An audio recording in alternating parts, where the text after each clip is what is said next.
I believe we are live, but I've now had lighting changes, which means my green screen filterage has buggeroonied. I think I need to go more... Oh no, it looks okay. I think that looks okay. My shirt is not playing as well because it's got more green in it than I thought, but you know, fuck it. That'll probably do. I could change my shirt. It doesn't look too bad. I think I'm going invisible a bit though. I'm quieter. Give me a second.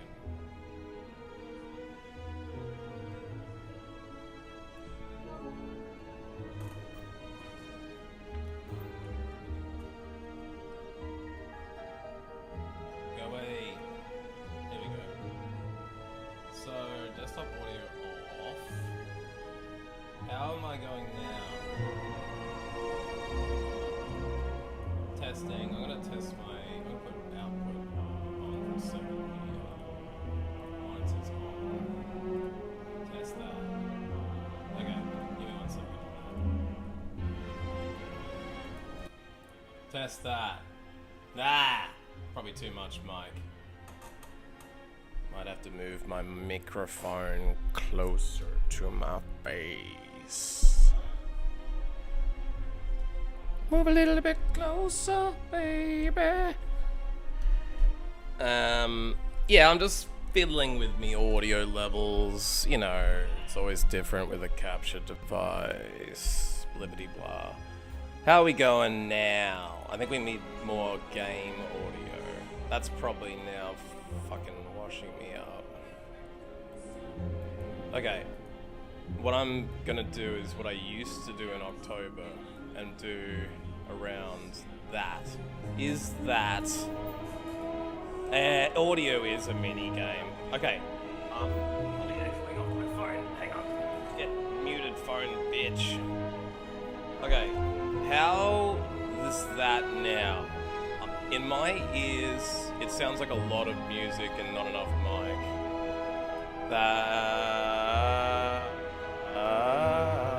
I probably need a better mic. This one seems okay though. I think in my ears, this sounds feasible. This shirt probably is not gonna work. I should probably change the shirt. See, if I lean really far in, I get a lot of mic. But I don't even think anyone wants that, do they? The mic... Okay, too much audio. Thanks. Okay, how's that? That, I think, is gonna be better. I think my mic needs to be up because it's off to the side. But that's probably better. I don't think... If I start yelling... Yeah, it is. Why don't we... And also, I don't know where to put myself. I think YouTube also might be on a heavy delay. Yeah, like, maybe because I've simulcast, Twitch is, like, getting the priority. Because YouTube seems to be fairly far behind. Maybe, like, 10 seconds, maybe 15. Which isn't super good, but I guess I'll see how it goes. Let me look at my Twitch. Blah blah blah blah. Twitchy. Okay, Twitch is like 5 seconds behind. I think YouTube's like 10 or 15 seconds behind, which might be a bit buckety because I seem to get most of my chatters coming through for YouTube. So this could become... I might end up ditching Twitch altogether, to be honest. I don't know. I feel like I've burned my Twitch bridge. And there's probably no point at this point. But I could give it a go. Let's see if I can move the mic to here. Give me a little bit of that action.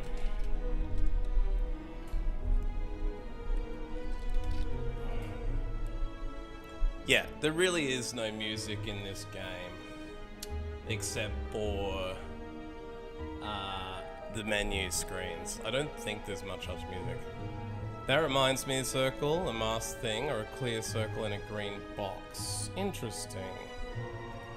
That's fair. I think my only issue with this is I've got the square border, so I kind of did want a mask around me to cut off the edges and make it look a little bit more fluid. I've cropped it down. I don't know how to just mask it now without, like, I don't know. I could maybe... I don't know. I don't know where it is in OBS. Gradient blur mask? Is it within the settings of the webcam capture, or are you overlaying a circle? Is there like a circle that you overlay that's a mask that sits over the top of the webcam? I'm thinking maybe it's just a setting I can't see. Also, I don't have YouTube chat plugged into Twitch chat yet. I know that like Djibouti Show and a few others have all the YouTube comments flow through, but I don't know what does that one. It's an image, a filter. Right, so maybe I just need another filter. Ah yeah, there's an image an image mask. Alpha mask, color channel, blend, addition, subtraction? Maybe a subtraction? With the color of opacity at 100%.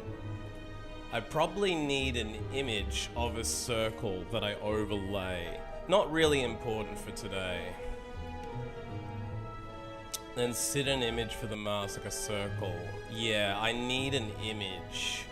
I could just download one now. I kind of feel like no point, right? I guess here's my challenge. Most of my audience is on YouTube right now. None of them are there right now. But YouTube is going to be like 15 seconds behind, which makes the back seating almost impossible. So unless... I mean, I could shut Twitch off and try and see if OBS streams to YouTube with no delay. And I could import YouTube chat to Twitch with a plugin or an add-on, I'm sure. But I don't quite know why YouTube is 15-second delay and Twitch is 5, because I'm simulcasting. So in my mind, it should be like identical, right? Or it should be similar lag. I don't know why YouTube is on such a hectic delay. So let me just test this. If I hold it up now, 1, 2, 3, 4, 5, 6, 7, 8, 9, 10, 11, 12, 13, 14, 15. I'm on a 15-second delay to YouTube, which is fucked. Yeah, I'm just wondering, can I get a transparent circle off YouTube? Google, I mean.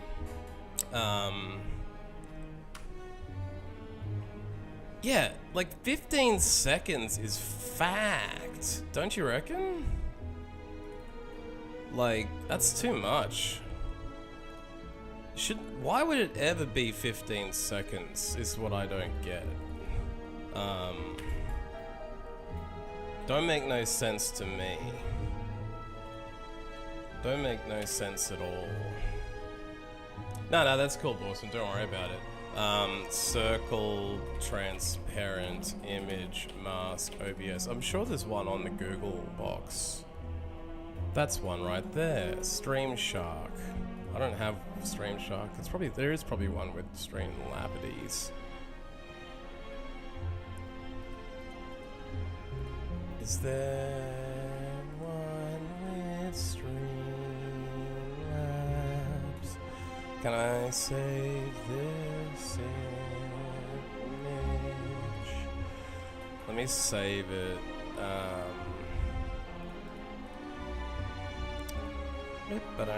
Desktop image mask.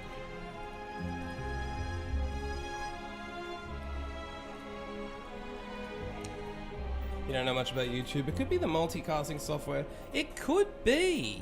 It really could be that Streamlabs sucks donkey dongs, I guess. I thought it was one of the premium ones that everybody uses. Maybe YouTube is always slow. I'm on super fast internet, it's not my internet. Even a 5-second lag with Twitch, that seems to be... I mean, either way, I don't want either channel to be that delayed, right? Like, no matter which way you run it, that's not really acceptable to me. In my mind. It shouldn't be that slow. Surely. In my mind, it should be, right? It should not be that slow.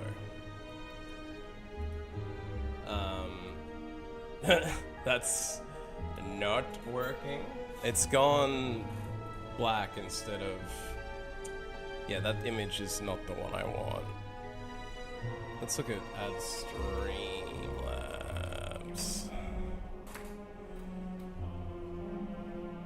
No.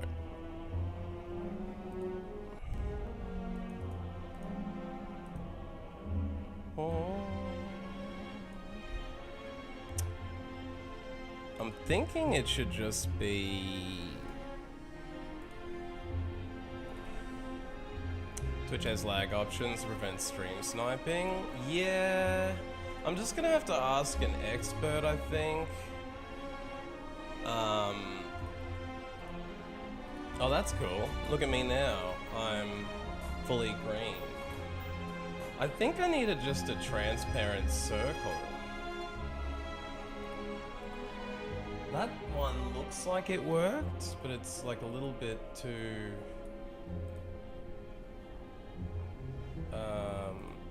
color.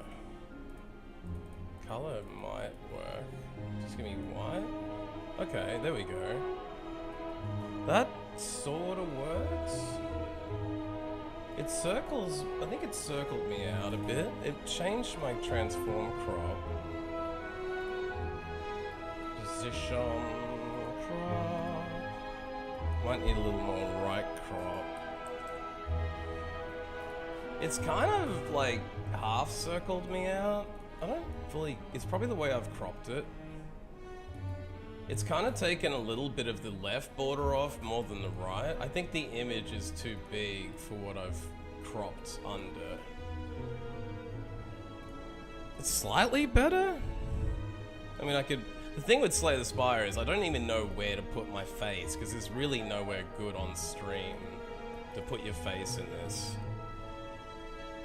Kind of is, yeah, I think it's cropping me, but not in the right way. Ah, the image resize, that old chestnut. Yeah, I don't know if I, oh yeah, I see it on the thing, yeah. I wonder, I don't know what to resize it to is the only thing.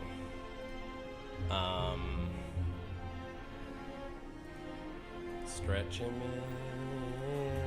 Yeah, I guess I need to basically halve the size. Maybe I'll just jump into paint quickly. But yeah, look, I guess this is all early user issues. It's not... Like... The only thing is, if... I feel like I'm dissing my audience if I have a 15-second delay on YouTube, because that's where everyone, like yesterday I had like 5 people hanging out there who would all be kind of screwed right now, basically, as far as I can tell.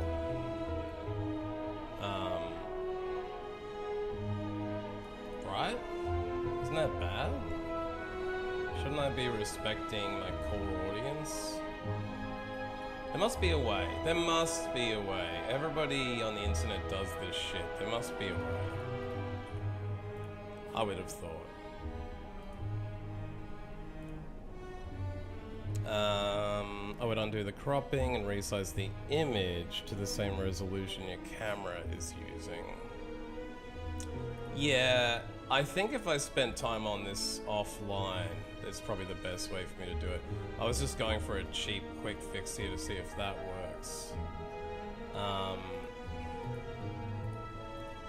That doesn't seem like it worked at all. I think because I saved it in Paint, it fucked my transparency. Yeah, it fucked my transparency. Pretty sure.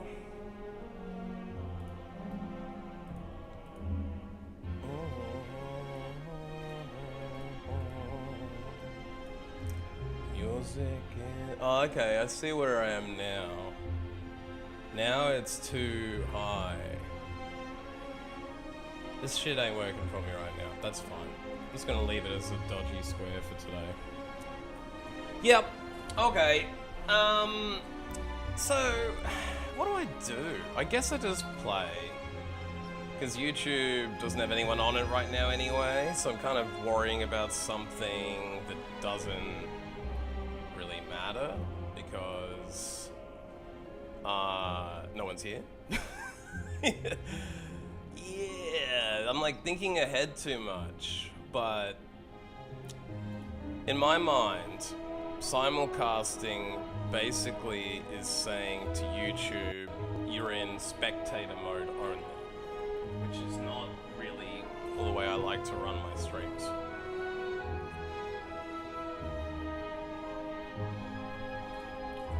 What are you gonna do?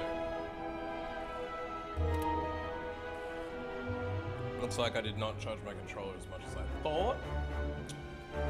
Okay, now that I'm in game, this microphone, unless I literally look at it, I'm not getting as much audio, but I could up the audio from the side. I think that sounds okay. Maybe too much music still? Might drop the music. That seems slightly better. Maybe? Yeah. Maybe? No, maybe not. I think that's okay. That seems, to me, a reasonable ratio of music to audio. Yeah, okay. Because I did get better at messing around with the audio when I was streaming last October. So yeah, I don't want to keep the audio monitor on my headphones because I don't want to hear myself talking all day. So I might turn that off, but if it gets too quiet, someone can tell me. Bro, I've got so many relics. Look at the two I'm about to get. I'm getting, because I picked this up yesterday and it just doesn't save your game like that. I got Ginger now, which means I can't become weakened. Pretty good for bosses. Also got Ice Cream. Energy is now conserved between turns. That should be end game, even though I'm already on Area 3. It's ridiculous, because if you want to see the cards I picked up yesterday, bruh, the game started with me transforming 2 cards, and I ended up getting Deus Ex Machina from the very first time, because you know how you could start the game with a benefit. I started the game with a benefit that said, like transform 2 cards. So I transformed a strike and a defense into Carve Reality and Deus Ex. Carve Reality spawns a smite into your hand. So with Divinity mode on the Watcher, I don't know if you know the Watcher, but it goes to triple damage, right? That's now gonna do 18 damage of Carve Reality plus 36 damage of smite. The other crazy shit that happened after that is I picked up, hang on, I'm just gonna make this bigger. I picked up Brilliance, I got a Meditate, and I got another Meditate. I've got the mantra going. I also picked up an Apotheosis from the shop. Yeah, that's kind of what I've done with the mic audio versus desktop audio.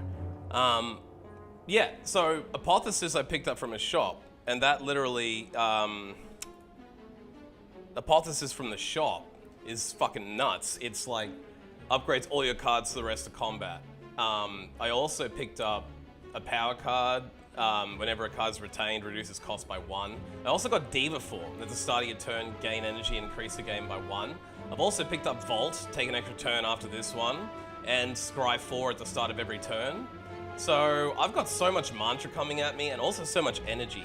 My relics for energy are kind of crazy because, like, if you look at my relics, this is kind of where I need to change where I'm sitting on the screen, I think. Omamori, negated 2 curses I picked up. Preserved Insect has given me elites have 25% less HP. Whenever I rest, I get an extra 15 HP off that pillow, so it's almost like a full heal. Because what I did also take is I scrapped half my maxed health for 5 apparition cards.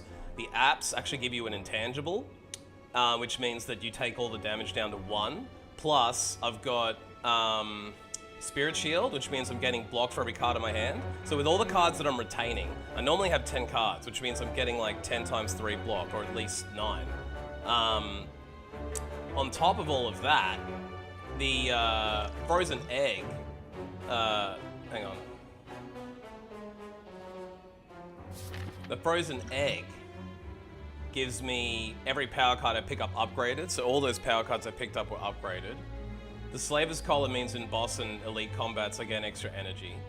But yeah, my reason my HP's halved to 43 is because I had to give away 36 max HP to get those 5 apparitions, but it means those 5 apparitions will stop me getting any damage. And then once I appo the appas, then they all become upgraded and they're not a rethrall anymore, so I can reuse them. So if I can pull Appo early, every card in the deck's upgraded. It's fucking crazy. So I've also got Damaru, which means I get Mantra every turn. The Question card means I've had extra card rewards. The Pen Nib means every 10th attack I deal double damage. The Aura, and I got most of these by beating the shit out of elites. I've taken almost all the elites I could, up to 3 a map. Orachalian means if I don't use block, I gain 6 block. I've also got Calm Water, which means I'm getting 7 block off that. Medical Kit means that I can take away status cards, so whenever they burn me or give me slimes, I can literally just play and exhaust them for no energy. I've got a Fusion Hammer, which has stopped my ability to smith for an extra energy, but I don't need the smithing because I've got that upgrade card. Shuriken means every 3 attacks in a turn gives me 1 strength. Strawberry gave me another 7 HP back, so my max HP dropped to 36. Actually, it just went down to 29. Nunchuck, every time I play 10 attacks, I gain energy. So Pen Nib, double damage on every 10th attack. Shuriken, I just picked up recently. The Nunchuck, I just picked up recently. Every 10th attack then gives me energy. The Boot, whenever I deal 4 or less damage, increase it to 5. It's kind of shitty because I don't have a low damage build. Dolly's Mirror, I copied an Appo, so now I've got 6 of them instead of 5. Ginger I just got, and Ice Cream I just got. So how many is that? 1, 2, 3, 4, 5, 6, 7, 8, 9, 10, 11, 12, 13, 14, 15, 16, 17, 18, 19. So as soon as if I get a relic off this end boss, I think there might be a thing for having 20 or more relics. So it kind of shits me that I'm 1 relic short of that. But, you know, I can do that again later. The long and the short of it is, with my build, it's kind of broken because that last Ice Cream I got, think of it this way. Deus Ex Machina will give me 3 miracles. If I can use Appo on them, they all give me double energy. I've also got Diva Form, which gives me energy at the start of my turn, increasing gain by 1 every turn after that. So it goes +1, then +2, then +3, then +4, then +5, right? So if the energy is now no longer depleting, and because I've had certain turns where I get so much energy, because think of this, I go into Calm, and then I leave Calm and go into Divinity, that's 5 extra energy. I could be leaving turns with 8 extra energy. That's now retained, which means the next turn I'm gonna have fucking like 15 energy to burn through. I'm gonna have so much energy. Like, if I had more draw, I would probably be on... Yeah, you would think that. I was talking to Vato Trucha from YouTube about this, and he kind of, like, has assured me that it's better to have not picked up some energy cards. I trusted him on this. And it has worked out fine, because thinking about this, Brilliance goes up with every mantra you gain, right? Brilliance means that, like, my average Brilliance damage has been like 130, because if you get that up to 10, say that goes up to 10 mantra, that's gonna be 22 damage. Tripled is gonna be 66. That's only with 10 mantra. If I hit mantra twice in a battle, that's gone up to 20 plus 12, 32 times 3, which is 96. And on top of that, I've got Windmill. Windmill does Windmill. Also, thinking about this, every card I retain reduces cost by 1. So I don't even need the energy I have, because if I retain cards with Meditate, I can take them out of my discard, back in my hand, retain them for 1 or 2 turns, and they're free. Right? Windmill gains damage by 4 every time it's retained. So as soon as Windmill comes out, I can just let it sit there, and it usually gets up to about 25-30 damage. So that becomes like a 90 damage in Divinity. I also have Carve. Carve will give me plenty of smites. But you're right, I do feel slightly light on attack cards. But Vato has 1,000 hours in this game. He has beaten it with every character on Ascension 20 and beaten Area 4 hard. So he has actually completed the game. And I was seriously saying to him over and over again, I think I need more attacks, I think I need more attacks. And he's like, you've got plenty of attack, you don't fucking need it, keep your deck small, avoid the bloat sergeant. I don't have any X energy cards this time. Now that I have this ice cream, wish I had taken one like that. There is one that I had the option of picking up, I think, but at the time I didn't need it, and I was trying to keep this deck really slim. So, look, you can never play a perfect run, but I'm pretty fucking sure I can beat Time Lord, and I'm pretty fucking, because that's the issue with this run, is I have to fight Time Lord. Time Lord is a bit of a prick, because every 12 cards he gets stronger, and I have a lot of fucking cards to play with all these miracles and energies and retained cards, because I'm retaining safeties, I'm retaining smites, I'm retaining miracles, I'm using appos, like I've got a lot of shit to do. So, I might end up losing this because I don't have my YouTube audience backseating me. And my other theory with YouTube is, and I think it's coming true, if you go multi-streaming, YouTube is nowhere near as interested in your stream as if you have just gone onto Twitch, right? Sorry, if I just stream through YouTube, I feel like I get way more numbers than if I multi-stream YouTube and Twitch. Right, but anyway, I hope you have good luck at work, Borson. I'm saying though, that normally by this point in the stream, I would have had people jumping in on my YouTube, popping in and out, popping in and out. I've had fuck all. Which makes me think my theory is true, and that if I multi-stream, it's actually gonna fuck me over, because I'm not getting any passive Twitch audience, and I'm not getting any of my YouTube stuff, right? But that's just a theory. It might also be because I'm streaming through the computer and not the PlayStation, and it's prioritizing the PlayStations.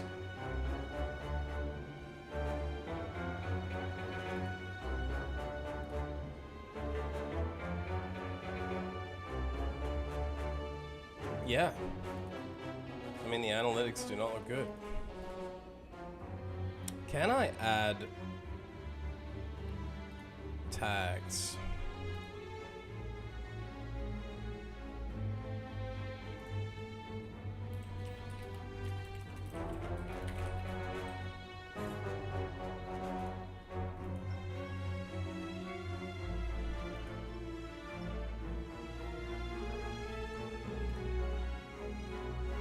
Okay, I need to start tagging this on YouTube, maybe.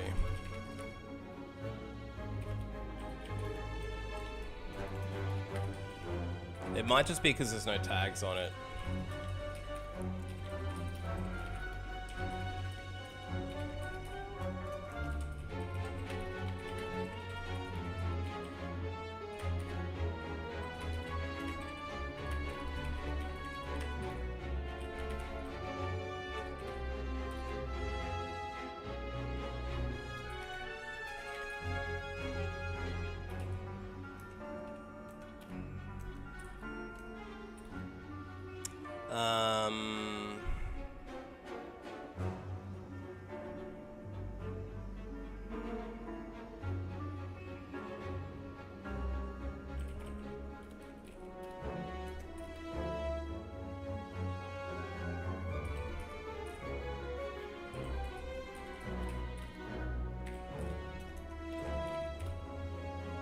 Let's try that.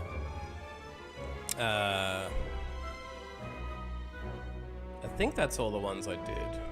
Slay Spire, STS, Slay Spire Live Gaming, Gaming Live, Facecam, Chat Friendly, Australian, Aussie, Work Like the Watcher, Ascension, Turn-Based, STS, Live, PS5, PS5, PS5 Live.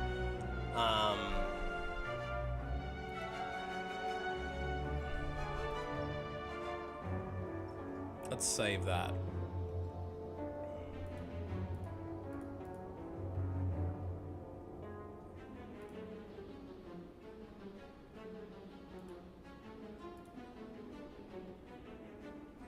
Okay.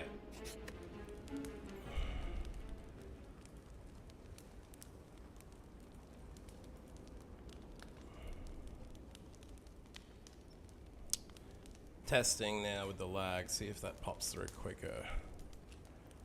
I think I'm still on a hectic delay with the tube, but there's not a lot I can do. Oh, it's actually gone down a little bit. Maybe it's settling down a bit. Might be settling down a little bit.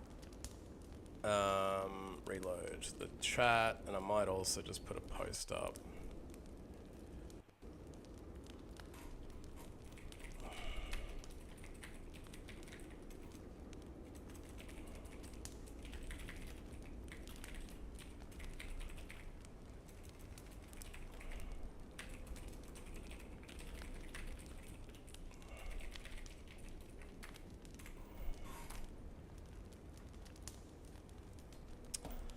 Okay.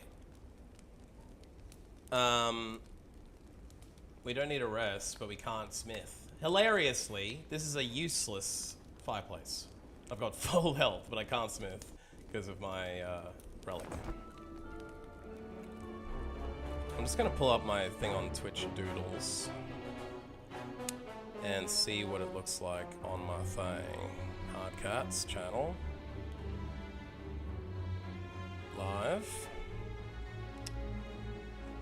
If I now move, how quickly? Okay, so Twitch is on like a 2 or 3 second delay. I might mute my schniz here.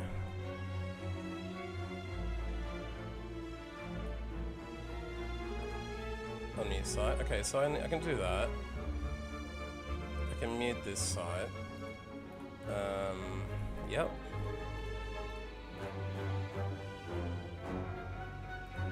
Put that around for later. Okay, I think this is okay. I mean, it's about as good as it's gonna get. Now, I believe it's time to fight the Time Lord. It is time to go to the Lord that is time-based.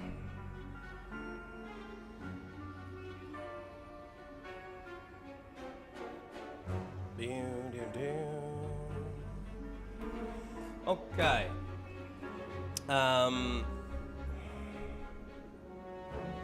This microphone being right here is kind of shitting me, but I guess it's the stream of life, isn't it?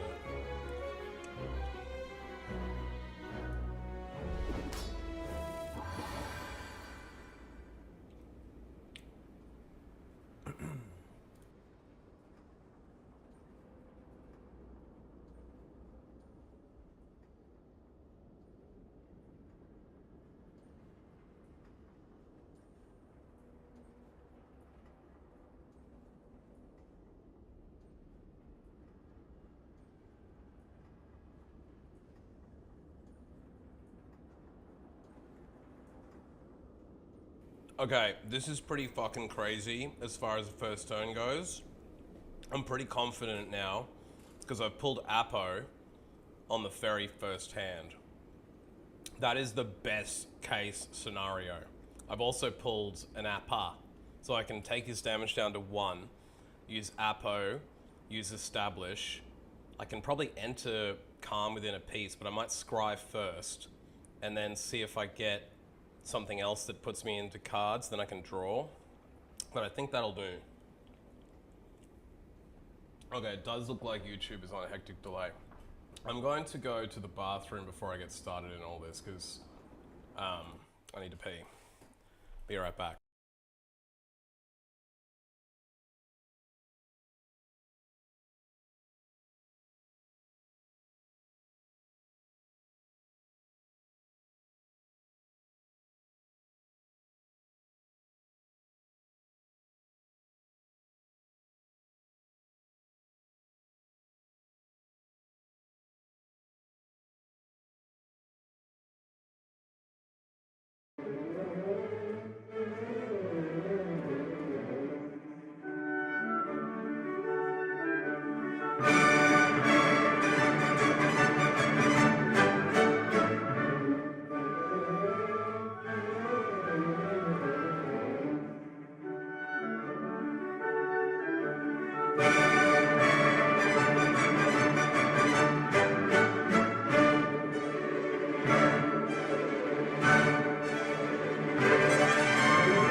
Okay, I think we're good.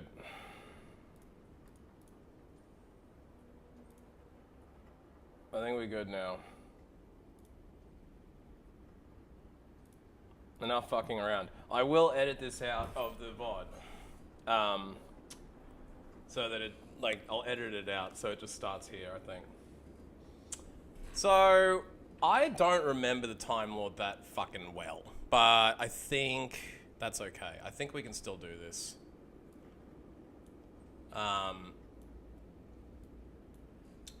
just know that he's a prick.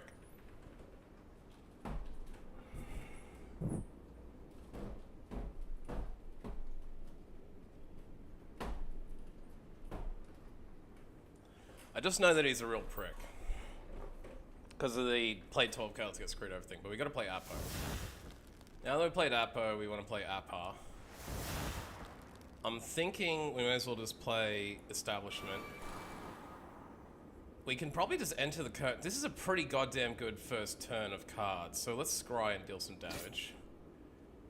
Oh, I get Deus Ex now? I might discard Vigilance. I'm just trying to think about where I can sit that's not going to be in the way. Maybe up here. Maybe actually over here in the corner, and I'll flip myself around. Flip the horizontal. Yeah, I think that's better. So yeah, I thought the top corner would be in the way, but this is actually not too bad. I can almost touch my relics. Look at my relics. Yeah, so this is a pretty goddamn good first turn, because now I can also pull, I can get rid of Vigilance. What I could do is pull Vigilance, but I've only got one energy, so I need 3 energies if I was going to enter Calm, and then I don't need the draw, so I'm going to discard Vigilance, draw Deus Ex Machina. I might discard the Defend too, because they're shitty. Scry is so good like that. Now, I can draw or enter Calm, but I'm not in Calm, so we're going to go into Calm. And I don't even know if he has the buff that makes it so you every 4 turns he gets more powerful. I'm assuming he does, and it just doesn't show me that. Fuck you, Time Eater. I'm going to fuck your shit. So, yeah. Let's go. I think this should work out. I mean, now I've got Apo. I've only got 1 upgraded Miracle, but I also have Ice Cream, which means that as I start gaining energy, that's not going to go away.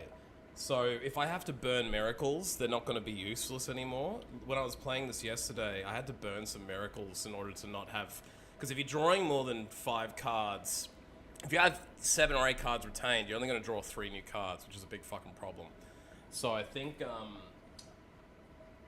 That's one thing to think about.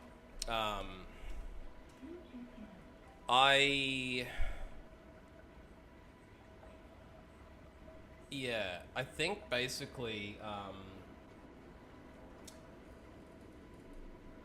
like, I should have plenty of energy as long as I can get Diva form early.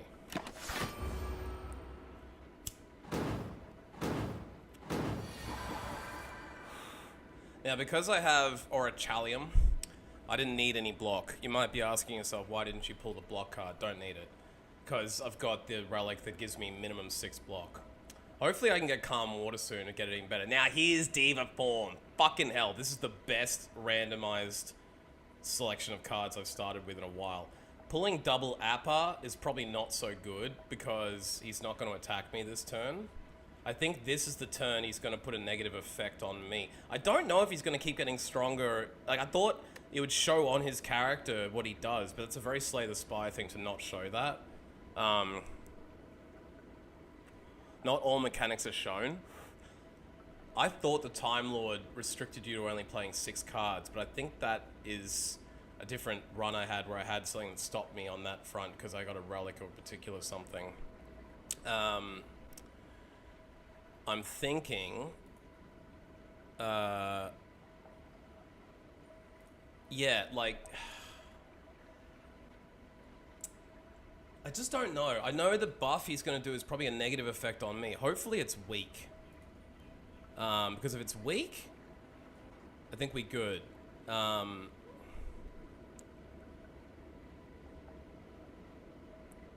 Please use a keyframe frequency of 4 seconds or less. So the YouTube stream status has gone to poor.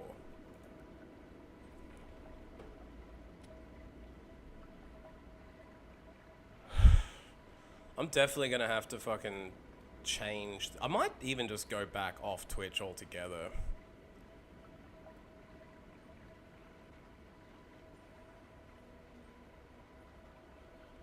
It's telling me my stream health is poor right now on YouTube with an 8-second delay, which is about right, based on what I know. I wonder if I can edit the video again. So I've put all my tags in.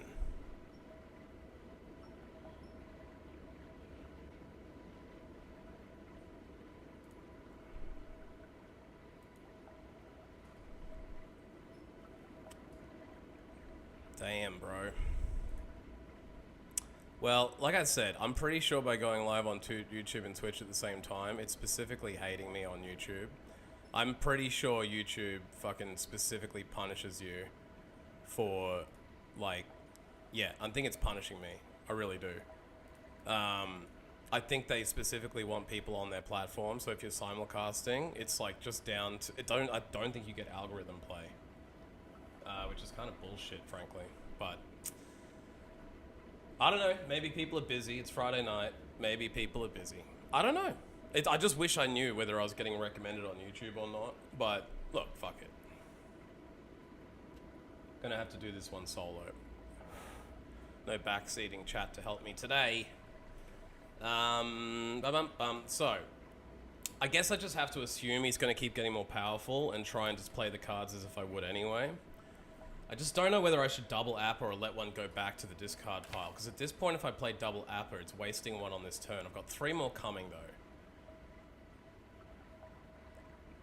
The thing is, if I play the double Appa, I'll be protected for next turn. I might as well just play it. It might come back to kill me. I've got a Diva though. We need the energy from that. Windmill we'll just keep. We'll probably just deceive reality and keep the safety, and then burn 1 miracle and double Appa. That's what Vatbor was saying to do yesterday. So now it's good. That's 1 turn I can play. Now, I don't know when I want to use these pots, but I'll save them for now. I've got to assume that his, yeah. So he's made me vulnerable, but that doesn't matter because I double App'd. He might have tried to make me weak too, but I've got that relic that stops that. I can't quite tell. Maybe if I look on stream. Because of the YouTube delay, I can actually check. Funny enough. YouTube delay might help me here. What are we looking at here? What happened? Man, the YouTube delay is fucking crazy right now. It looks like I'm on like a 20-second delay. If I start getting YouTube people, I might kill the stream and restart it with just simulcast off. Oh no, it is back. That's okay.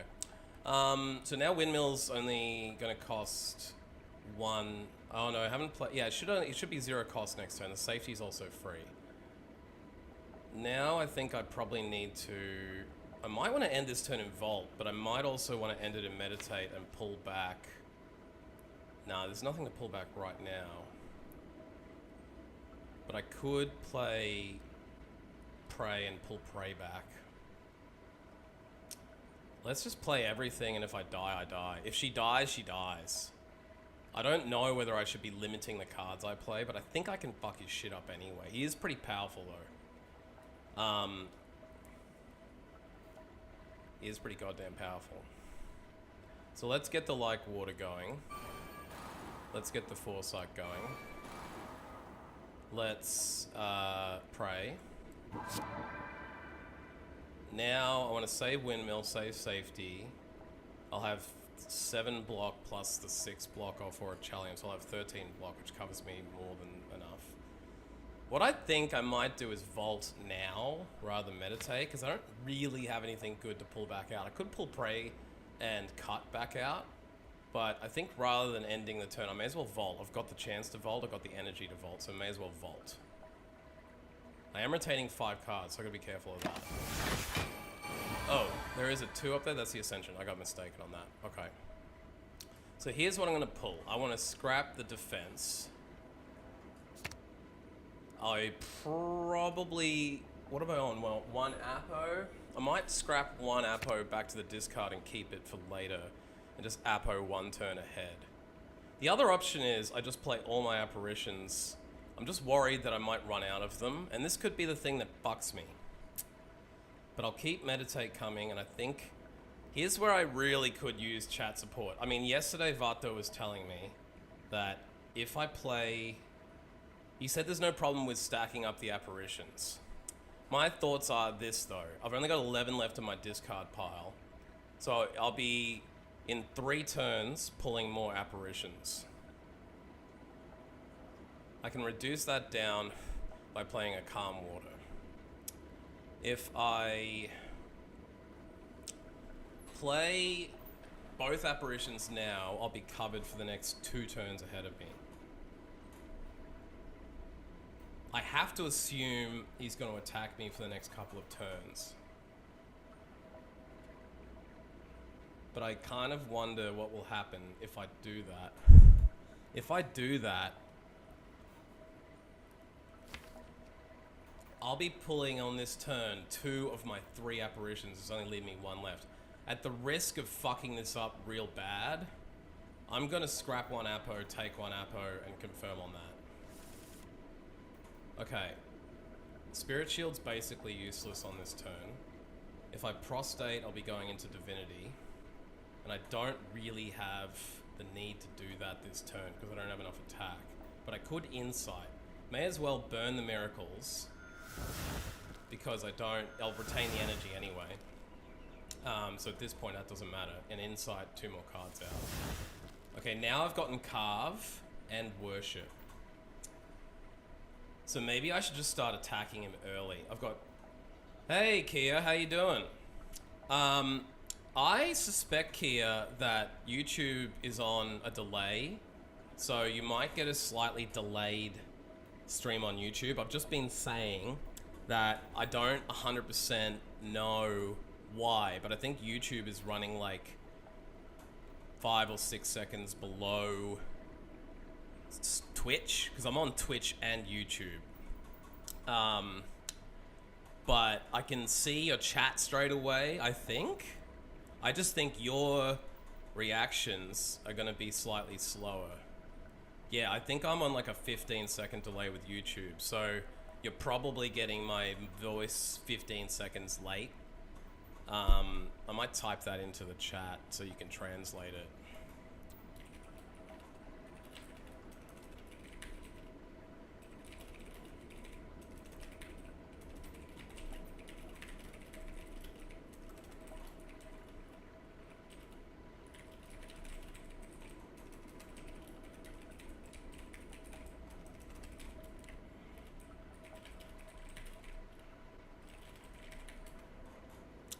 So, I'm also not getting my, like, view account updating on my streaming device.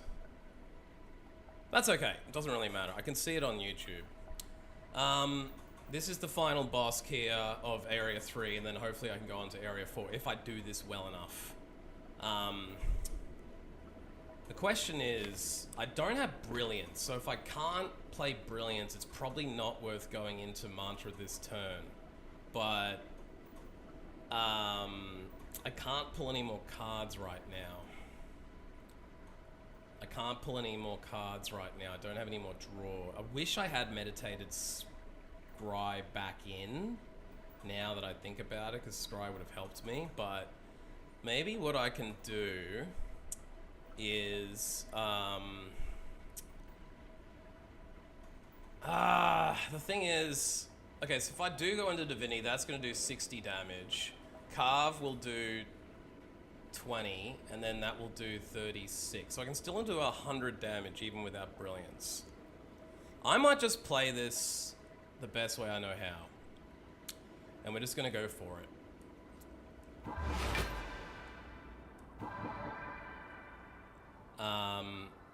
Play the Apo. Carve Reality. Smite his ass. And then windmill him. Now, next turn I won't be in Divinity, but I can bring Worship back. So now what I want to do is meditate Worship back into my hand. And that should mean next turn I get Brilliance. And I can Worship my way back into Mantra because I had the double play with Prostate and Worship. And I think then I can also... I'll bring Carve back because I need the damage. So this should be a good next turn. Yes, good. Now, I may as well take the Apo and stack it for the next turn at this point, because I at least have one more in clutch. So I may as well just take those two cards. Oh, I've got Cut as well, so this is actually not too bad. Now I think I will want to Apo again. Yeah, he does have a lot of hit points, but I'm doing a lot of damage. So I think we can still do it, Kia. I think we can still do it. I've got a really good deck. I'm feeling confident about this. I might go straight into Worship now. So now I've gone into Divinity. Also, Kia, I got a Relic, which means I don't lose my energy between turns. So see how I've got 20 energy? Even if I spend 10, next turn, I'm still going to have like 15 energy. I've got like unlimited energy at this point. So, I mean, I wish I had more cards that I could abuse that with, but even as it stands, I still should be doing pretty good. Because now Brilliance is doing 117 damage, see? So if I time this right, I should be hopefully able to do... so if I carve him... Oh wait, let me do Scry first. Yes, I got Windmill back. Let's fucking go. Discard that. Keep that. Now I can really fuck him up. Because I can do Carve. And now Brilliance will do 234 damage. See that? 234. He's dead this turn. Boom! And now I can windmill him to death. Look at that. Let's go for the overkill. This is like the third turn, and I beat him in 3 turns. Get fucked.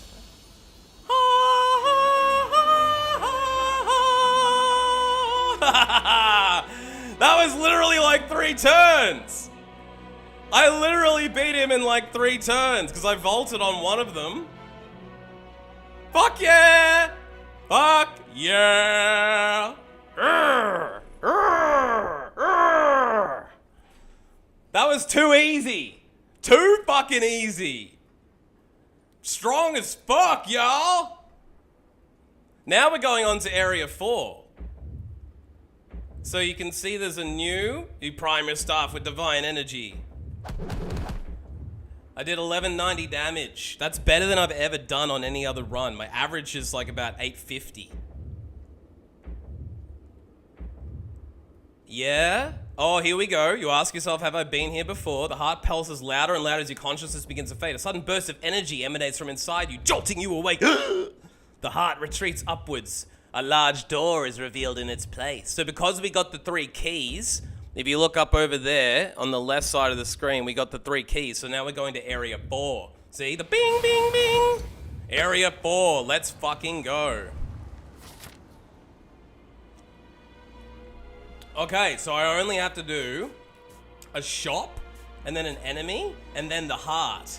So I've only got 1 elite battle and 1 shop to go through. Interesting.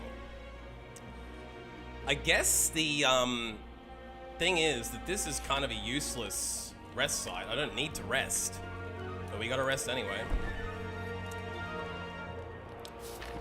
By the way, do you see my face? Do you like my face?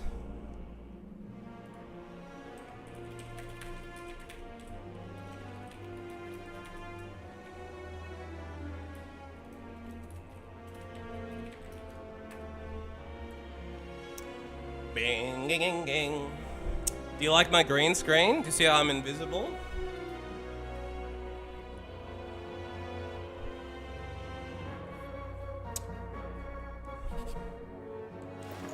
Now, I've only got 100 gold, so I can't afford to remove a card, but I could take a free potion here. I might gain regen, I think. I could weaken the enemies. Study, useless, useless, useless. Crush joints. I don't think I need any of these cards.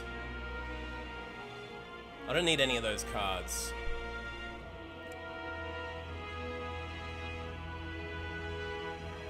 I don't need any of those relics. I think it's just a matter of buying the best potion. I could get blessings. It's less useful with Apo. So I think what I'm going to do here is go for the regen potion.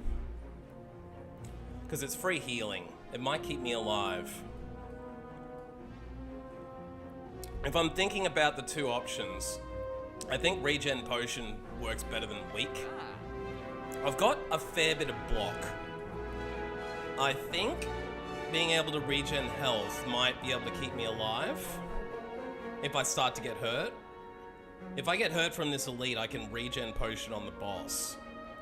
The weak potion will only affect 3 turns of the battle. I think I'm going to take this regen potion. Alright, what kind of elite have I... Oh, Jiminy's! I'm covered by all sides. Yes! I'm glad it looks good.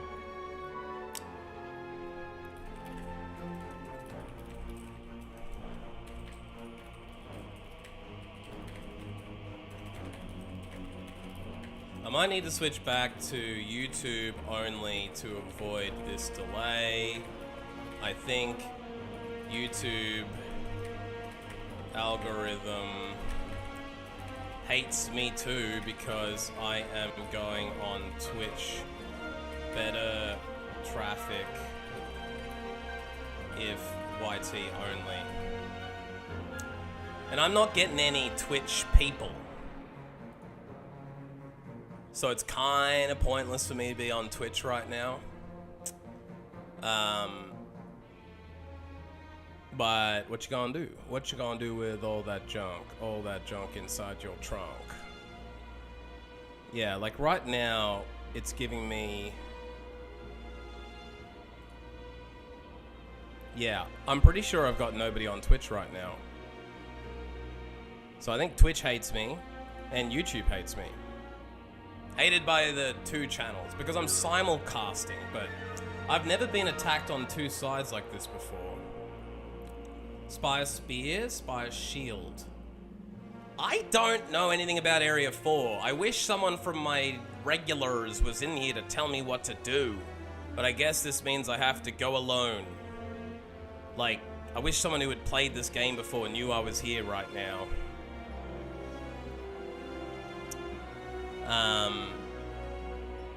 Yeah, I'm kind of fucked.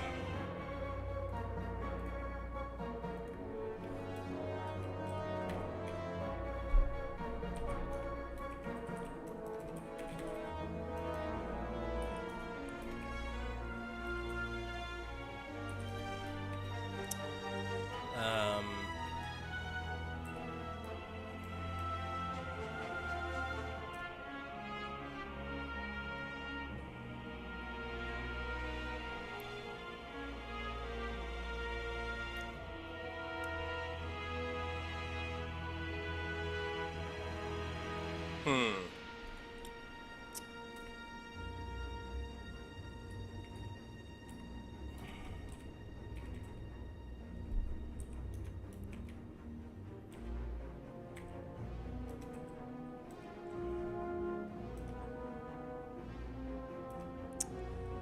Who was here yesterday? Vato, Justin, Felipata, Blanco. Let's try that, see if it works.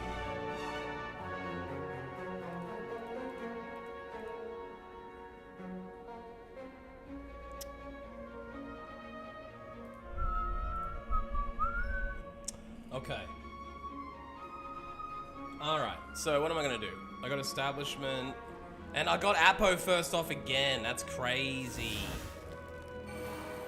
I'm gonna be taking 5 times 2 damage.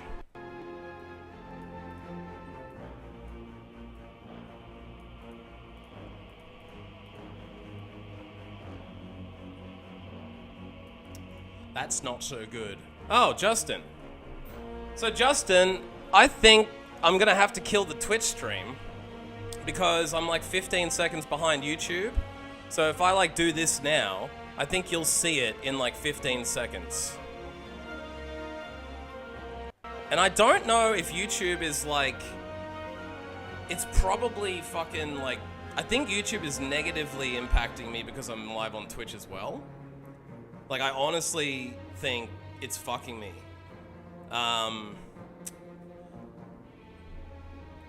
Yeah, like, do you know much about these enemies? Flying blind in AO4. Just beat the Time Lord in 3 turns, lol, with a vault. Shit too easy. I have ice cream, so energy doesn't ever drop off, and ginger, so they can't weaken me. Should be able to do this, I think, even without support. I think the delay will mean that it is impossible or hard for you to follow my audio, because I think you'll find that my video is way behind my typing. But I can type it out, I guess. Thinking I might kill the stream after AO4 and restart with just YT.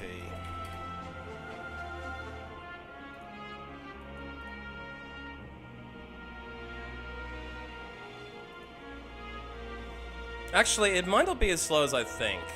Let me just do a count again. 5, no, wait, 1, 2, 3, 1,000, 4, 1,000, 5, 1,000, 6, 1,000, 7, 1,000, 8, 1,000, 9, 1,000, 10, 1,000. I think I am 15 seconds behind.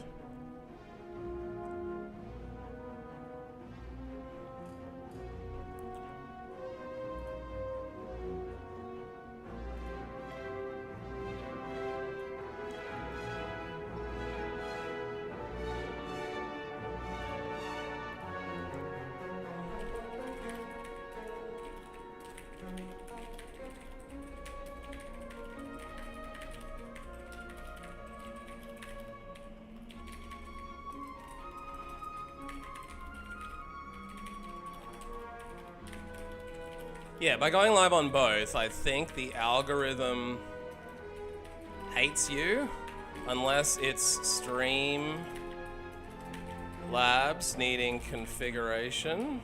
It is pretty much just me guessing how to make it work, as I have only done a month of simulcasting back in October.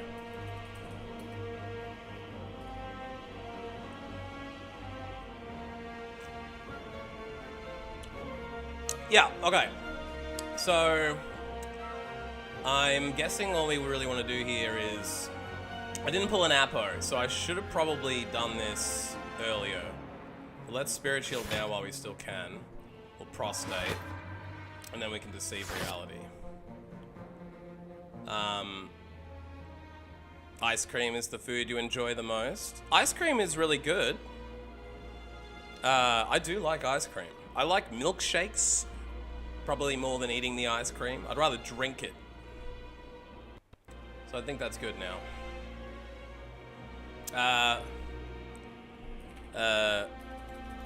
Totally up to you, but nobody is on my Twitch.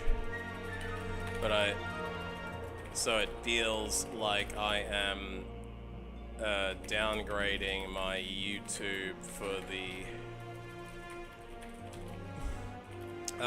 curious to test if the if I do YT only if the delay is better. Might be something buried in my settings where I can make Twitch the secondary channel. Okay, so that's good for that turn.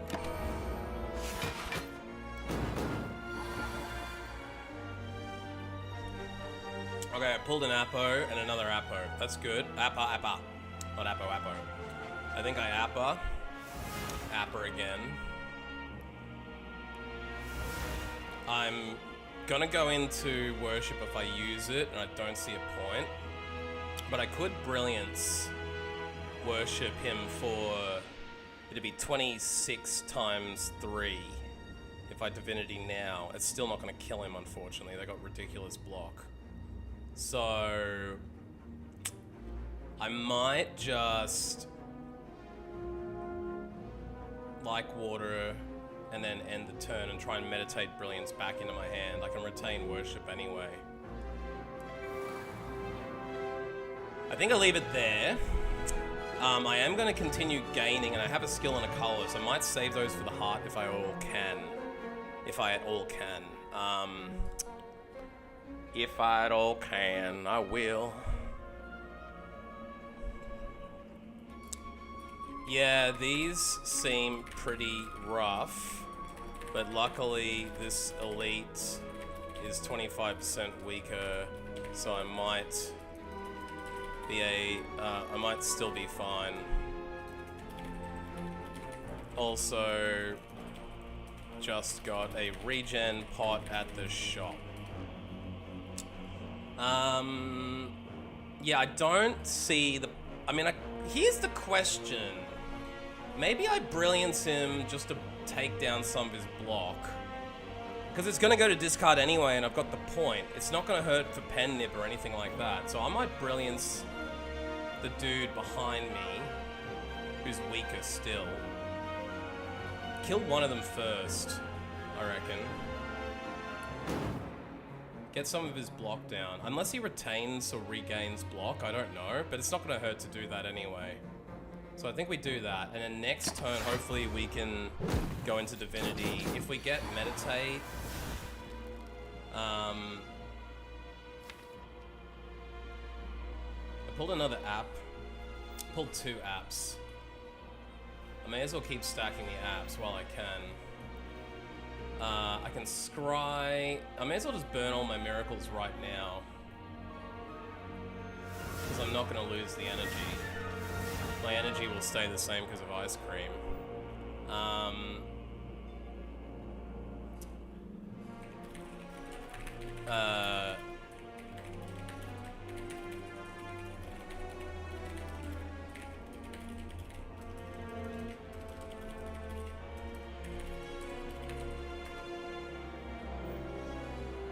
I can go into peace. I don't have to worship this turn. I think I should. I don't even have the meditation. Unless I can pull Meditate with Scry. Oh, so the block goes off, so maybe it wouldn't have mattered. It wouldn't have mattered if I'd used Brilliance or not. Because the block was only, it's not retained block. I think I'll double Appo. Double Appa, definitely. Maybe just double Appa, Scry, end the turn. Okay, I get Vault. Maybe I'll Vault now. And then I can get... The other thing is I could scrap Vault and Diva and go for Meditate straight away, but if I Vault, I'll get that next turn, so I may as well pull that exactly as it is. Then I can double app, get a free turn, go into Inner Peace, so I've got the Calm status, and then I will Vault. Now, when I Vault, did I get... Yeah, so Vaulting's good too, because it helps my Divinity build. Now I can basically Diva...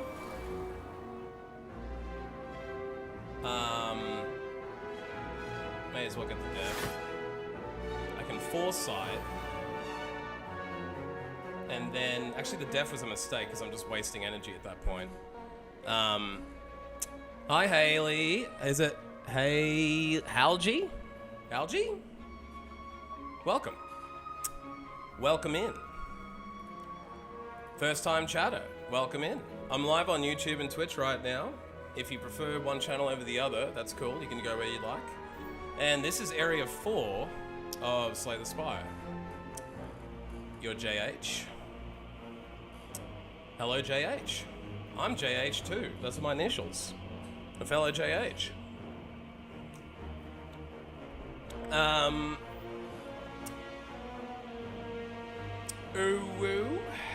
I think now I should meditate and worship next turn. I'll get a free worship, free safety. Now if I meditate, I can bring back Brilliance, and I think I'll just take back Cut. I think Cut's gonna be the option so I can do some serious damage. The other option is, do I want to bring back Inner Peace and draw more cards? What am I gonna have in my draw? I'm probably gonna get Carved no matter what. I'm probably also going to get Windmill, but it's not guaranteed. I think I will... I'm also getting burn potential here, now that I look at... No, they're in my discard, so that's fine. Do I need the extra 9 damage? I might need to scry and draw the cards. So rather than bringing Inner Peace... Well, here's the thing. If I get Inner Peace, I can just draw everything. So I might Inner Peace at the cost of 9 damage, because I won't be able to go into Divinity necessarily before I scry. I might be able to. Do I want the extra 27 damage? I probably do. Because I've only got 7 cards to pull. If I pull by accident, I could miss out on Carve, and I could miss out on Windmill, because I won't have any draw. So I think to be safe, it's probably going to be best if I, Oh, you're JH. It's Justin. Right. That makes total sense. Sorry, Justin. I'm a retard. I just literally realized what JH is. That makes total sense now.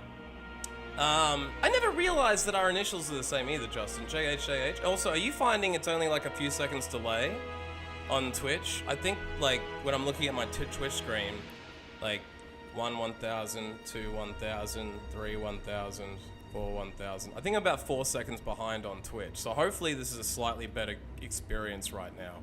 But I'm sorry about the teething issues. This is the kind of stuff you just have to test it out. Justin, do you think I should take Inner Peace? Because here's the thing, if I take Cut, I can scry, do the damage. I think I take scry, because I don't need to draw 4. If I pull 5 cards, I can scry and pull whatever I need and draw 1 card. My only nightmare situation is, what if I have Windmill and Carve sitting in there and I can't pull both of them, right? I'm thinking it's probably better if I pull Inner Peace and lose 27 damage off Cut Through Fate for the chance of just pulling Windmill and, because my nightmare is, what if I pull Vigilance, Appa, Meditate, and Pray, and I don't get Windmill, and I don't get Carve? I think it's probably... I mean, Windmill's only going to do 10 damage at this point, so it's actually only 1 more damage than Cut. I kind of feel like it's... either way you go, it's about the same. But I think it's probably smarter for me to take Inner Peace... and then, I think it's probably smarter if I take in a piece and just draw everything, and then I'll also get to draw 2 more out of the deck, which could end up being 2 more good cards. At the cost of it being 27 damage off that. I'm going to scry at the start of the turn anyway, so based on the fact... Actually, I'm going to be able to scry at the start of the turn. So if I can scry at the start of the turn... You looking for big div draw? Yeah, we got Ice Cream Energy. I agree. I'm sort of thinking here that because I've activated the power card where I can scry 4, I think if I scry 4, I will get the chance to discard things I don't want. And then I should be able to discard Vigilance. And I should be able to at least discard Meditate, probably. Although I could use Meditate again on the next turn. I might actually discard 1 Appa and Vigilance with the Scry and make sure I get the 5 cards I want. Because I have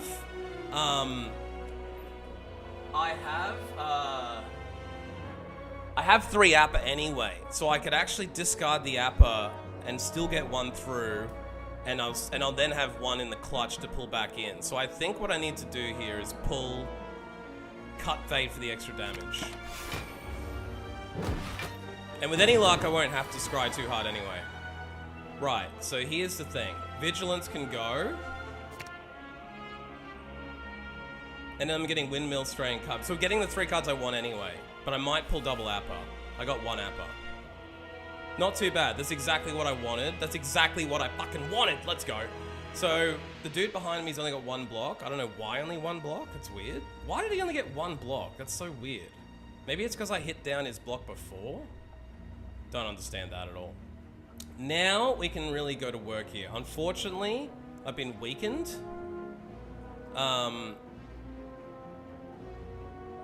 Strength decreases? Oh, they've dropped my strength by 1. I'm not weakened, they've just dropped my strength by 1. That's actually not so bad. If I use 3 attacks, I will Shuriken, which will give me that strength back anyway. By the way, Justin, are you getting ads on Twitch? I don't know if I get ads at this stage of my channel growth because I'm not even an affiliate, so I probably don't even get ads.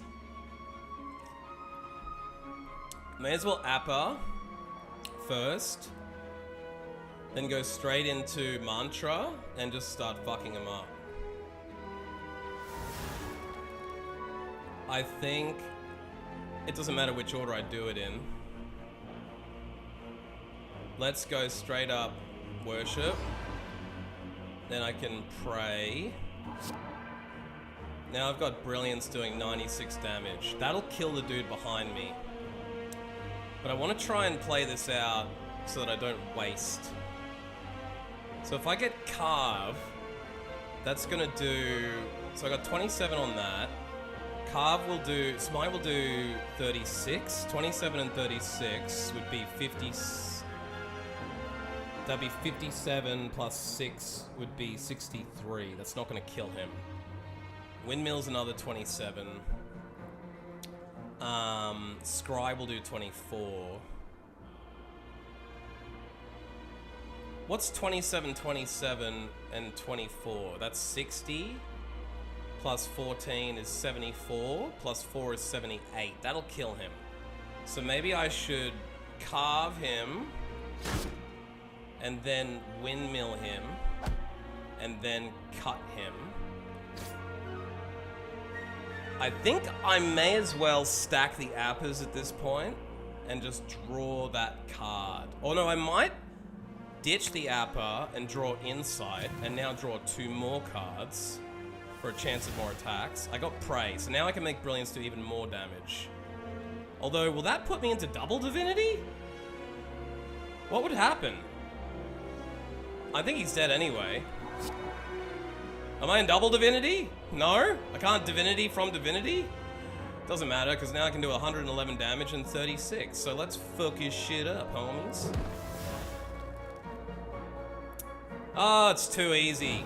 It's too easy. It's too easy, chat. It's too easy.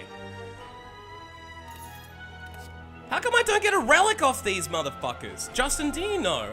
I think there is an achievement for having 20 relics plus, and I've got 19. I've got 19, brother. It's so frustrating that I'm one relic off. One relic off. But I might have to do another run where I just spend all my money on relics no matter what. Maybe even without Ascension on to get the trophy. Thanks, Kia. We do got this. All we've got is one enemy left, the boss, the heart, and then we've got this. Now Vato's not here, so we can do whatever we want. We can bloat our deck. Nah, I'm fucking with you. I like Vato's advice, but he is a bloat fiend. And I feel like I don't have enough attacks in this deck, but he's right in a way. I beat the Time Lord in 3 turns with the Vault. I beat those dudes in like 4 turns, 3 turns. I'm fucking destroying people.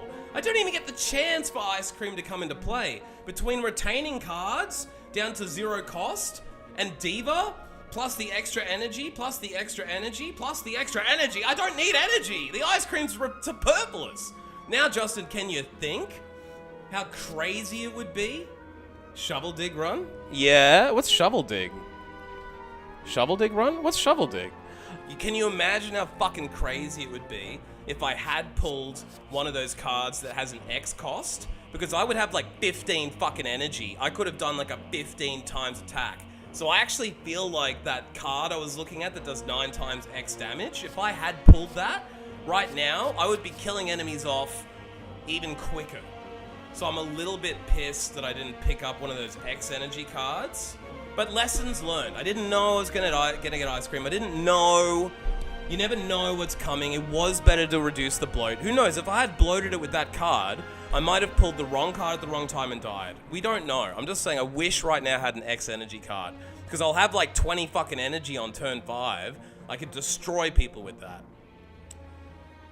The one thing I'm scared of, and it's called Heartbeat. What is Heartbeat, Justin? Because I don't know anything about this boss. You don't want to spoil it, that's fine. I don't care too much about spoilers anyway at this point. I'm just saying, I don't fully understand what I'm going into. I really don't. And sorry, I can see my green screen is coming back because I'm getting more light on me right now. Like, as the light changes throughout the day, I'm getting different, like, green screen fuckadalities.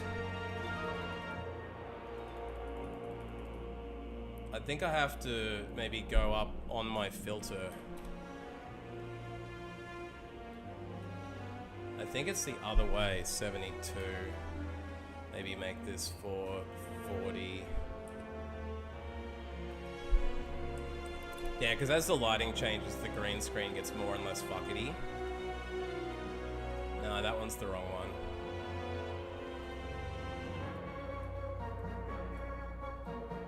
I think that's better. The green screen is really hard to manage sometimes. I'm only learning this out today for the first time anyway. This is my first green screen experience. I always just had a potato face cam before, so this is a brand new face cam with everything going good. That looks better.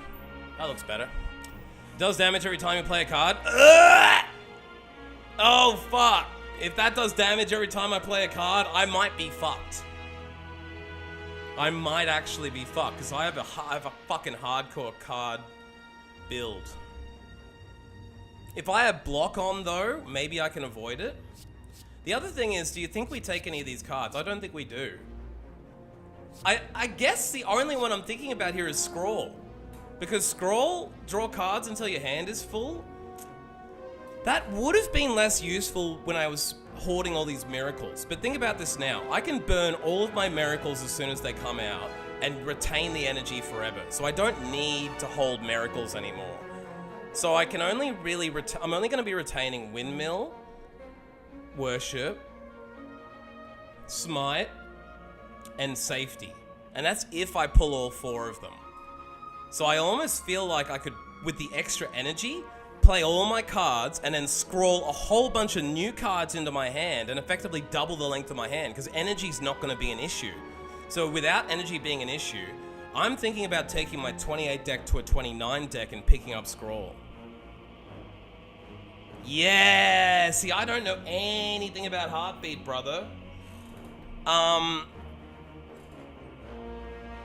Is it one of those things where if it's cards played in a turn, Because if it is, then that's kind of going to hurt Scrawl. But if it's just cards played overall, playing one more card for Scrawl might then draw me a defense card, which I can then apply and negate some of that damage, unless Heartbeat literally takes the damage off you and doesn't go... If it's HP loss and not block, that could be fucking destroying. That could be destroying. By the way, if you want to lurk on YouTube and Twitch, I don't know what platform you're on, but you can open my Twitch page and mute it. Mute the tab, not the actual stream, because if you mute Twitch with the volume, it doesn't count as a viewer, I don't think. But if you guys want to sit in both channels, then it will double my viewer count. But just do whatever you want. I'm not in this for the money, because there is no money. I'm just doing this for fun. And I think it looks great. Do you like my light up chair? I put it on purple, I can change the colors. Does anyone have a color request? Look, this one? This one? Yeah. See? I can make all the colors in the world. We got blue, yellow, red, all this shit. Bang, bang, bang, bang, bang. I can be like discoing in the corner here. Dun, dun, dun, dun, dun, dun, dun, dun, dun, dun, dun. I can block it. In that case, I think we take Scrawl. For the cost of one more card, I think we take Scrawl. Because... let's just say I'm sitting on a deck with no defenses in it. I can play a couple cards and then scroll for more. I can only do it once in the battle. That's the other thing. As soon as I play Scroll, my deck's back down off the bloat. So it's a temporary bloat. I think I'm going to take it. Unless anyone has any objectives, I'm thinking we Scroll. I'm thinking we scroll it up. Speak now or forever hold your pieces, because I think it's scroll time. Draw is anti-bloat? Exactly. So let's scroll. The heart! Oh my god, I've made my arm go slightly invisible. Unless it's just the screen. It might be my shirt. No, I am thinking I'm slightly invisible over here. Damn, the music just got epic. 750 hit points. This dude is huge!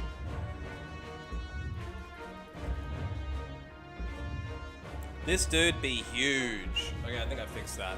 Yeah, I'm good now. The light keeps changing as the day keeps changing. Whew! Okay, I might have to move myself over here because I don't want to get in the way of the heart. Flip it. Let me work it. Is it worth it? Let me put it down, flip it, and reverse it. Okay. Got my watcher down here. Down here. We got the watcher. We got the John. 750. I know, Kia. This bitch is huge. This bitch is huge. Okay, what did we pull first? Justin, you weren't here for it, but I pulled Apo first hand on both the Time Lord and that Elite. So I was extremely lucky to get an Apo first draw on both of those. Getting Deus Ex Machina first here is very good too, because I can just burn these miracles off. But I might wait for Apo, because then they can get upgraded. Having Apparition this turn sucks because he's not going to attack me and I don't have Apo, so I'm a little bit shitty about that. My question for the chat is, Justin, primarily because you've played this, do you think we now use a skill potion or a colorless potion to try and get some draw?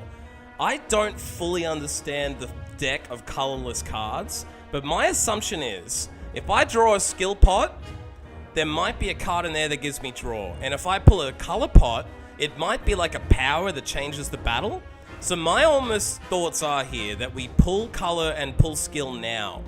Maybe maybe skill first and then see what we get, and then maybe colorless. Because I'm thinking that might be the best way to avoid having to Apo right now. Because if I can get a skill card or a color card that gives me draw, then I can get Apo sooner if I'm lucky. I might even get an Apo off of it. Okay, so you're thinking there's no chance I'm going to get draw off skill? I'm just wondering as well, Isn't Apo a power card? So by random chance, I might get Apo now by the power potion. By the colorless potion, I might get another Apo if I'm really lucky. And that could basically solve having to draw for Apo. Because as it stands, this turn will just be established, prostate, end. Appa is, whether I use it or not going to do shit. I could also play Apo with potion to upgrade the card. Oh, so maybe I could get a colorless potion that will upgrade one of my cards, maybe? Or are you saying that, like, is the skill potion or the colorless potion likely to be able to upgrade Apo? I don't remember if there's any skill cards that will pull Apo. From memory, the skill potion will just pull, like, it'll only pull skill cards from the purple deck that I'm using. It won't pull an Ironclad skill, right? It won't pull, like, a Huntress, a Silent skill or a Defect skill. It'll only pull Watcher skills, right? So that should mean, like, I don't know if there is a skill card that upgrades. There might be a colorless potion that upgrades all the cards in your hand. I did have the option of buying a potion that was upgrade all the cards in your hand, but I ignored it for a regen potion because I wanted the ability to heal in case I started taking hectic damage. And knowing the heartbeat is on, the regen potion I still feel is better than upgrade. I think it was the Forge potion. It's just that I didn't feel like I needed a Forge potion once I pull Apo. Because the Forge potion makes no sense if you've got Apo in your deck, right? I'm not trying to stall here, but I just want to make sure I play this really well. Because this is the first chance I have at the heart. I think it's the best chance I've got. Colorless is its own pool. Apo is colorless. Most of them are low cost draw effects. So you're right, I could pull an Apo with the colorless. I think we're going to colorless now. How many cards have we got? 1, 2, 3, 4, 5, 6, 7, 8. So we can draw this now. Oh my god! I got the Apo! Holy balls. I think, although Transmute would be nice, I could use Transmute to get, like, a shitload of colorless cards that do nothing. What do you think we do here? Yeah, Vato. Vato, by the way, I beat Time Lord in, like, 3 turns with a Vault, and I beat the last Elite in, like, 4 turns. I've been destroying people because I got Apo first. But Vato, we're on YouTube delay, so if you have Twitch, I would recommend getting to Twitch right now. I'll type that into the chat.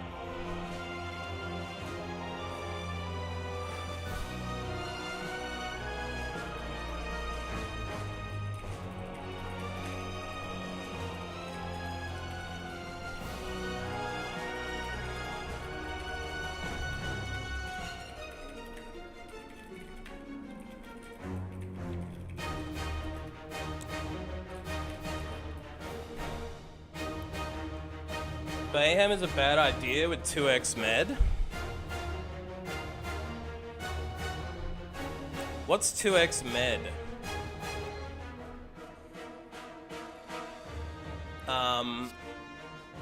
Yeah, I don't want Mayhem, but I'm thinking I might transmute.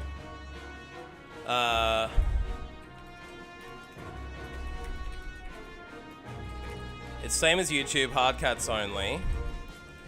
Sorry about the platform BS, trying to figure out how to get YouTube delay down. I think it hates me because I am simulcasting. After this run of AO4, I am going to kill the stream, check settings, and maybe get the YT as main channel. Might be an option. Welcome, Mel Chonti Trucha. If you want to follow me on Twitch, that would be nice. If you want to leave both tabs open or whatever you're doing, that'd be cool, so we triple or double the viewer count. But yeah, after this run, I think what I might try and do is kill the stream, check the settings. I might be able to make it so that YouTube is the primary channel. I think there is a setting that makes it YouTube the primary channel. And then I can, like, You know what I mean? I think I can probably switch it around so that Twitch gets the delay and YouTube doesn't. Because I'm kind of feeling like I'm dissing my YouTube audience by having them on delay when nobody really uses Twitch as far as my fans go. But if you guys prefer Twitch and you want me to stay as a Twitch main and you just all jump over to Twitch, that's fine with me. I really don't care. I know the chatting experience is better in Twitch because you get emotes and shit like that. So yeah, it's up to you guys. I'll listen to my community, you tell me. But what I'm thinking here, boys and girls and days and shays and zays and anybody who identifies as a Cool Ranch Dorito, here's my options. I think option number 1 is take Apo. Take Apo now. I'm thinking the reason I want to take Apo is because I want to make the app not... I don't want to use the app... I want to use Apo because I have an Appa in my hand that's a Erythral. If I have to use the Appa in my hand, it's useless. Okay, you would take Transmute here, but not use it until you draw Apo. Art is a long battle, so you should depend on going through your deck a few times. Here's my challenge with that. The only challenge I have with that, Vato, mi amigo, Vato Trocha mi amigo, is that if I don't Apo now, I lose this Apparition, because he's not attacking this turn. So that Appa in my hand is basically wasted. However, I have 6 of them, so it's only wasting 1 of 6. So if I Apo now, it will allow me to keep my Appa that I've got in my hand, put it in the discard, and then move on.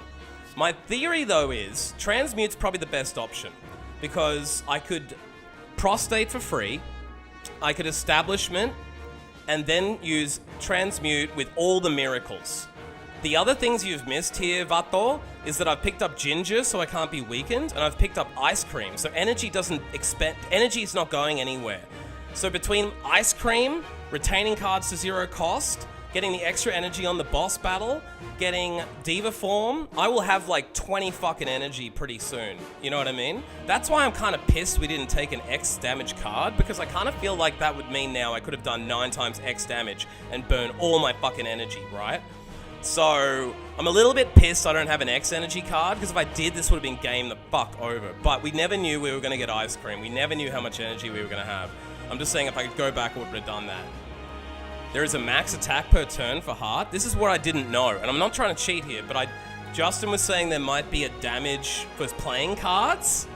I don't know if I take damage for playing too many cards, but that is a possibility too. Apo means your apartment guaranteed to not proof. Transmuter, have no idea. That's what I'm saying. It can only take 200 a turn. In that case, the X damage card probably wouldn't have made a difference. That makes me feel better. Thank you. Thank you, mi amigo. Gracias, mi amigo. Una cerveza, por favor. By the way, does everyone like my face cam / my face? Hello. This is who I've been playing with the whole time, me. I mean, this is who you've been watching. I haven't been playing with myself off camera, I swear to God. But yeah, this is my face. I've got a mullet. You like my mullet? I've got a big mullet.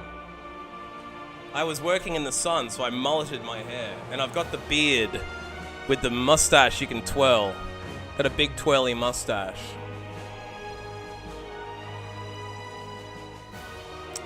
I'm glad you enjoy it. It took me 4 hours this morning to get this set up, maybe 4.5. My computer does not want to put anything through to my TV and the capture card and the face cam. I think it's because my laptop's a piece of shit. So I'm sitting here looking at OBS instead of having a full game view, but it's working. The long story short is it's working, but I had to work some black magic to get it to work. Anyway, here's the thing. I think it's worth wasting 1 Apo. Wait, no. I think it's worth wasting 1 Appa to have Transmute times 4. 4 transmuted color cards of 0 cost could be the fucking tits. I've also picked up a regen pot, so I can regen at some point in this battle. The last 2 fireplaces I've gone to have been useless, because I couldn't smith, and I didn't need the heal. But here's the other thing. I might transmute an Apo. So if I'm lucky, out of the 4 cards, I'll get an Apo anyway. My other option, Vato, I was telling Justin, I have a skill potion up there. there. Up there's a skill potion. That skill potion, in my mind, could become a draw card, right? So I might want to play the skill potion this turn and pull a chance at a draw, and then I might be able to draw Apo. So I'm thinking I take the transmute here, then play the skill potion, and draw, hopefully, a skill card that gives me draw, and then use that draw to pull Apo.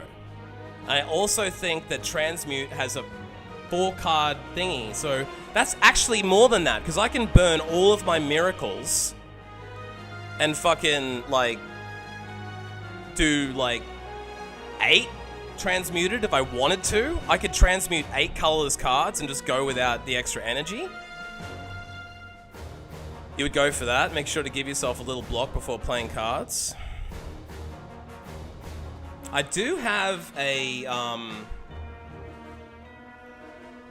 death card in there, so I might play the defense card first. Right. So I'm thinking if I play that death card, I can probably then burn 2 miracles and get 6 transmuted. I might not be able to do all the miracles on the transmute. The def or pros.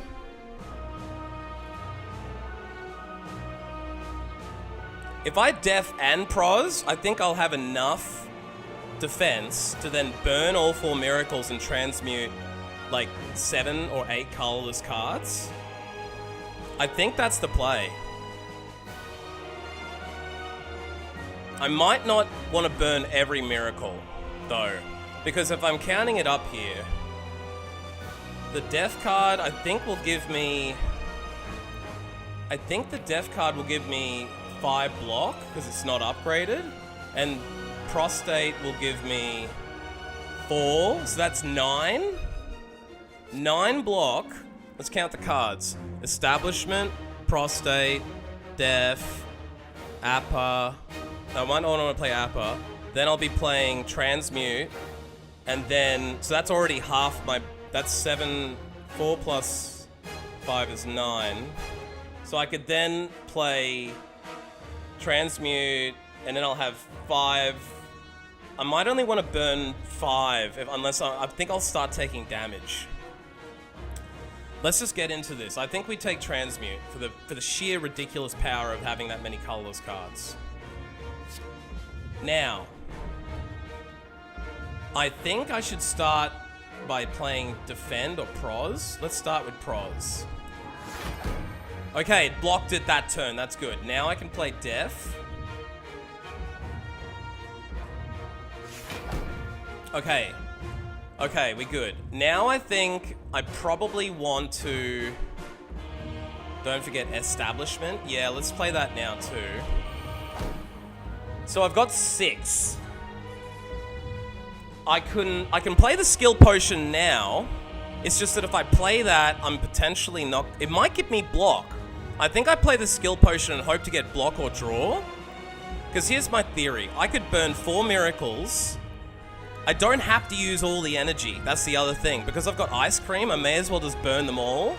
But I guess, like, I could burn 4 miracles and be up to 7 energy, and then I could transmute 7 colorless cards.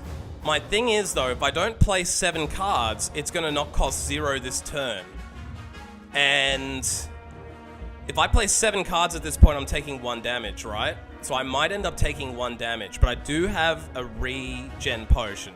If I play the skill card and it doesn't end up as block and it's just draw, then I might end up taking 8 damage, which will be 2 taken. But I think the play, I'll burn everything when you play transmute. Save 1 miracle. Right, yeah, that's a good point. Are you saying save 1 miracle for... this apparition? Because I don't need to use apparition at all. So what do I need the 1 miracle for? I don't need any miracles, right? Unless you just think it's good to save 1 miracle. My idea was to transmute the maximum number of cards and burn 1, 2, 3, 4 and then play transmute. But I could play the skill potion first, see if I get draw or block. I almost don't think there's any point in saving that skill potion over here. Because if I save that skill potion, what's it really going to do later? Right now, it could give me draw, which gives me my natural Apo. It could also, in case you need more energy later. That's probably fair. So maybe I burn 3, transmute 6 cards. The only question is, should I now... I actually think I should play the skill pot now. Because if I pull a card that gives me draw, I might get Apo. Then I can upgrade all the miracles, and I can upgrade all of the cards that I transmute. If I get block, it means I won't take any damage. Yeah. Okay, we're doing it. We got Scroll. Now, Justin and I were talking about this before you joined, Vato. I just picked up a Scroll card in my deck anyway. So I have one Scroll card in my deck. I picked it up because I know you hate bloat, but Scroll is anti-bloat. It will allow me to draw as many cards as I want. So I already have a Scroll coming through to me. I actually could just take Perseverance and gain 5 block. You reckon Persevere? Here's my theory though, right? Why would I not take Scroll, burn my 4 energies, then play Scroll, and hope that I get block? Hope that I get Apo? If I can use Scroll to get Apo or block, I can play as many cards as I want effectively. Right? I kind of feel like Scroll will give me the best chance of pulling Apo, which means I'm not wasting an Appa. If I don't get an Apo this turn through that transmute, Appa is dead, which is not probably the end of the world.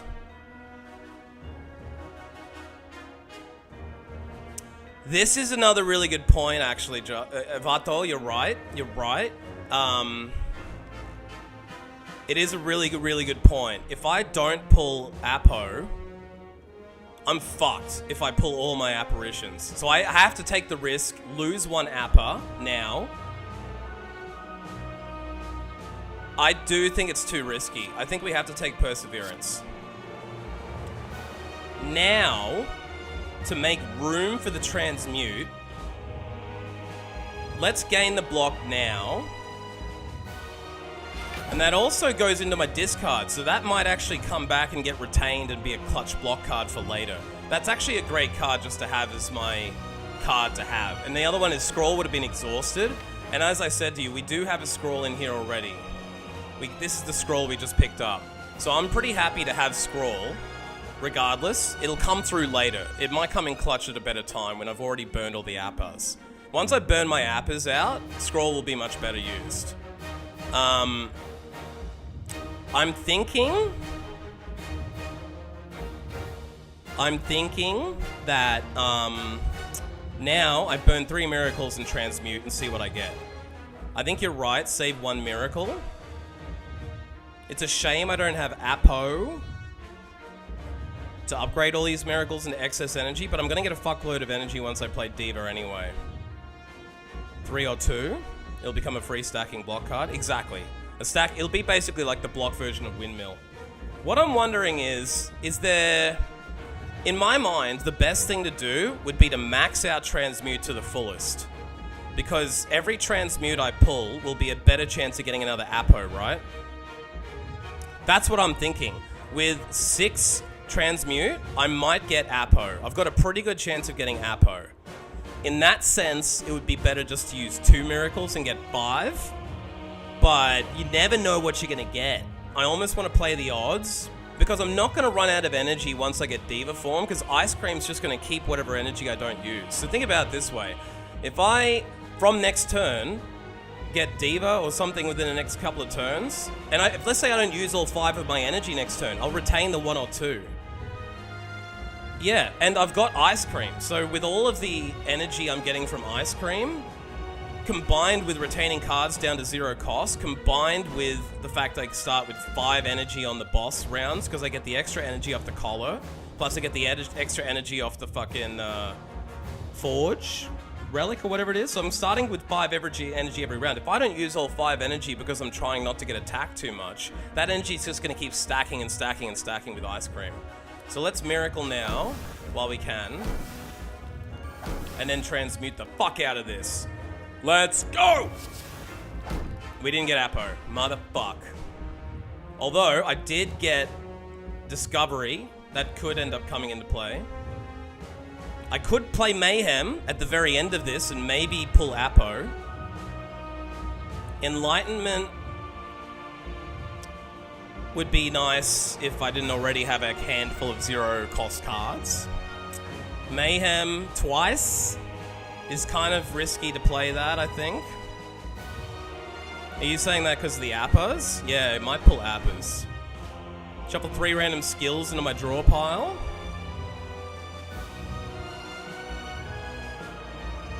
That's actually a fairly shit run of colorless pulls. Of all the colorless I could have pulled, I think double Mayhem is kind of fucked.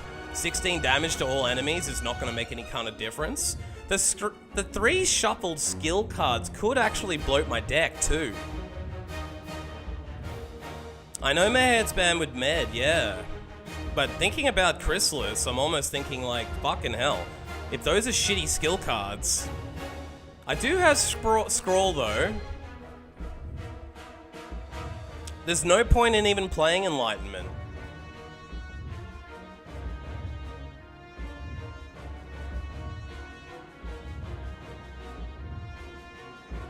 My question is to you, what cost do these cards go through? Because right now they're 0 cost, but if I don't play them now, they're going to go back to regular cost, right? Like, they only cost 0 this turn, according to the language of the potion. Which says to me... Yeah, but it says... Am I going to be... I guess I have a lot of energy, but I'm just wondering how expensive are these cards going to become if I don't play them now? I guess Dramatic Entrance will be 0. Disc is 1, but it doesn't exhaust when upgraded. 8 stays 0. And Light stays 0. I'm guessing Dramatic Entrance stays 0 as well. Unless this dude spawns, it might be worth playing Dramatic Entrance now that I have the block. Oh no, it's Pen Nibbed. So that's actually a waste of Pen Nib. I think it's a waste of Pen Nib to play Dramatic Entrance now. Does Chrysalis stay better? Shuffle 3 random skills. I actually am scared of even playing Chrysalis from the deck bloat. In my mind, it might be okay once I burn off all my apparitions. I guess they could be really good skill cards. It's just that in this battle where every card takes damage to you, they could be good blocks.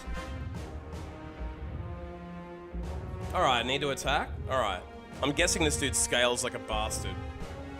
We'll play Dramatic, but it's exhausted if I play it. Does it get significantly better on upgrade? I think I can check. No, I can't. I can't check. I was gonna press triangle and that would have ended my turn. Hilarious. I nearly did it again. Alright, we may as well Dramatic him then. That's the only attack we have. We can't Mayhem, we don't want a Discovery, we can't bother with Enlightenment. Chrysalis we won't bother with, I guess, now. Yeah, I think Dramatic and End is the only way to do this. Unfortunate. That was bad luck, but we never know. Those Mayhems might come in handy. Especially once I can scry, and once I get, like, a smaller pile. If I pull Mayhem at the right time, that could actually come in clutch so I could play something really good off the top of my draw pile. So, let's end the turn. I don't know if he normally makes me weakened, but I picked up Ginger, so this does not weaken me anymore. So it looks like I've been made frail, gaining less block, and I'm vulnerable. I don't know if that would have normally been a vulnerable, weak, and frail combo, but I'm not weakened no more. I can't be weakened thanks to the power of Ginger. Mayhem and Med are bad synergy. Yeah, and I just don't want to use like 2 or 3 appers by accident, so I think once the appers have all been burned, it won't be so bad. Play all cards, scroll the last one. Yeah, that's a good idea. Damn, the whole screen be shaking because of the fucking heart. It's like, bum bum, bum bum, bum bum. Medend's turn. Yeah. Yeah, that's what I mean. Having 2 meds in my deck, it's too risky to be doing Mayhem. Unless I've already got them in my discard pile. So, we may as well double Appa. 60 fucking damage too! Woo! See, I'm scared. If he doesn't attack next turn and I've double Appa, this is a waste of an Appa again. So that means I'm now 3 Appas out of 6 down. The complete lack of fucking Appas is scary to me. Oh shit, I played the burn and I don't have any block. It actually does less damage than if I'd kept the burn, so it was still the right thing to do. Yeah, I do have a regen pot. I'm wondering if this, maybe next turn I play the regen. Maybe I play the regen pot this turn. Maybe next turn. Yeah, maybe next turn. I'll wait till I'm 5 HP down, but I could play it at the end of this turn depending on what happens with Scrawl.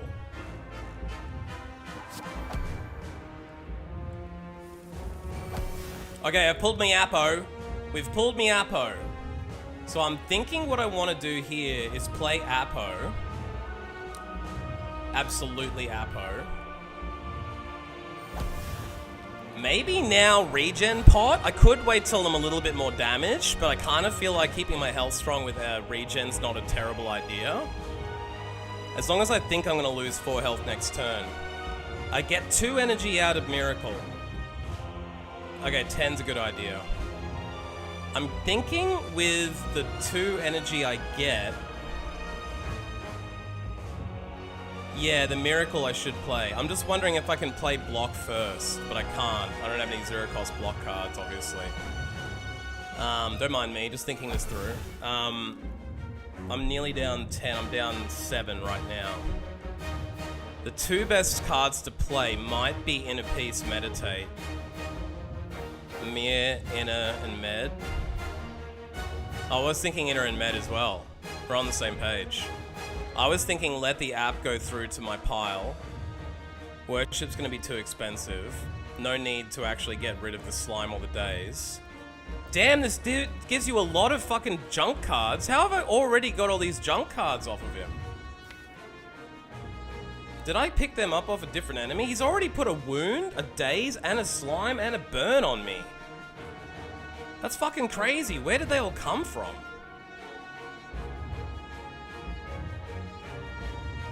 But if I play the slime, I lose a health. Is it not worth... I suppose it is going to fuck my draw. It's probably worth losing... I wasn't going to play it to lose the 1 health. Fucking prick is at the end of first turn. Here's my thought, though. What am I going to pull out of my pile that's worth it? Like, meditating kind of feels like a waste if I don't have anything good to pull back. I could pull back Perseverance to get the block guaranteed so I can play cards next turn. Yeah, I was thinking that. The only other thought I went, because here's my other thought. Is it worth keeping the attack going early, pulling, like using Carve instead of meditating, because we don't need to go into Calm within a piece. Or maybe it's better to play Carve, get the retained card, skip in a piece, and then meditate. I think the better play is to skip in a piece, because it's going to put us in Calm. That's useless, because this will also put us in Calm. So why don't we Carve, do 10 damage, get the Smite retained, that will then go down to 0 cost by next turn, and then we meditate out to get into Calm. We could even then bring Carve back if we wanted to, because it's going to give us 2 cards, so we could bring Carve back and Purse. You're thinking Inner use it so that we can bring Inner back next turn for more draw, right? I can see the logic in having Inner for next turn. Yeah. I mean, you know this boss better than me. So you're thinking I play Inner Med and then pull Carve back out with the other meditation that I'm going to pull? Probably smarter. Because I'm not close to Divinity yet. I'm only on... Well, actually, I'm on 7 Divinity.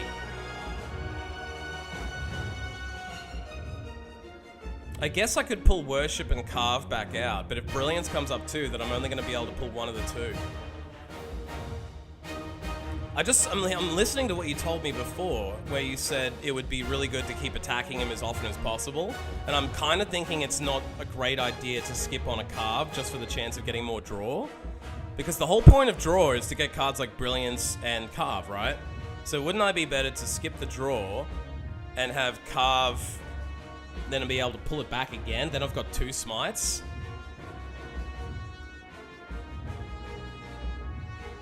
With this boss, you gotta get all the systems up and running ASAP. So basically, you want Inner Peace early so that I can blast all the way through my deck as quickly as possible. That makes sense. Okay. Alright, I think I can see what you're saying. I feel like having more attack early is going to be important, but I'm going to hit Divinity in 3 turns no matter what. Sooner if I Vault. I think I've got Prey coming. I don't know, bro. I haven't played this one before.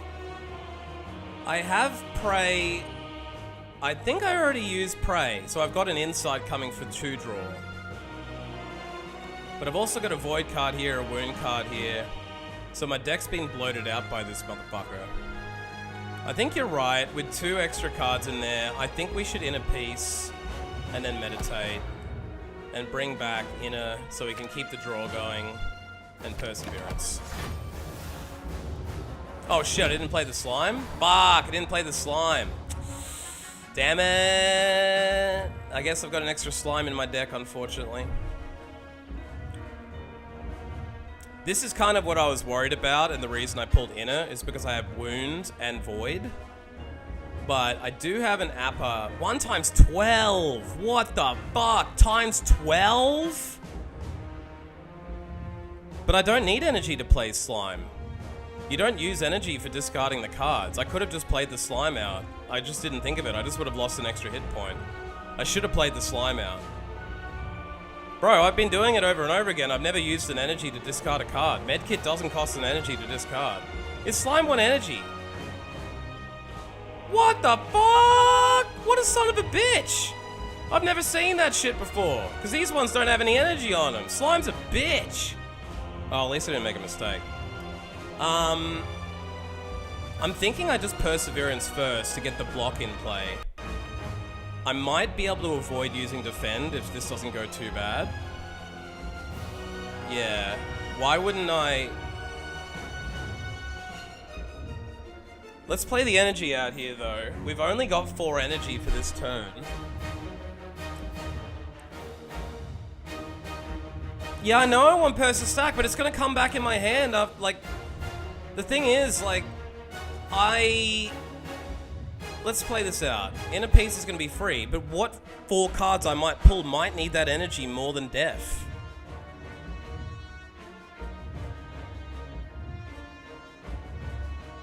Yeah, but it's going to go to my discard pile and then come back in and start retaining again after that, right? Here's my thoughts. Inner Peace as soon as possible. Because I might pull cards that I want to use that energy on, right? What if I Wound for 1 energy, Def for 1 energy, then Inner Peace, and I pull Vault plus a bunch of other shit I want to play? Yeah, but if I play those 3, then I'm taking 3 hit points of damage. So why would I know Wounds and Void won't take energy. I'm saying that without any defense, that's 3 points gone. So you're suggesting I spend 1 of my only energy, and then Inner after I do Wound, Void, and then pull the cards with 3 energy. Depending on the 3 cards I pull, that could suck. Compared to Inner Peacing after I Perseverance, and getting 4 energy to play whatever I pull, right? What if I get fucking Vault, I can end and Foresight, and Like Water? If I Like Water, Foresight, Vault, That feels better. What if I get Diva? What if I pull Diva off this inner piece? Then I can't play anything else at all. I guess it doesn't really matter, but I just feel like I'm gonna need energy to play whatever I pull. And I'm gonna get, like, I mean...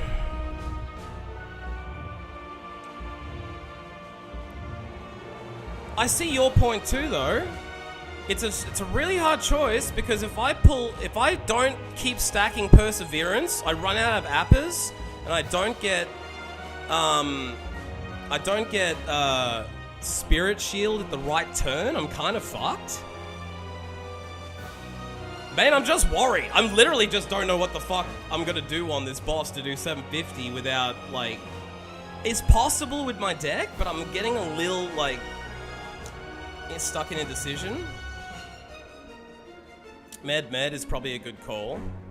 I also think I need to med Divinity stuff back and Brilliance back and Carve back. Like, everything needs to be medded back in at this point. Like,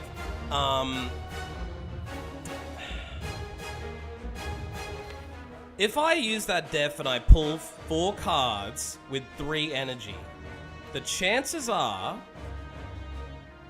I'm gonna get... What might I want to play? I wouldn't play Vigilance. I might want to play Vault for 2. I would definitely want to play Foresight. That's 3 energy right there. Deceive Reality, if I pull it, would be equivalent to having the block of that Perseverance right now without it stacking. Meditate, I might want to play as well. Like Water, I might want to play. Scry, I might want to play to draw another card. Inside, I would want to play, but it's no cost. I wouldn't want the Appa, and I would definitely want to play Diva. So I think I have to do this way, because I've burned all the miracles doing Transmute. That's actually kind of fucked me now, because I haven't pulled Diva yet. I might have burned too much energy early, but it was a good gamble at the time, thinking I might get these really good cards, so... Alright, I say we Purse, and then we'll Inner. Get rid of the Void. 1, 2, 3, 4, 5, 6. That should be plenty.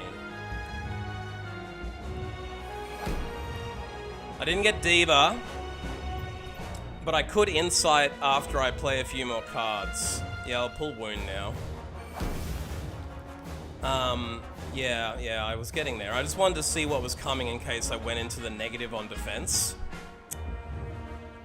I'm feeling like I'm gonna have to Foresight. Vigilance is a skip. Meditate at the end of the turn.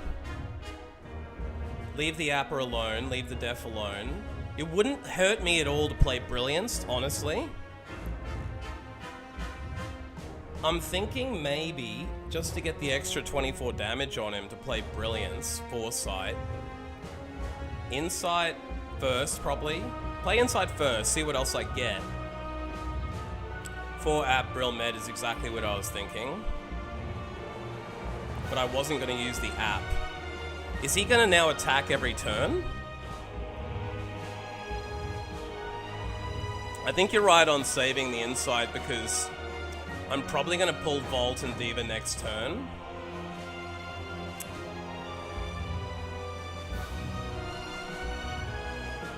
So if he spends... I wonder what happens first between Foresight and Mayhem.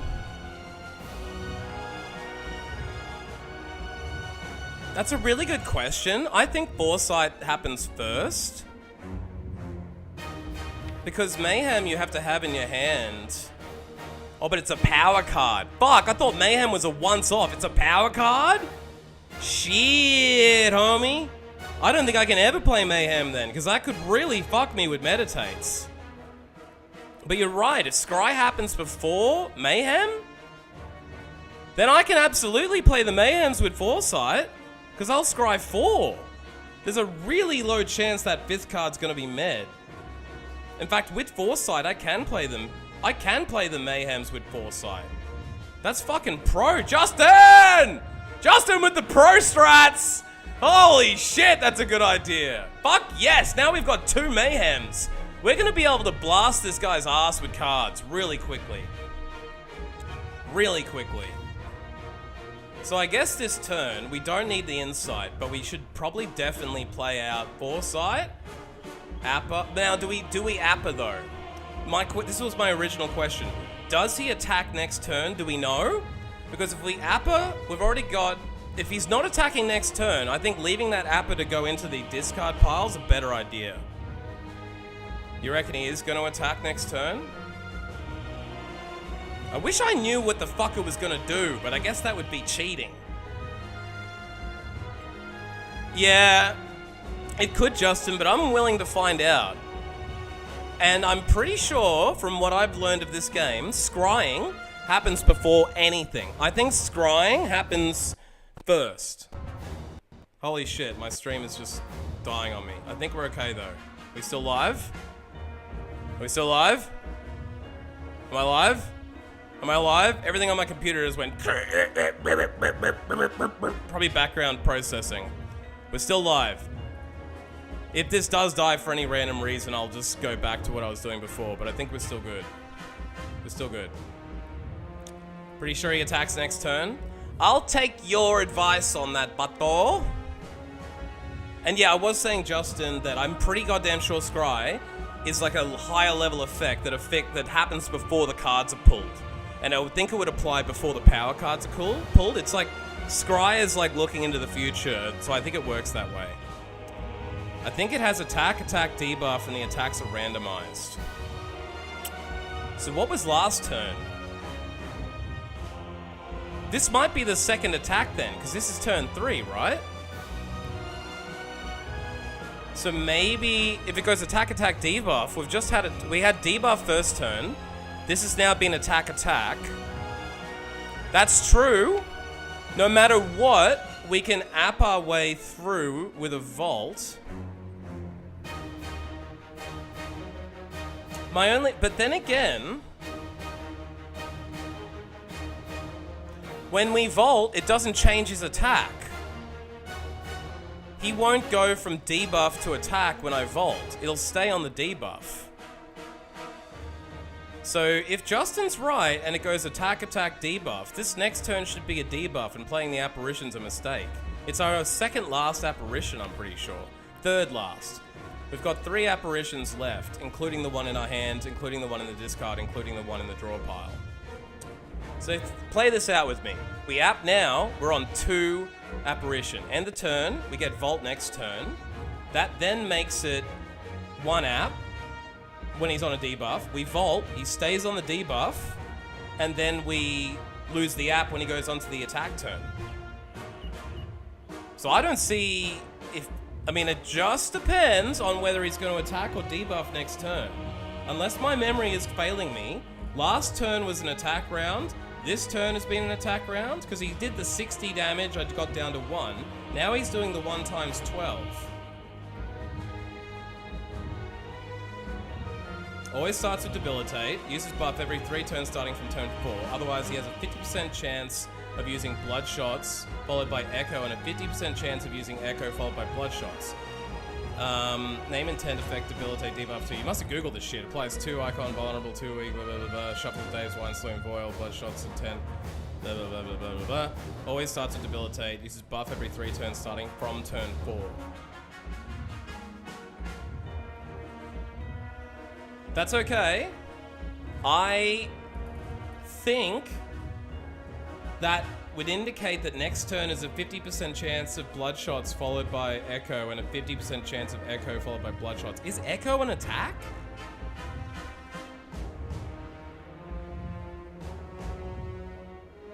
Based on that knowledge, he's probably going to attack next turn, because next turn is turn 4, which would indicate that the... So this makes me think if turn 4 is next, uses debuff every 3 turns starting from turn 4, next turn is the buff, so I don't think we use Appa. I think Justin was right on the attack debuff guess / memory, because this is not going to help us to Appa, because when you vault, it doesn't change his attack. It's like, it gives you an extra turn, but it doesn't change what they're doing. It's like a free turn. It doesn't increase the turn count for the boss. So if he's buffing next turn and we Vault, it's going to be buff for 2 turns. It's not because if... It doesn't work like if we go next turn and it's a buff and then we Vault, it goes to an attack. It stays on buff.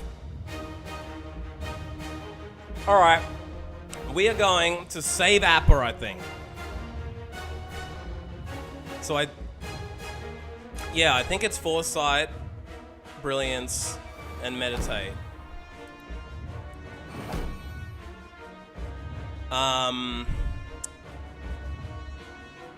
Have we played like Water though? We haven't. So I think we should defend Meditate, because otherwise we're gonna take...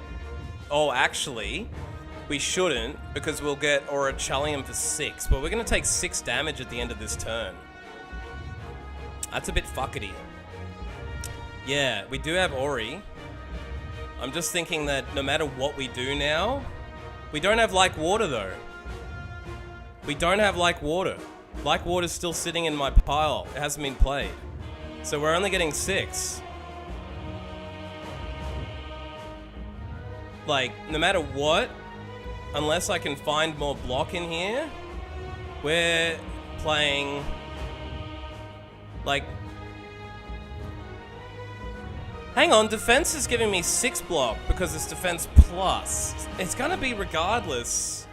It's gonna be 6 block no matter what I do. Aura Chalium's gonna give me 6, defense plus would give me 6, and take 1 off of me, which I have already. He's gonna do 1 times 12. So I'm gonna take 6 damage, because I don't have Like Water on yet. Even though I'm in Calm, Like Water hasn't come out yet.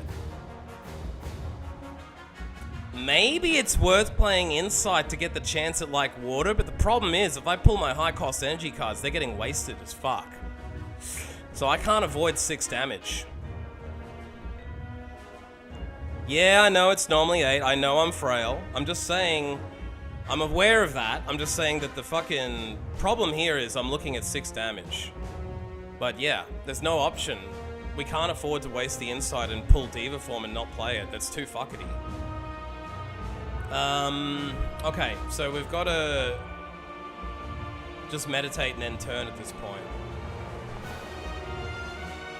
The only other option, and it's kind of crazy pants, is that we go into worship with we go into mantra, gain the energy, pull insight, draw 3 cards. If we draw 3 cards, we might pull Diva and Vault.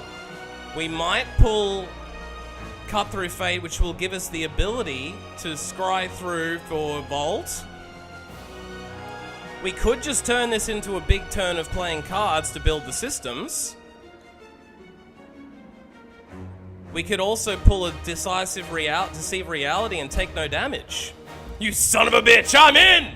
You see what I'm saying? It's a little crazy pants. It's a little fucking crazy pants. I'm not gonna lie, it's a bit fucking nuts. But we will still be on 3 Divinity, because it's gonna take us over by 2. Then next turn will be on 4 Divinity. We could even meditate it back into our hand. So, to be able to build all the systems, like Vathor says is a good idea with this boss, it might be smarter to go Divinity, not for attacking reasons, but to get systems in place. That's it, we gonna worship, boys and girls, let's do it! Oh! Now, we're gonna have to insight and pray. Everybody hold your nuts. We got Diva, but we didn't get Bolt. I also didn't play the defense because I wasn't thinking. Oh, shit. I was also wondering if I could play this instead. I think I have to defend before I play Diva, homie. And at this point, I'm thinking Deceive Reality instead of this bitch-ass defense card. But I think I've got enough energy to do everything I want now. Although I might want to go back into Vigilance at the end of the turn. Since I have no attacks anyway, I could windmill him. Let's play this out. If I Deceive Reality, Des, Diva, Def, Vision, Med. Let's count that up. Des will be 1. Diva will be 3. That'll take us down 4. Vig for 2 would put us up to 5 and then med. That's probably the best way to play it. I don't think we can def... Yeah. That's what I was thinking too. We can't def. But we don't... Yeah. We might want to play the safety instead, homie. Or... to avoid all damage, we could play the safety. We could also do 30 damage right now instead of meditating, but I think that's probably short-sighted because we can just retain Windmill Strike and get that shit building. We need to get that shit building. So fuck Windmill Strike. We definitely want to Deceive Reality and Diva. The question is it better to... Nah, there's no other way to play this. I'm just kind of wondering that, like... Just SDF med. Yeah. Well, that is a good point. Dev, not def. Yeah, if I don't use all my energy, I actually get to retain it. So it wouldn't be horrible to retain this energy anyway, right? But, look, we gotta play Des.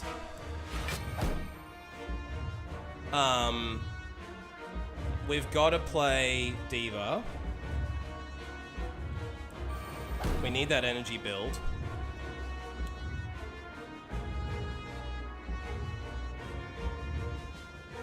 I miscalculated and now I can't do Vig and meditate. How the fuck did I miscalculate? I don't know. But at this point now, I should def. I don't know how I miscalculated that. Chalk that up to me being an idiot. But at this point, now that I've played it this way, we have to avoid the calm, unfortunately. We do have to just defend and meditate. Might not matter in the end, hopefully. And I'm thinking we probably want... Is it worth getting a Mayhem back early?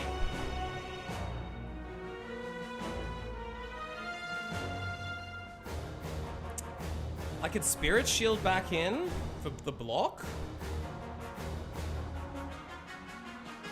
Spirit and Med.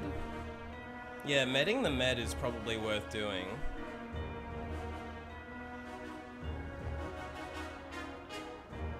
Next turn is buff.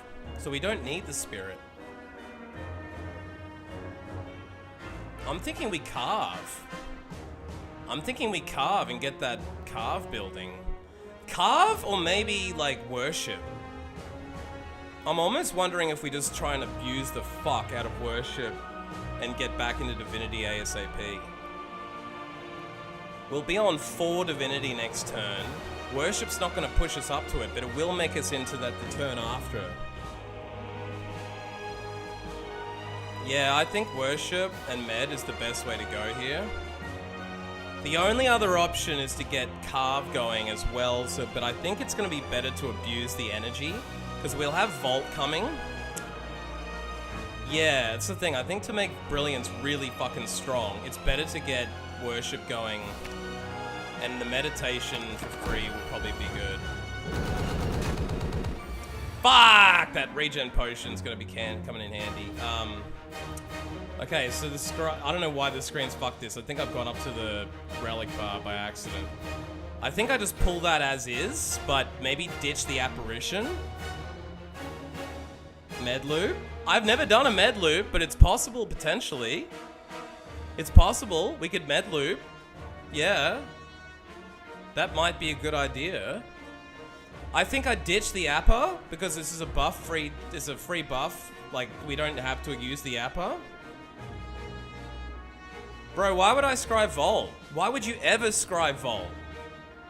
That sounds retarded. Like, Vault will give me a free fucking turn. I've got 6 energy. I can spend 4 energy and then just Vault and get another 5 energy. Why the fuck would you ever scry Vault? Like, what the fuck is the point of that? Like, what is better to pull?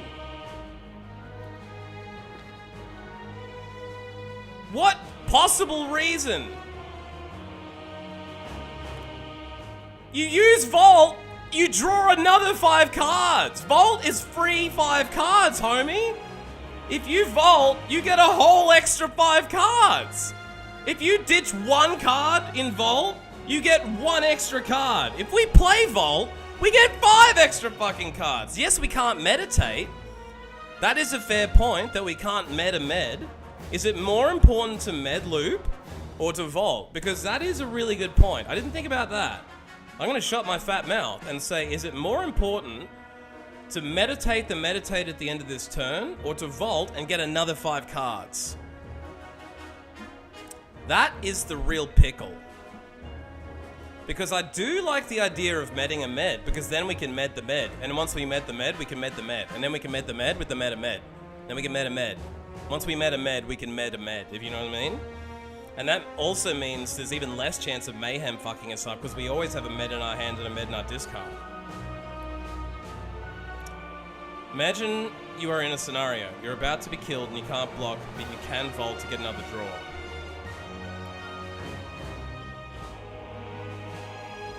Okay. Yes. Since Vault will exhaust, it's probably not worth burning it now. I now agree with you. I did not remember that Vault exhausts, and because of the way my fucking screen is, I couldn't see it. Now I agree. Now I completely agree. It will also allow us to med a med. And once we med a med, we can med a med. And once we med the med, we can med the med. And you see, once we med the med, we can then med the med. And then we can med the med. Yes, I see what you're saying. I completely forgot Vault was a 1 play. I overpowered Vault in my mind. But, you see what I'm saying about the med? Now that we've got a free med, we can use that med to med a med, can't we? Actually, discard pile's empty. Med must have gone back into the draw pile, which is a shame. We can't med the med because it's in our draw pile. But we can pull Enlightenment on this hand and keep the 6 energy. That's actually not too bad. I mean, we've kind of got everything we need anyway, right? Like, we've got plenty of energy anyway. But I'm thinking the first card we play here is Enlightenment. And then we just play we play 1 defense card first, get down to 5 energy. And then we Enlighten and play everything we can for free. Yeah, 1 def card, and I think we're good on that. I mean, we've only got 1, 2, 3, 4 points, 5 points of energy to spend. And that's if we windmill this turn, which we probably wouldn't want to. I am thinking it might be worth worshipping now, and then just going into Divinity next turn. Enlight doesn't make 0, just 1. Ah, well, it's useless. Nothing we have is a 2-coster. Fucking useless. I thought it was a 0-coster. Why can't I read today? I don't know whether it's worth using the defend card when I can play deceive. It's only 1 less block and we get a free safety. So I'm thinking, because we're retaining 3 cards, we may as well play the safety card. Yeah, I know. I didn't read the card right. Why would I def? Why would I def? The def is wasted block. Right?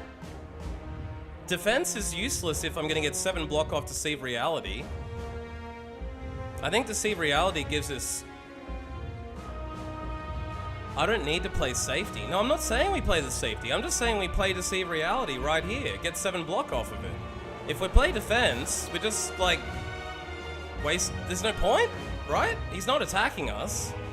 We just Deceive Reality, gain 7 block, and then go on and play Like Water. Then I can scry, cut him, draw an extra card, and see what I'm up against. I can probably also worship after that on the basis if I can get Brilliance next turn. Yeah. I agree, but I'm thinking we should probably just pull Like Water anyway, because we're gonna want that no matter what. I think like water straight away. Now we can scry. So we can get rid of the slime, that's handy.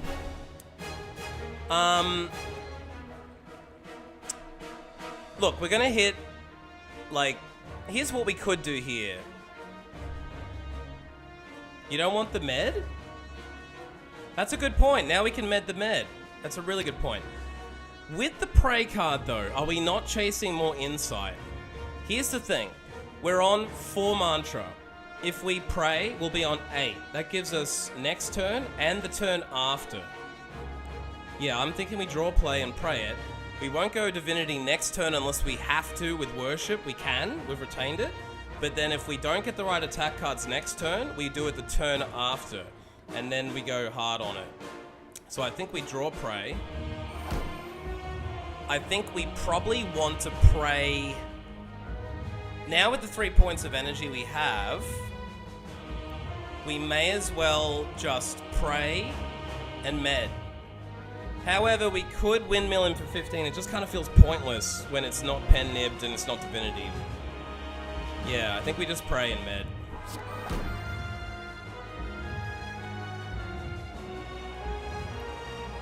I'm thinking we take cut back. Cut and meditate, so we can get another draw next turn. I mean, we could take Deceive back, but we've got 2 safeties already. I don't think I need to keep stacking these safeties. With 2 of them already, I feel like Scry is better. Yeah, that's what I was thinking. However, I've got 6 cards here now, actually, so I'm only going to be able to pull 4 fucking cards. That's a bit of a problem, actually. I didn't think about it. I should have actually burned a safety. And only retained, because I've got 5 cards retained here. I didn't think about the med giving me 2 cards back. Yeah, I know he will, I know.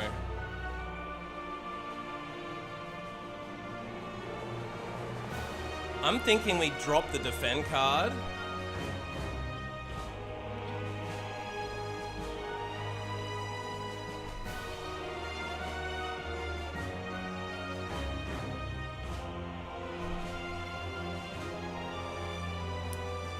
Explain this to me then. He's not attacking too much, I don't think. He's got 42 coming at me this turn. I think we'd better keep Mayhem and play it, because we might end up playing an apparition with it. Like... Here's the other thing. Wouldn't we be better off pulling Chrysalis and using the 5 skill cards? Because it could be 5 free blocks. Skill cards can be blocks, so... I can't really see why we wouldn't want Chrysalis. I mean, I know you're chasing an Appa. Oh, it's into the draw pile. Yeah, that's fucking useless. Yeah, so we'll probably scry those.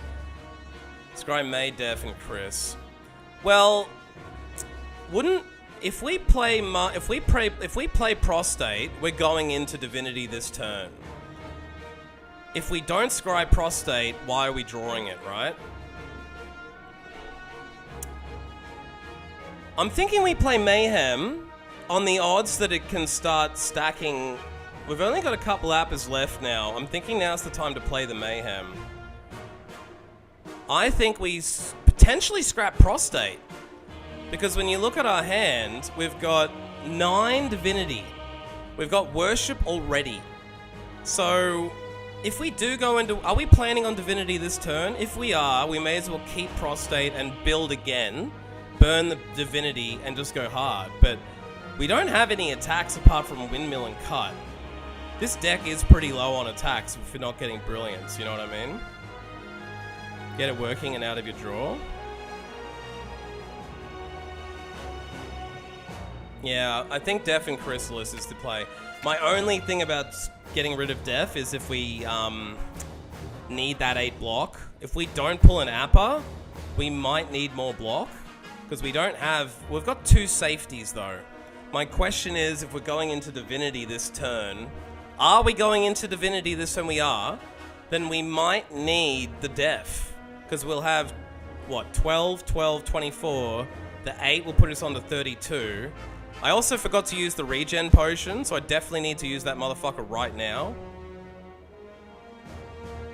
If we don't pull an Appa, and we don't pull other defense cards, I guess it's a gamble that we'll pull the we'll get rid of this defense card and get a better defense card. So I guess we'll scrap it and hope we get a better one. Okay, we've pulled Brilliance. That's good, and we pulled an Appa. That's good. So let's Appa. I think then we Prostate and Worship and just go full attack mode. Oh yeah, I gotta defend. Fuck, I'm gonna use that regen potion right now. I guess I have to play a safety? Oh, I can Prostate. So let's Prostate first. Is there anything else I have to do before that though? No. Yeah, I'll play Prostate now. See, now we've got 13 energy. Even if we don't burn it all this turn, we should have plenty of fucking energy left next turn. Now I just think we go nuts on attacking. Play Worship as well. We're already back on 7 Mantra, which is really nice. We could potentially even get back into it next turn if we pull Prey. I'm thinking now we play Cut and Mayhem. And then reevaluate. We might need to play another safety. Worship and Brill. No, I'm thinking first we want to cut, see what else we get. I think we want to Mayhem and cut and see if we can pull some more death. If we can pull some more natural death, great. If we can't, we play a safety. Because with the 2 block that I've got left, I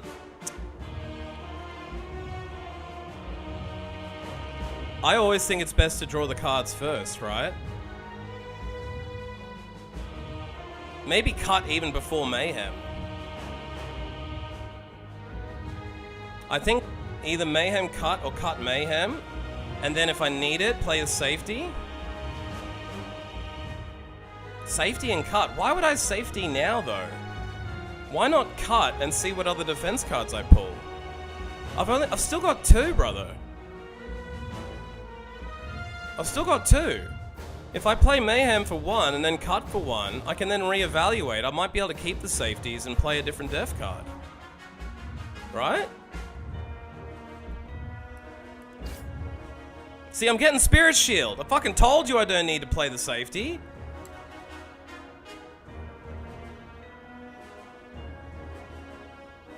So I'll be getting a Mayhem and Inner Peace next turn. That's actually not too bad.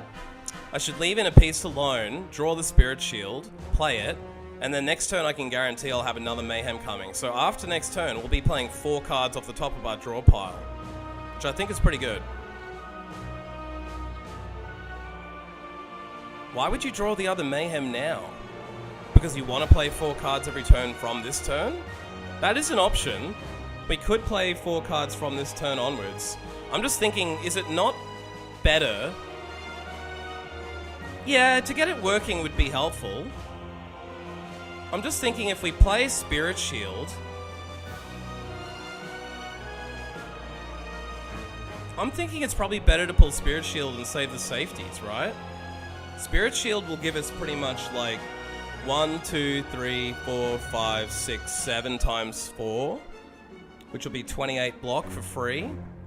Then we've got 2 safeties in clutch. We don't have to burn a safety. Then, at the end of the turn, we can meditate Spirit, and we can meditate Brilliance back in.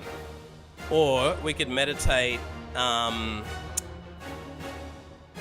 something else I can't think of right now. We could meditate the other meditate back in. So we can always meditate. 36 next turn. 36 block from Spirit Shield, are you trying to say?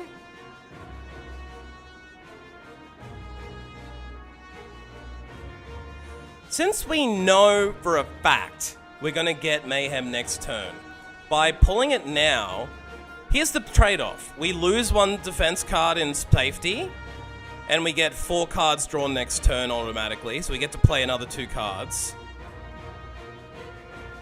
But if we play it the other way around and we do Spirit this turn, we keep our 2 safeties, we only draw 2 next time, then next turn we play 2 more we get Mayhem working next turn. So we'll be playing 4 cards a turn from next turn if we do the Mayhem now. The thing is about Meditating Spirit, it's not as useful right now because we'll have a fuckload of energy coming at us from here on out now that we've Diva'd and everything else. Fucking hell.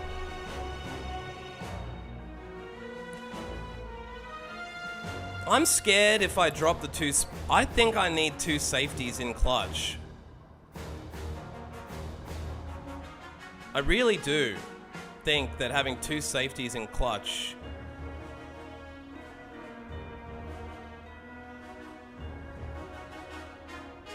Right. So you're saying the end of this turn I meditate, and spirit back in. Because pretty much one of our meditates is always going to be used on meditate from here on out, right? Because I've got 1 meditate in the discard pile right now, I'm pretty sure. Yeah, so the next turn I would just meditate, spirit, and meditate back in. Makes sense. So we'll ditch Inner Peace, we'll ditch Spirit, and we'll draw Mayhem. Now, I have to burn a safety. We double Mayhem. We windmill. And we're gonna get 1 strength out of this because we've used 3 attacks. We've also got him down to 485 health, so we're starting to break him down. We've also now gained 1 strength, so we're on 1 strength build, which at least will start to help. Gotta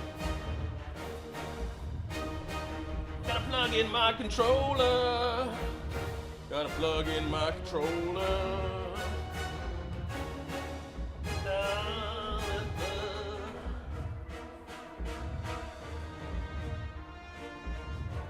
Okay, we're plugged in. Holy shit, that Brill. I want to med Brill. I'm thinking meditating Brill might even be better if we get an Appa. Here's the thing. We're going to play 4 cards next turn. So no matter what, we're going to get Appa playing. Then, because think about this. We're going to draw 5 cards. We've got 2 Appas in here. That means we're going to be able to potentially play 2 Appas automatically. Or we'll burn 4 other random cards, and then we'll play 1 Appa only. Like, we're going to be able to Appa next turn no matter what. So I think we skip Spirit Shield, and we bring Brilliance back. The question is, though, we can't Brilliance unless we get more Mantra. So we would have to skip Med, and we would have to Med Worship and Brilliance back in. Because we've got no more Mantra coming in, right? We're going to have an Insight, so we might be able to pull some Mantra. We might be able to Vault now. Thank you, Scattered Pansy, for the cheap viewers on streamboo.com. You've just earned yourself a ban! Let me check how I... Mod actions. Ban.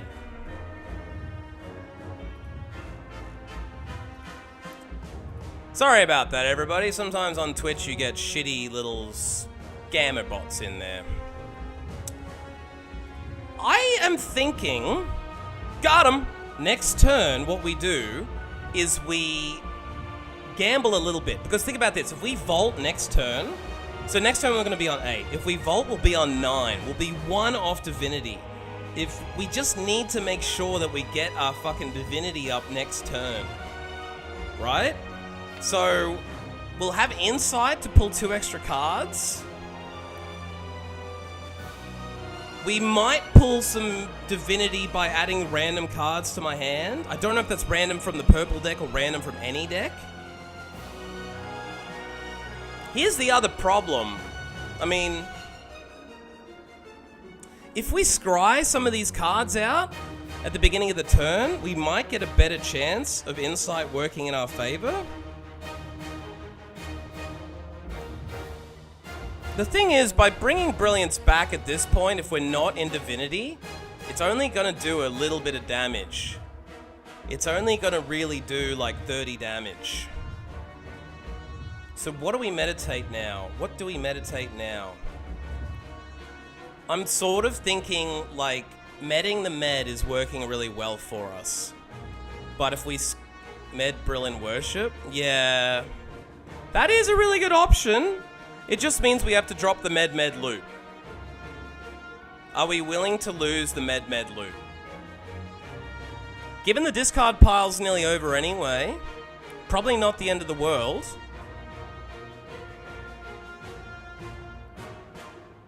Alright, let's do the damage. I agree, we gotta kill this motherfucker. Let's get med, and let's get worship, and let's beat his bitch ass down to the fucking ground! Okay, I'd say, did we pull Appa already? Wait, did anyone see what happened on stream? I'm gonna look at my YouTube, which is delayed. What did, I don't know what played first. I'm just gonna wait and see if What's Its Place played first. Okay, Mayhem hasn't played. Yeah, I know, I just double checked the YouTube stream, which is way delayed. Nothing played. So we have confirmation that Mantra... Sorry, what was it called? Mayhem? Mayhem doesn't happen before Scry. So I know that was what Vato said and Justin was theorizing. We now have full confirmation. Foresight Mayhem worked. I'm pogging too, brother. Oh. That's my pog face. Oh.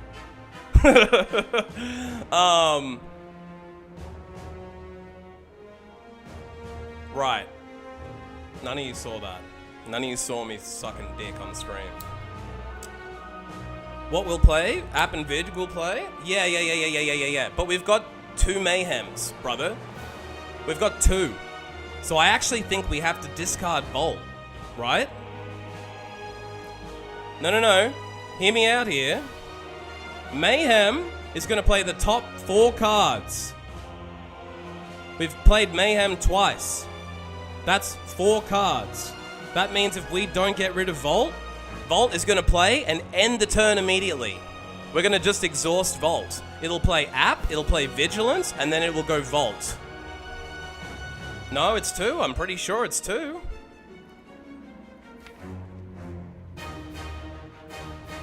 How do I check that? Let's go into...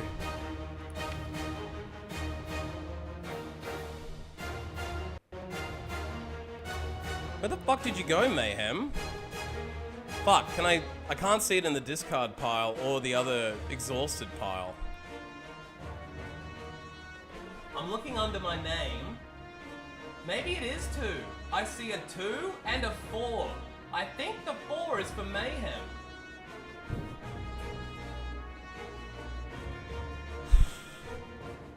Someone's gonna have to Google it, I think, because look, unless I can circle over my character, can I get over my character?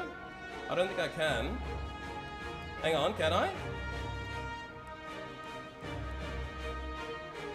4 is regen. 4 is foresight. So am I looking at this right? I've got 8 mantra, and the 2 next to it is mayhem. Then the 4 is the scry. Then the 1 is whatever the fuck the swirly is.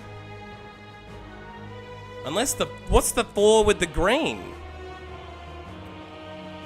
Alright, guys, I can't read today, obviously, because I read Mayhem as it plays the top 2 cards. I'm very sorry. I'm very sorry that I can't read this hand.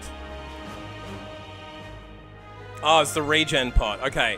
I literally can't read. I thought Mayhem was a 4-card burner. And you guys heard me talking before saying we're going to have 2 cards next turn, then 4 the hand after, and no one corrected me. So I'm actually blaming everybody here. So you're right. We play it, we app, we vig, and then we volt off at the end of the turn. So it's actually good we didn't bother medding, because med would have been useless at this point. That's another really good reason not to med then. I actually wonder, with that colorless thing playing automatically, something's played automatically here. Did it? No. Nothing automatically played that was crazy. But we could choose the colorless discovery option at some point.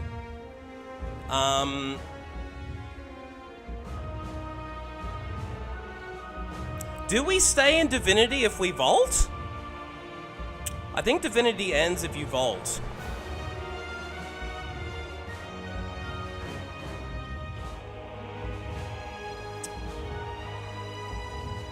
Yeah, it does end with pot. Green? What's green? What's green? I don't have a card called green, do I? What I'm wondering is, do we leave the Appa alone, probably, so it goes back into our hand? Oh yeah, the green swells regen pot. Yeah. Do we only have one Mayhem out? Vig went to hand. No, we've used 2 Mayhem. I burned both Mayhems. Maybe Mayhem doesn't stack.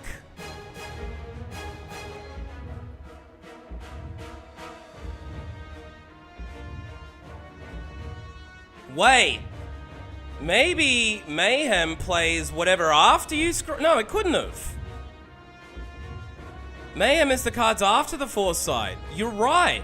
So what the fuck played with Mayhem? I've got nothing in my discard. What played? What the fuck played? Did an Appa play? I think an Appa must have played and an Insight played. Maybe? Yeah, I can check the stream. I think an Appa played and an Insight played, because if you look here, I've got 1 intangible on, and we've got more than the cards we should have. Scary is correct, Vato. This means that we could now accidentally med, so we need to get the med cycle going ASAP. Because if we med a med, it's effectively now null and void. It's effectively null and void. Like, it is weird as fuck, but I think what must happen is you draw 4 cards, you must draw 5 cards, and then it plays whatever's on the top of the discard pile. So once we start medding the meds, we should be totally fine. But here's the good news. We've got 18 fucking energy. See how the energy stack is insane with Ice Cream and everything else we've got going on? We can also do some big boy damage with Brilliance. I think he's kind of dead in 3 turns. I think we let Appa go to the discard pile, unless he's going to attack again next turn. Can anyone remember? I think next turn is another attacking turn. Block, worship, then attack? Yeah.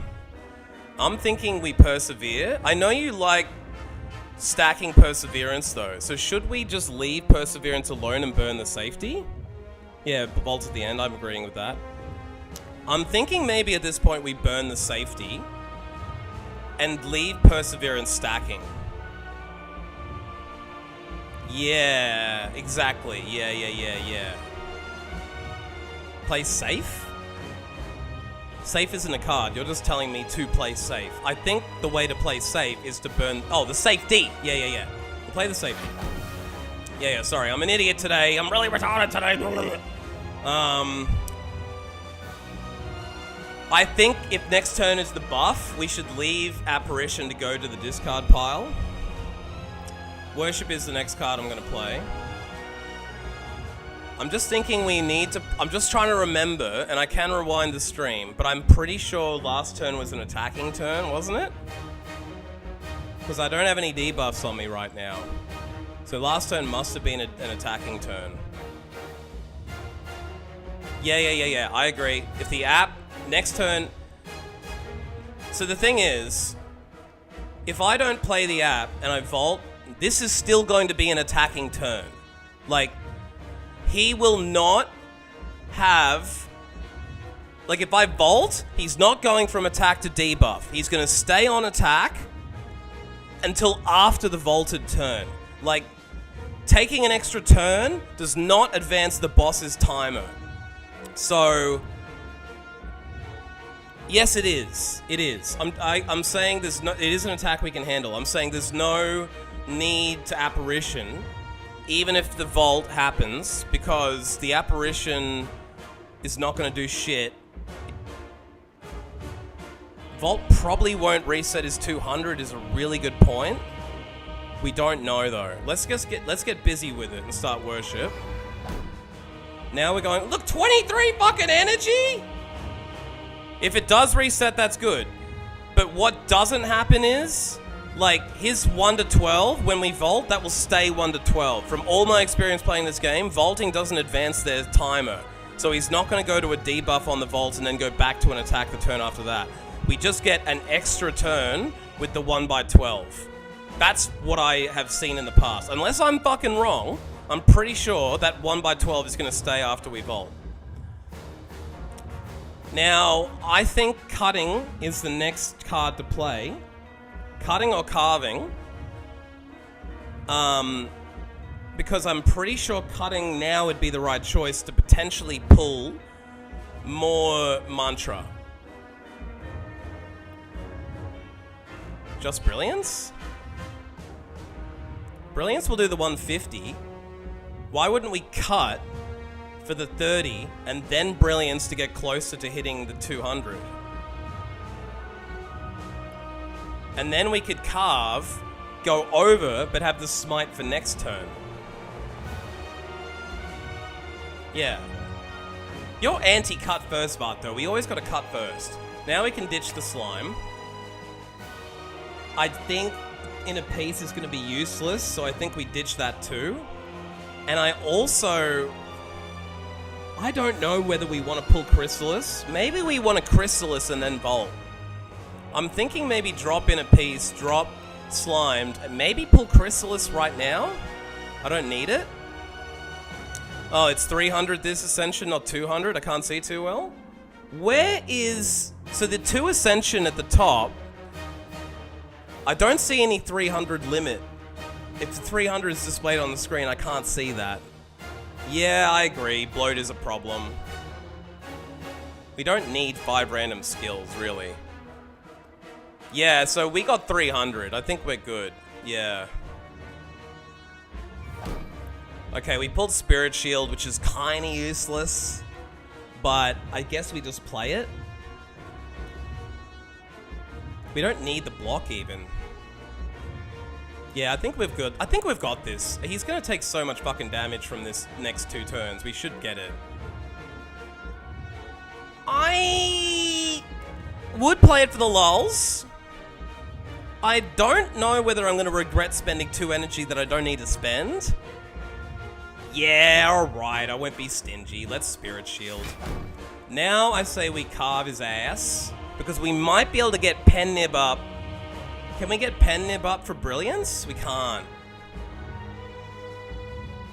However, why not play Carve, then Smite? That will get us up to 7, 8.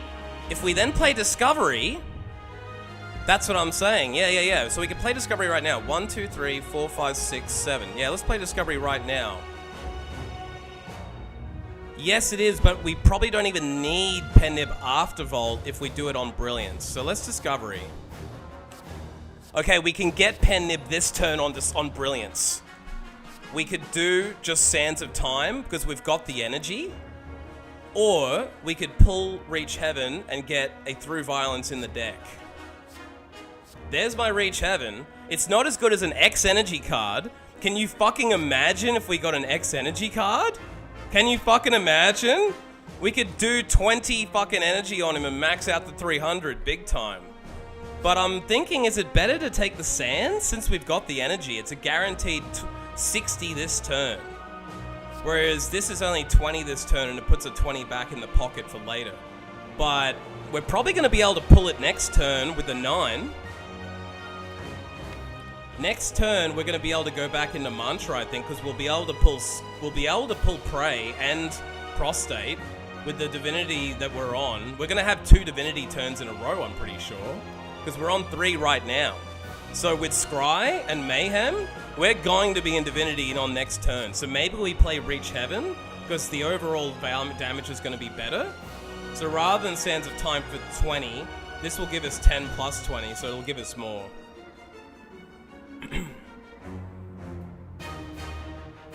Reach goes into your hand.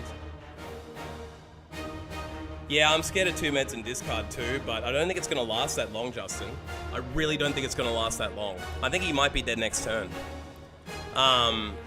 Maybe not. Maybe the turn after. Reach goes in your hand, get the Brill for Pen Nib. Look, here's the thing. No matter what, we're gonna get Pen Nib because we're gonna play Carve, Smite, Reach, or Sands of Time, and then Brilliance. My thought was take Sands for a guaranteed 60 damage this turn, but it might be better to take Reach Heaven, do 20 this turn with Reach Heaven, and then have a 60 damage through Violence go into the draw pile. Because then we're going to pull it next turn when we're on Divinity. So I think we take Reach Heaven. Now we're on 6 Pen Nib, so now we can carve his ass to the grass. We can smite his bitch ass down. We can Reach Heaven on his bitch ass too. And now we Brilliance for the 306 damage Brilliance! Suck my dick! Oh! What? He blocked half? Why did he block half? Oh, we hit the max. We hit the max. Oh well. That's okay. He's still down to 185. Big and Volt, I agree. I agree on the Big and Volt. Okay, now I'm saying we ditch Enlightenment, we keep through Violence, we might even want to kill Deceive Reality, and we've pulled a Meditate. So, what we might want to do is, yeah, send Enlightenment to the Meditate pile. I like that idea. Send Med to the discard now, so we can't double Med. The scary fucking thing is, we might Meditate and end this turn. Through Mayhem, we might end up meditating by automatic. Shh. On which note, it's probably better to pull more cards, like Deceive Reality. It's going to Med, right? It's probably gonna Med. It's a risk, no way to be sure, but you won't die. Not a more risk. Yeah, hopefully not. We don't know that yet. What I'm thinking is, if we scrap Deceive Reality, that means we're going to draw more cards. There's really no way of knowing which card Med's gonna be in. We probably want the safeties too. So let's just ditch Meditate and Enlightenment. Hold your butts! Okay, it looks like we played Mantra. It looks like we played Mantra, Prostate, and it looks like we played Windmill. Playing Windmill wasn't amazing because it wasn't under Divinity. I'm pretty sure we played Windmill. Did we just play Windmill? Maybe he is immune. I have to go back and look at the stream 1 second here. I didn't see what else played. I saw Meditate play.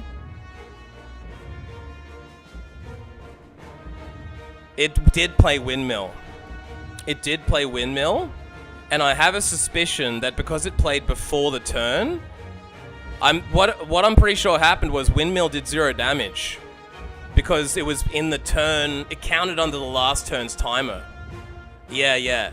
It counted under the last turn's timer. So that's a little bit cunty. That's a little bit cunty that, like, the fucking timer doesn't reset until right now. So playing the Mayhem cards doesn't stack on. The Heart's got some fucking rude mechanics, because in my mind, once you press end turn should fucking end the fucking turn, right? Deceive and end?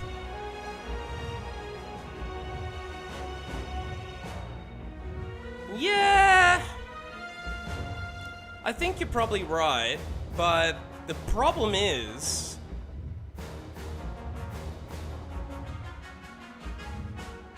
Yeah, probably. Because next turn, we can meditate back into our hand. Because the only card left to draw is Meditate. So we'll be guaranteed we're not going to accidentally Mayhem Meditate. That's at least it. Yeah. Yeah, I agree, I'm blocking 12. So, let's not pray. Keep perseverance. Keep through violence. Deceive reality. Keep the safety. Defend. Now we're on 16 block. Now we end the turn. I think we're still good, guys. I think we're still good. I think we got this. I think my very first attempt at hard is possible because of y'all. Because of y'all out there. So we just take the meditate. Is there any reason not to take meditate before I do this? I see every reason to take it, and then we can med the med. Yeah, we're gonna draw the med. It looks like we've auto-played choose one of 3 attacks.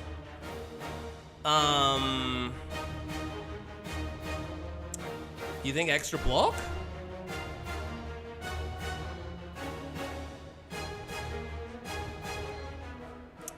I'm wondering if it's worth having the 4 damage twice, because with Divinity, that's another 24 damage, right? It's retained too. Do you think we're desperately gonna need the block? He's on a buff turn. Looking at our hand, we haven't pulled any mantra.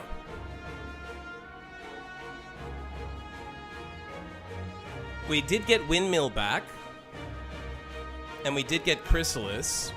This is basically a waste turn. This is basically a waste turn. So I see what you mean by, like... I'm just thinking with Windmill, that'll go up to like 27 next turn, I think. Do we have any Appos left? We do have Appos left. We've got 1 Appa. If we can pull the Appa next turn, that will protect us because he's going to attack next turn, right?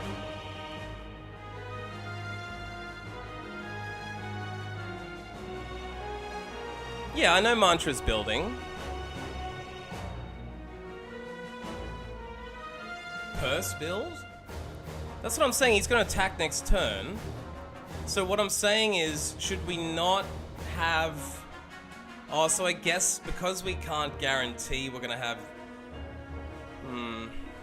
Here's the thing. That's because we're trying to end this next turn. Would it not be better to have an extra 24 damage? Because it'll be 8 times 3 in Divinity. If we don't pull the Appa, we're going... Okay, so next turn we're only going to be on 8 Mantra. If we don't pull Pray, or we don't pull Worship, we can't go into we can't go in next turn, right? We do have a Meditate, so we can guarantee Divinity next turn. We can guarantee Divinity next turn because we have Meditate. We can Meditate. Oh, no, we can't, because we don't have anything to pull back out of the discard that's on Meditate. Discard's empty. Discard's empty. So we can't guarantee Divinity next turn. I was thinking the best play would be to take the damage on Flying Sleeves to make sure that we can go over. But because he's... We might need 2 turns to get into Divinity is my big fear. Because, like... How big is the hit? Is Like Water going to make a difference? We might want to gamble and not take Like Water and just take the Flying Sleeves. Because I don't know if an extra 7's going to make a difference or not. If it might... We might pull Spirit Shield. Would Spirit Shield plus 2 Like Water plus any other defense safeties we've got make a difference enough? Because, like, here's my threat. Fear. We don't have Prostate coming. We've only got Worship. No, because we're not retaining that much. We're only going to be retaining through violence and safety. And Windmill. Just 3. Plus the 2 from Meditate. So you're right. You're right. You're right, Bato. You're right. We will only be able to draw 4. So Flying Sleeves, although it will give us extra damage, will reduce our draw. So we can't Flying Sleeves. I think you were right in the first place. Like Water is the play. With the hope that we either get Appa or Spirit. We also have a safety. We might get another safety. I think we can probably survive next turn. I have no idea how much fucking damage he's going to do, but I have a suspicion that we might be able to just squeak through by the butt of our teeth. So I think we like water. Did we just attack him? Oh, fuck! We do have prostate in the fucking thing, and it just didn't show up. I forgot prostate was going in there. So we can guarantee divinity next turn, but it's better to not have flying sleeves block out one of our things. However, we could have pulled flying sleeves. Fuck! I wish!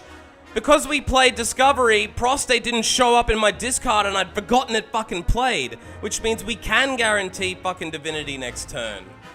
In fact, we're fucking in divinity now, so we definitely should have fucking taken flying sleeves, for fuck's sake. Can we win this turn anyway? I think we're gonna be short. We would have had 66 plus 66. That would have been 132. Plus the 24 still wouldn't have killed him. Motherfuck. I really do feel like it would have been better to take flying sleeves, but there's not much we can do now. Mayhem pros. Yeah, right, that's what happened. I didn't fucking see that shit.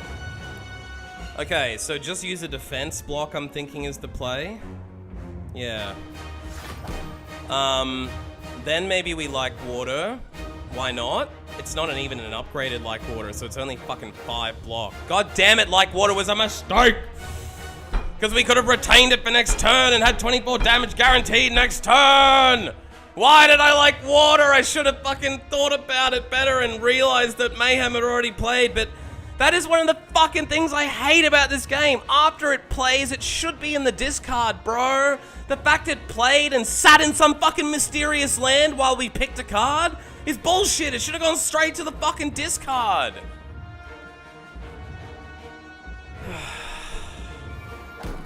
It should have gone fucking straight to the discard. But yeah, we can windmill back and we should be able to kill him. I think we've still got it. But I'm fucking pissed with you, Slay the Spire developers. If Slay the Spire 2 is this fucking broken, I'll be shitty with you. Now we just gotta do max attack. I'd say we ditch the slime. It's not gonna really matter though, so we probably don't want to play the card necessarily. Let's through violence his ass. Let's fucking windmill strike his ass. Now he's dead, because we can windmill him next turn. Maybe? We're not going to be in Divinity next turn, though. Are we? We're probably not going to be. 3 mantras not going to be enough to go into Divinity. We could die next turn, boys and girls. I really think we needed that flying sleeves. It might not have even mattered, though. It all depends on the cards we pull next turn at this point.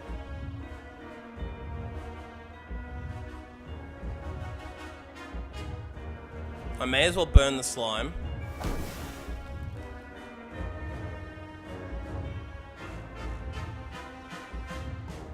You don't want a Chris? Yeah. No, we can't use Chris. I can't use Chris. That's fucking stupid. No, I'm not gonna Chris. Don't worry, I'm not that fucking dumb. I think this is gonna come down to the fucking finest of margins. We might be able to squeak out of next turn with 19 block plus 12 block.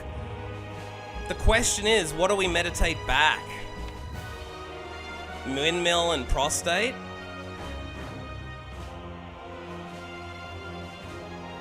My only question is... yeah, is there any value in bringing Discovery back instead of Prostate? I guess if we pull other Divinity cards, that's the only chance we have. We have to windmill Prostate. We have to windmill Prostate. And just fucking hope! Let's hope! What's he doing in damage? 44! I think we can take this. We've got 37 health and we've got more block than that. I think we're fine. 44 is fine.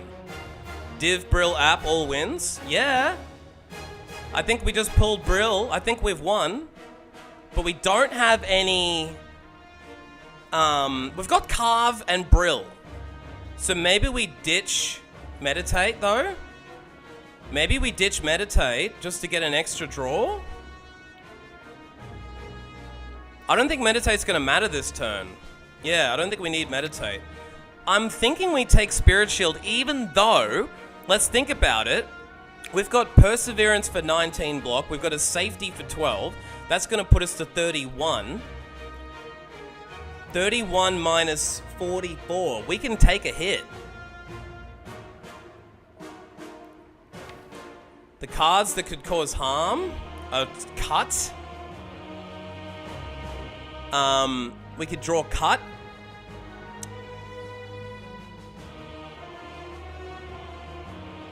I think Brilliance will be GG anyway. I think you're right, Justin. But Cut is the only thing we could draw that will do damage.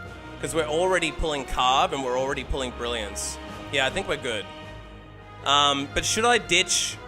Just for the learning opportunity, would you ditch Spirit? Because we've already got the block covered? Or would it be safer to not lose any health? Probably safer not to lose any health. Okay. What the fuck just happened? What the fuck just happened? I think we're choosing cards to discard? What? What? Why am I choosing cards to discard? What played? Okay, so an Apo played. We're on 1 damage no matter what now. An Apo drew. What the fuck happened there? What was the other card that played? Was it Enlightenment? It must have been...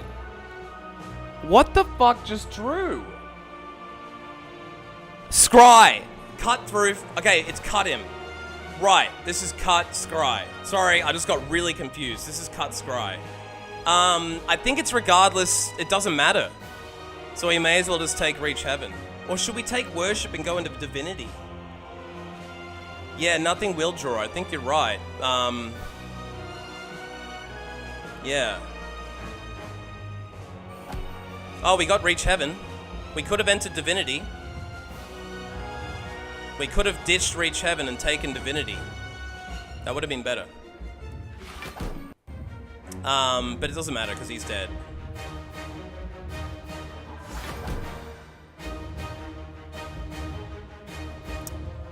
$63 damage.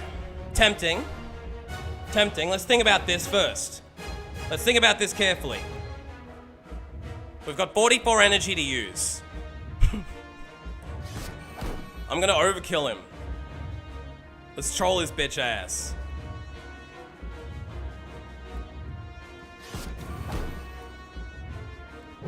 Oh, you've only got 3 health left? Well, maybe you wanna take my... Oh, my mantra. 68 damage. That's 65 over the limit. Get fucked!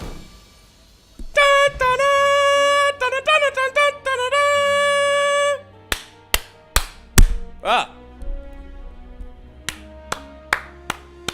Give yourselves a round of applause, everybody. It may have taken 10 hours. Look at the timer, 10:02. A 10-hour run is a little bit sickening. 3 hours today, 7 hours yesterday. We may have overthought every single thing, but that's the name of my game. I overthink every single fucking thing I do ever. You should see me buying groceries or choosing dinner. It's like a goddamn nightmare. But we fucking did it. We have finally slayed the Spire. Vato, you are correct, mi amigo. Gracias, Vato. Gracias, Justin. Gracias, Kia. Kia Anna. Justin Hamilton? I think your name's Hamilton. Gracias, everybody. Now for the final boss. Ooh. Also, Vato, I'm a little bit shitty that I've got 19 relics up there, and the elite on Area 4 didn't drop a relic, which means I think I'm one off that 20 relic thingy. I wanted to get that 20 relic trophy, and I think it's for 20. And I'm on 9 fucking team. That's a little bit harsh. But I might just have to do another run where I focus on getting 20 relics for that trophy. Thank you, Kia, for saying it was a great fight, and I am an amazing person. Or I am amazing. I'm going to take it as I am an amazing person. Nice ice cream. Ice cream was the tits. Ice cream and ginger probably helped on those last couple of debuffs and everything, because I'm pretty sure I didn't get any weakened, which would have helped a lot. And yeah, the extra energy from the nunchuck and the extra pen nib and the fucking medkit. The medkit was a good buy, Vato. That was a good fucking buy. I love medkit now. I'm a medkit advocate. Oh. What's that? That's the Watcher. That's us. That's us, everybody. Look at us. God damn, that's attractive. I like that purple. I wonder how rare it is to beat AO4 with the Watcher before you beat it with Ironclad or anything else. Victory! Trophy earned, Amethyst. And it's a silver trophy, an Amethyst Plus. It says Amethyst Plus, silver trophy. I wonder if that means I won't look at it now, but I'm assuming you get a different trophy for beating it with each of the different characters. Don't you love all those eyes, everybody? Look at all the eyes. And look, they're floating through my shirt. For some reason, my shirt's gone transparent over the green, and I've got eyes floating through me. Oh, God! Oh, no! Oh! The eyes! The eyes! Ah! Full of eyes! Oh! Jesus Christ! Well, it's because I'm wearing a shirt with some green in it. My cat is transparent. You probably can't see it. There's a cat shooting laser beams out of its eyes. But the greenness of the cat is being green screened. So yeah, there's eyes floating through me. Victory! Alright. Proceed. Watcher beta card art unlocked. I'm not a fucking beta. Don't call me beta game, you son of a bitch. You beat the game and it calls you a beta? That's fucking rude. Really fucking rude. Thank you, Slay the Spire. Nah, I know it's saying it's a beta art. Like it's the beta testing of art, I guess. I don't know. Beta art. Beta! I'm a Sigma, bitch. Alright, so we climbed 280 floors. We did 38 enemies slain. We got 2 of the first elites. 3 of the next and 3 of the next. That's the most elites I've ever killed. That's 8 elites. We then got ourselves some 4 bosses slain. Money. Was this because we got rich as fuck? I've never had that one before. So that's 1,000 gold. That must be because I didn't even have a gold relic. How did I get so much gold? Maybe the elites drop more gold. That's probably how. Collector, have 4 copies of any non-starter card. That would have been from the Appos. I've had that one before. Look at that. 7 on champion. Defeat an elite without taking any damage. That is fucking crazy. I beat 7 of my 8 elites without taking damage. Have you ever done that, Bato? Have you ever done that, Justin? I feel like that's pretty fucking pog. 7 fucking elites with 0 damage. I also got perfect twice. I killed 2 bosses with 0 damage. Plenty of times. Flex on me. Flex on me, Vato. Flex on me, why don't you? Hey? Flex on me. But this is probably the first time I've finished 7 elites. 7 fucking elites with no damage. Plus 2 bosses. I beat Time Lord in like 3 turns in a vault with 0 damage. Go back into the early part of the stream and watch me just destroy Time Lord in like 3 turns. It was fucking stupid. He's got like 450, 500 hit points and he just got fucking cooked. Overkill. Deal 99 damage with a single attack. Thank you, Brilliance. Ascension 2. Yeah, it's only Ascension 2. I know I'm a bit of a baby, but that's only the... I'm out on Ascension 3 with the Watcher though. Heartbreaker, defeat the heart. So we got 17-17. How does that rank as far as scores go, you guys? I think 17-17 is pretty good. Considering my average score is around 850. I over doubled it. Relics unlocked. Akabeko, Duality, Ceramic Fish. I can't see them. Now, did I unlock relics because I finished the heart? Duality is the shit?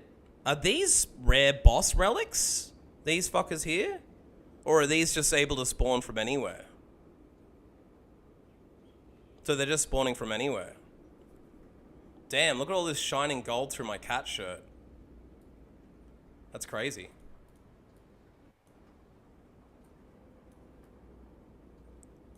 I got the heart of peace. Thump, thump, thump, thump, thump, thump.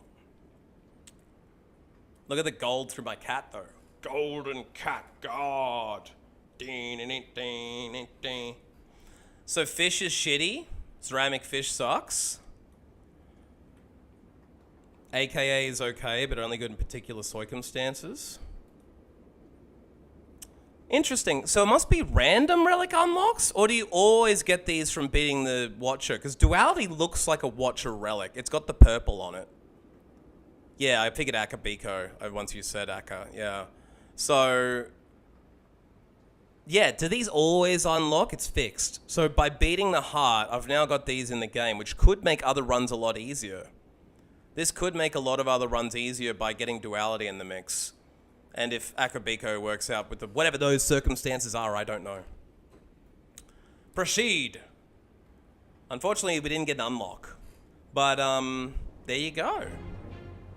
Slay the Spire. I'm overdue for a beer.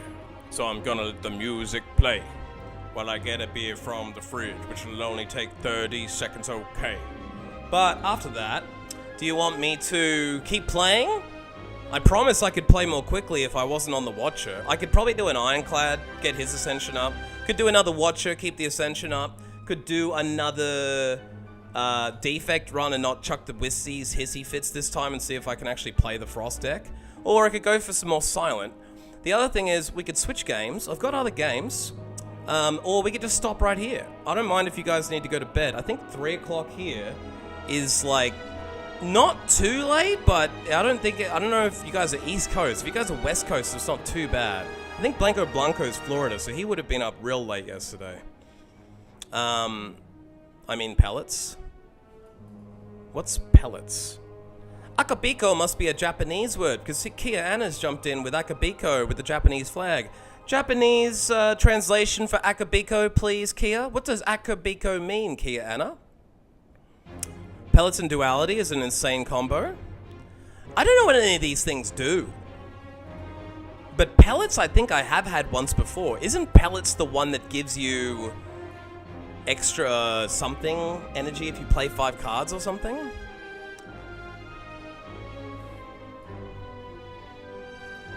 I don't know. What does Akabiko mean in Japanese, Kia? Orange Pellets is a relic, can only be found in the shop that removes all your debuffs. Oh, that was the one I skipped one time that you told me was powerful as fuck. Yeah, I remember Pellets now. That is cool. So I'm guessing Duality must be something that plays into that? But yeah, can I get a vote on what we do? I could actually start an official Twitch poll if you want me to. Kia can't necessarily vote in it, but you guys could both, the two of you, could put a vote to play. It's probably easier to just type. If you don't have a preference, I'll just do whatever the fuck I want. But in my Steam library, I have games. I think I might have bought Across the Obelisk? If you guys want more Slay, I can keep slaying it. I think I could at least get through a run in 2 or 3 hours now that I'm a bit more familiar with it, but I could easily just do half a run and finish it tomorrow. I know y'all are Slay fans. I have other games. I can happily play more Slay. We could try and get to AO4 with a different enemy. I'm only on Ascension 1 for everybody else is the thing. Recent purchases in Steam include... I bought Wingspan and Across the Obelisk and RoboQuest. RoboQuest is a first-person shooter roguelike, so I thought that could be interesting because it's first-person shooter, but it's a roguelike. I also got Wingspan, which is a game of cards, but every card is a bird, so it looks very cute. Across the Obelisk, I believe, is a Slay the Spire style game. I have 0 hours in all 3 of them, but I do have 3 roguelikes because I know you guys like them. Across the Obelisk, Wingspan, the bird playing card game, and RoboQuest, the FPS thingy-me-dingy. Yeah, I got Obelisk because it was on sale, and I had a bit of money in my Steam wallet, and I ended up spending like 30 of my own dollars, and I got $30 of Steam credit by watching Twitch. Someone did a giveaway. So if you were to look at my screen capture, I could give you this screen, and then I can put Steam over here. So you should probably now be able to see, once I hide the other one.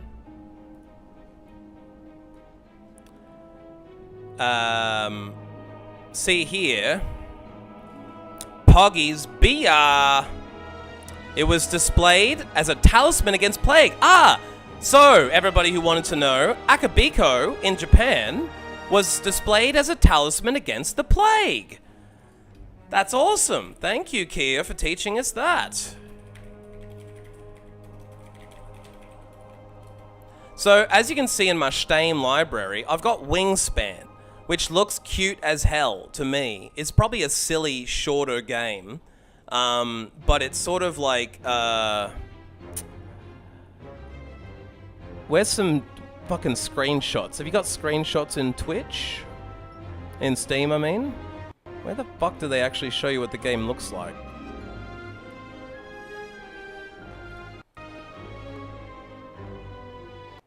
Yeah, see, it's got bird cards. You play bird cards. It looks like kind of stupid, but fun. You basically have cards like Crow, Busted, Red-Legged Thingy, and you basically like play cards. So it's like a bird trading card game. It kind of seems like a roguelike, but for little babies like me who like animals. You've also got Across the Obelisk, which I know what you know this one, Justin. Across the Obelisk is the successor to Slay in a lot of ways. Came out 2021. It's a very roguelike looking game, similar to what we're playing right now. It looks kind of a little bit more like Monster Train in that you have heroes and cards. And I know Monster Train looks a little bit like complicated compared to Slay, so this could be a step up in terms of the complication level. And then, I don't know if you guys have ever heard of it, but this was on sale, and I thought it looked good. It also got a high review. RoboQuest is apparently, very well positive and overwhelmingly positive. Came out 2023, and it's like a roguelike FPS, and people said the roguelike elements are quite fun. It's got like a lot of randomization in it. It's kind of Borderlands-y looking from the art cell shading style. And I think it's like randomly generated maps, random potential weapon unlocks. It just kind of looks cool. It's a roguelike, but it's not a card roguelike turn-based. It's more of a go nuts. But I can see there's unlocks, and I think the unlocks for your character are all randomized. So it sort of looks more like a roguelike shooter. Almost like a dungeon crawler if it was FPS. It does look cool to me, and it had such good reviews that I thought this could be worth playing on stream sometime. So, if you think if y'all have had enough, that's cool. If you want me to try one of these random games, we can. I also bought Marvel vs. Capcom 2 Infinite, because apparently they've fixed it, and I have an arcade stick, so at some point I might have to get in there with Wolverine and fuck people up. But yeah, does anybody have any preferences? Thank you for playing Slay. I mean, me. Thank you, everybody in the chat room, for playing. You guys helped me and guided me get all the way through to the heart. We did it. I don't know how to advance the screen now because it seems like it's stuck. Maybe it's just sitting there. I got UFO 50. If you like UFO 50, I'm big on it. Oh, what's this? Now what? Has it been done? Pause UFO 50 chat for a second. What? Is it not over? The Spire sleeps, and so shall I. Who is this? Is this a six-eyed monster? Maybe we have to fight him after you beat AO4 with all the four of them. Vato probably knows. Jesus, creepy Christ. That's weird. Super weird. Yeah, bro, I love UFO 50, but my biggest failing in life is that I've only done a little bit of it. In UFO 50, as you'll see, I have played 51 hours of it. That's the whale. Ah, it's the whale. That makes sense. Now, in UFO 50, the 50 hours I have played have mostly been in Dino, Rock on Island, or whatever it is. I also played a little bit of a couple of the other ones, but out of the 50 games in UFO 50, I don't think I've touched 47 of them. Like, I haven't played much at all. But because I got obsessed with Dino Island, I finished that. I played it on stream a bunch. I played a couple of the other ones. On my hit list for UFO 50 was playing the survival horror point-and-click game. And I was also thinking I wouldn't mind playing the... Yeah, I know, right? There's so many that are decent. I wanted to play the party game, where you end up having all of your... Like, you have to plan the party with all the guests that are there. There's a couple of them that I've been meaning to snipe. If you have a favorite, I can definitely pull that out and play one of those.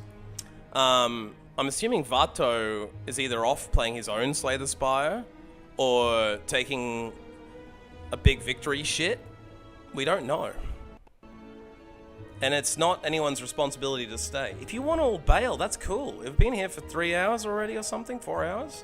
But, thank you for following on my Twitch, El Vato Trucha. Justin, it looks like you haven't followed, which means you don't like me. Party House is very deck builder. Yeah, do you want to see some Party House, bro? I can play some Party House. I've not played Party House ever before. I've been wanting to. Like, I got really down the rabbit hole with Dino Island because I was trying to get platinums or diamonds on every cherries. I was trying to get the cherry for Dino Island where you finish at 100%. So I finished Dino Island, but I didn't go back and perfect every level. So most of my 50 hours in that was probably like 35 hours of that. Plus I played like a little bit of a few of the other games. But it's not because... Like, I don't know why, but with 50 games to choose from, rather than getting paralyzed by choice and shopping around, I just went straight down Dino Island Road, because I'd watched it on Twitch a lot, and out of everything I saw people playing, it was the party builder one, the survival horror click-through, and the Dino Island that took my biggest interest, because I used to play a fuckload of tower defense on Warcraft 3 custom maps, so I really wanted to get into that. And that kind of rabbit holed me down, and then my laptop overheated and I haven't been back on it for months, since October. End of October was the last time I played UFO 50. October 17th. So yeah, I haven't been playing that in a couple months. I took a break to do other things. I go through gaming cycles where I kind of go in and out of it. So I could easily play some more of that. I've been meaning to. I mean, I'm thinking I might end up playing Slay 1 or 2 days a week and then just circle through my Steam library playing shit like UFO 50, playing shit like fucking, you know, those RoboQuest games, Across the Obelisk, Wingspan, all the other shit I've been meaning to play, but still been trying to finish Resident Evil 2. Since I like variety, I was thinking I would just whore myself around my library. Is Warcraft 4 even announced or out? I mean, I thought they were just stuck on WoW. I never played WoW, by the way. I owned and played Warcraft 1, 2, 3, and I never touched WoW because I don't like MMO grindy bullshit. I've heard that they've fixed WoW so that you can basically get to max level within a week or a few days instead of it being like a fucking like 19-hour commitment every day of your life. It looks like as of October last year, there might be Warcraft 4 coming. There is like 2 different videos here from October saying Warcraft 4 actually happening. Microsoft reveals new evidence. We don't know, because now that Microsoft owns Blizzard, they might bring out Warcraft 4, but I don't know if we can trust Microsoft with a Warcraft product. I also don't know if we can trust Blizzard anymore, because they kind of cooked it on D3. I've heard D4 is good, though, so they might be able to bring it back. WoW has 2 more expansions coming soon? Ugh. I mean, I could try WoW, but it's funny to me that I was a huge Warcraft nerd, but I never played WoW, because I played Lineage for a month, and I was like, MMOs are shit. You just spend all day grinding your character levels, and unless you have people to party with, you can't do raid bosses. And I never had friends, so I was like, fuck this shit. I'm not playing MMOs. I'd rather play any other kind of game. I missed out on a lot, I think, by not playing WoW at all. I really do, because I've never done a raid boss. I've never done that kind of shit. You know, like, I think it would really appeal to me. So I could jump back in now, because I've heard they've fixed the grinding system, so you don't just spend your entire life grinding. The repetitiveness is really what kills me. You know how bored and ADHD I am? I literally can't fucking handle long-term repetition like that. I mean, I go through phases where I'm obsessed with something, and then once I've exhausted all the fruit, I'm like, fuck this thing, I'm out, I'm doing something else. Raids are mad fun with the right people. That's kind of the thing I always wanted. I always wanted that raid experience, but I never had the party, I never had the fucking friends playing. And like, you know, in my life I played fighting games a lot, shooters, I played a lot of Counter-Strike, played a lot of Warcraft 3, played shitloads of Dota and Tower Defense. Tried to play a little bit of League, but it was too different from Dota, and I was kind of over the team-based MOBAs at that point. Played a little bit of Lineage. MMOs are probably the weakest of all my genres. I like strategy games. I used to play Heroes. I played Baldur's Gate and all the old-school RPGs like Planescape Torment and Arcanum. I fucking played... I don't think there's a type of game I haven't played, really. I'm a bit of a variety bitch. You can get max level in a day as an experienced player, but probably more. That's what I was thinking. If I picked up WoW and invested a week in it, I could probably be raiding a week later now. I've heard they've fixed it in terms of they've killed the grind, because they've realized that they don't want to like perpetuate this image that you have to like spend 90% of your life playing WoW in order to be any good at it, and they want everyone to play. So, I don't know. I think maybe now it's down to like the way you build your character and the skill combos and stuff like that. But I'll probably need to actually get my macro keyboard fucking sorted out with WoW, because I know there's like 18,000 fucking skills that you need to use on everything. Used to do mythic raiding. I don't even know what a mythic is, so I'm assuming it's especially tough bosses. Like elite boss raids? Anyway, hardest? Yeah, I figured it was the hardest. So you're probably a good WoW player. If I was to get into WoW, you could play with me if you wanted to, and you could walk me around like a little noob and feed me stuff. You know how they do that with sometimes? Also, it looks like the lighting of the day has changed, and I've got some interesting shredding going on my green screen, which I can probably fix pretty quickly. Well, don't need that much loss of green. I think that's better. That's better. As the lighting changes, I just need to fiddle it. I can drop the curtain and just show you what it looks like without the green screen if you want. You don't have a PC? Brother, my laptop is 9 years old and it's fucking on its last legs. It already overheated when I did a 24-hour stream last year. I'm worried that if I start playing really intensive games, like Doom, really fucking cooked my PC, and Doom isn't even new. It's just that it's a crazy graphics experience. And I was also playing it on a 4K TV, so I think upscaling everything to 4K was fucking too much for my laptop. Bro, I mean, I bought the top-of-the-line gaming laptop because I was with a girlfriend and she didn't want to have PCs in the house, so I compromised. Even though I've always built my own PCs, I bought a gaming laptop. We both bought the matching gaming laptops together. As part of our 5-year relationship, we bought laptops because you can put them away, Justin. You can put them away. PCs stay out, and I want my house to look nice, so we have to get the laptops and put them away. So she was a gamer too. We used to do gaming, but she was like, why bother with a PC? Get a gaming laptop. So look, I looked into it a lot, and I pushed the decision in the best way I could. I got an HP Omen, and I got the super-powered one. I know, bro. I know. I fucking know. There's so many red flags when I look back, but at the time I was in dumbass land where I'm like, we're in love. We're going to be together forever. I was so stupid. I still am. You know how stupid I am, but I was really fucking stupid. Anyway, I got an Oculus Ready Omen with the super fat charger on it. She underpowered and got the one that was $500 left, and her laptop sucked. It was nowhere near as good. The charger was nice and small and slim, but my one is like the fat beast with like a 17-inch or 15-inch screen. So it's barely a laptop. You cannot move it around. It's like a brick. But the thing has like decent specs. I mean, it was decent for the time. It's decent enough that years later I can still run OBS, capture card, face cam, and all that shit.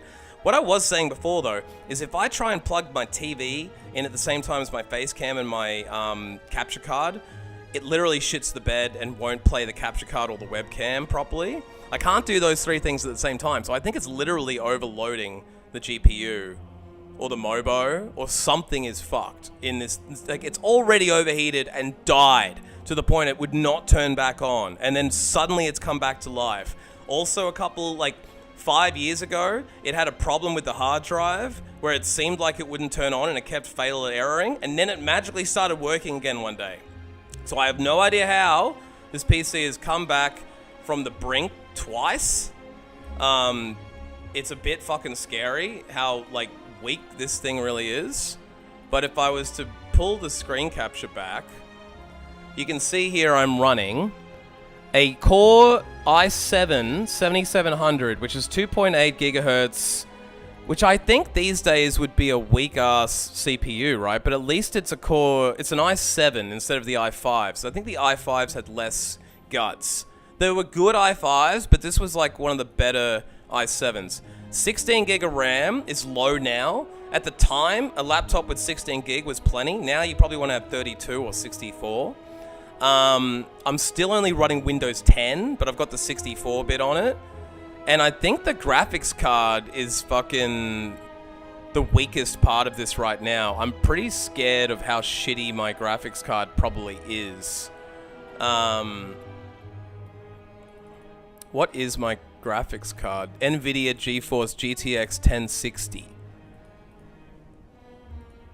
I don't even know what that is anymore. I mean, it's 9 years old, so it can't be that good, but I think it was decent for the time. Anyway, most of you guys seem to hate making decisions, as do I.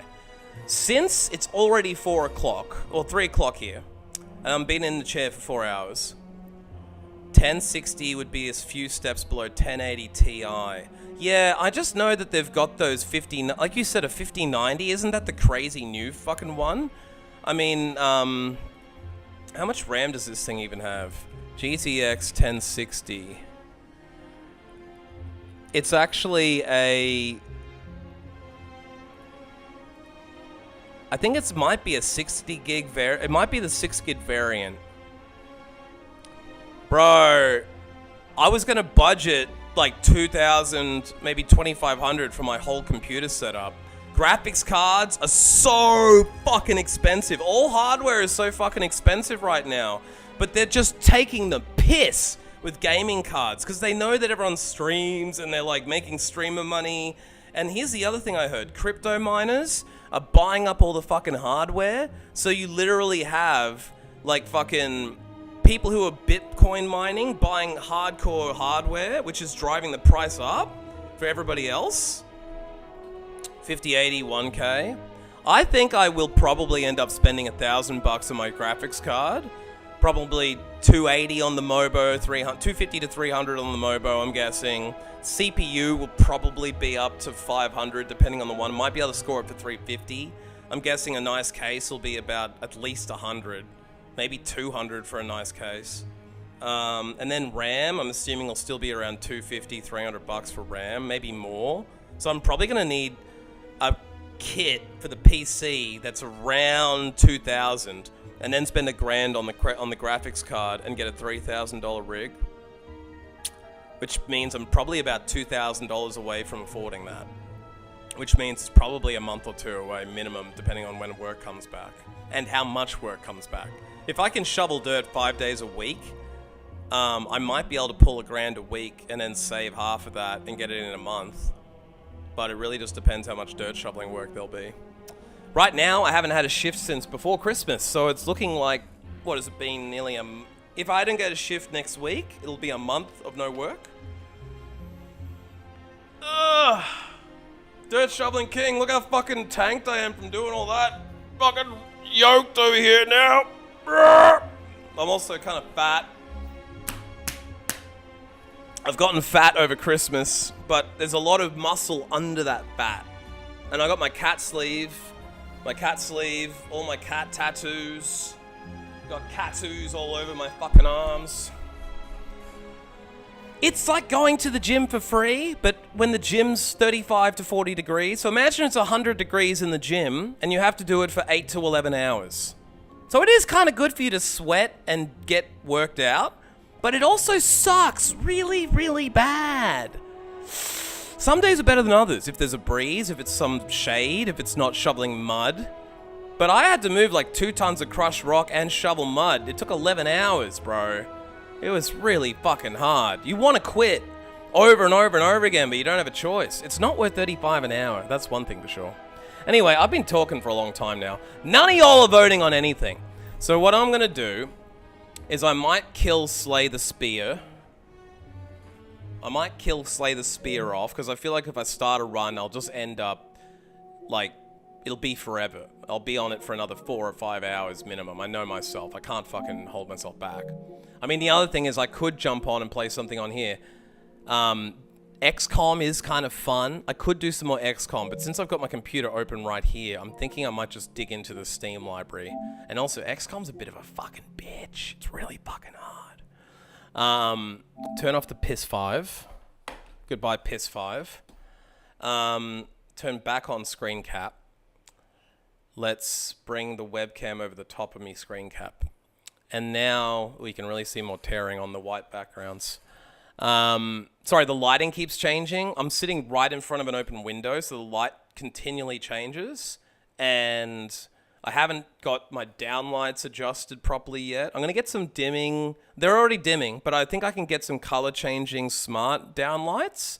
And I can have them like auto adjust to a certain light setting with my phone rather than having... I could also fix my fucking curtains and bring down the sun, but I need to get the fucking roller curtain-y things fixed up. So, drop off YouTube for a second. I'm thinking, for a nice, light, easy run, maybe we play some UFO 50. Because if I have to learn a brand new game, like Obelisk or Wingspan I could probably learn. But I feel like I mean, now that I think about it, I am going to be learning a new game in UFO 50, pretty much no matter what I pick in this library, unless it's something that you're not interested in, Justin. I could just play literally anything. I just feel like the UFO 50 games are a little bit more light and popcorny, and they're cute. So maybe I'll play a little bit of... I kind of want to dedicate a stream to just playing out Wingspan or RoboQuest. Maybe do a combo stream where I play one then the other. And maybe Obelisk gets its own dedicated 4 hours so I can make sure I'm good enough at it. UFO 50, there's 50 fucking games to pick from. I can play a little bit of Party Builder, jump out of that, play something else. So I might play a little bit of UFO 50. And I might also be able to... check in on how far I got in Dino Island. I'm curious. I don't think I want to play a lot of it today, but I'm curious to see how good I did.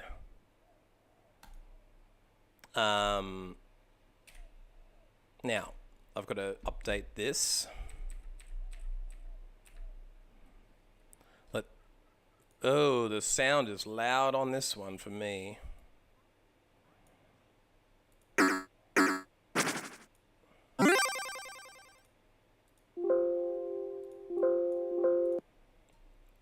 Let us introduce screen capture. Let us introduce game capture. Screen cap, edit, game source automatic. There we go. Now OBS can sit over here.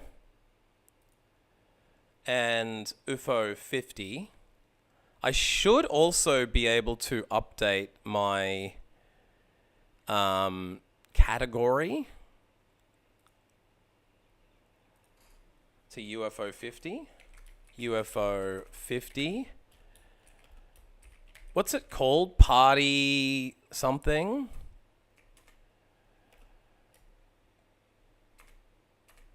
I'm just going to call it UFO 50. Let's fucking go.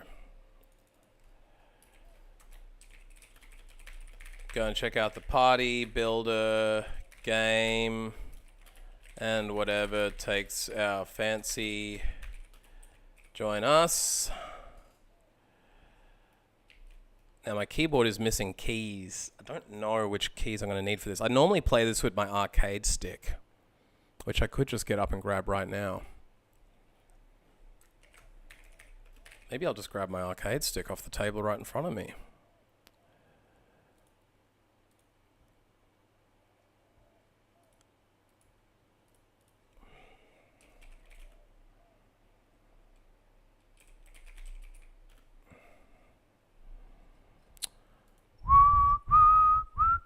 Okay, update that.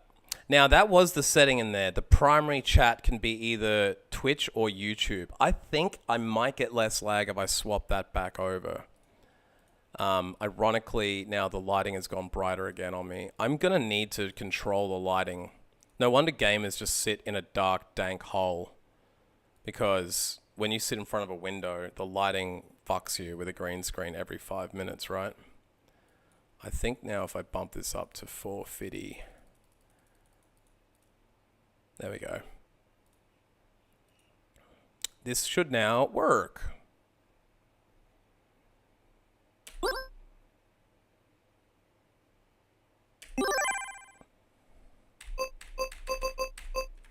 Did I drop the music out of this? Ah. There we go. I like the music in this. I must have been listening to tunes while I rocked on. So Rock On, you can see I've got in gold. With one level perfect. So obviously I've finished the entire thing, which isn't an easy job. You can die several times in Rock On Island, but I've only got one perfect, so I need to get the rest of the islands perfect for Cherry. I also really liked Valbrace. That was the other game, I don't know if you've played it, but Valbrace was fucking good. Valbrace, like, I'll open it just so you can see what I'm talking about. It's like a little like point and click dungeony sort of game. See how you can go through with like your health, your I'm just gonna put myself over the other side.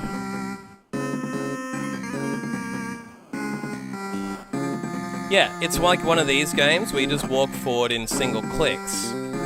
And then you can, like, turn around, look at enemies coming at you, choose to go this way.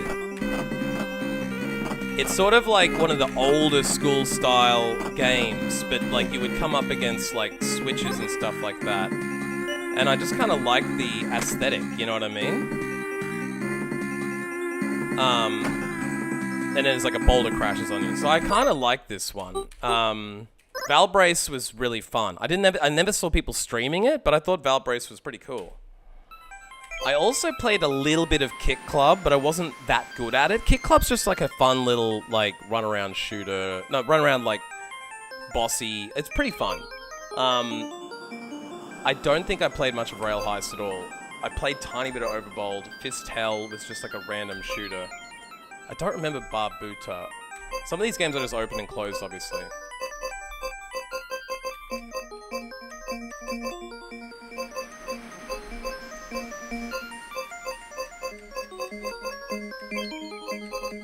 What's the game called?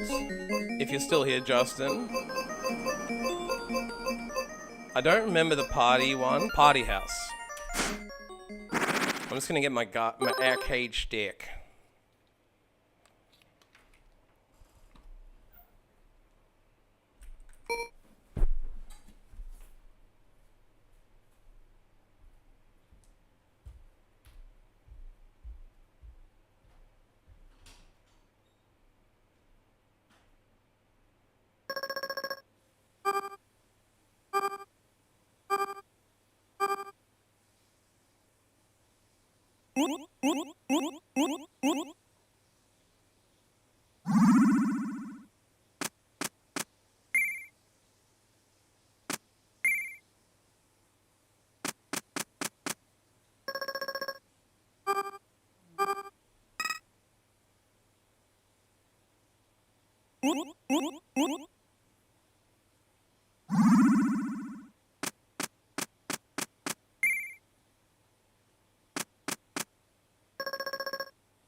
Okay.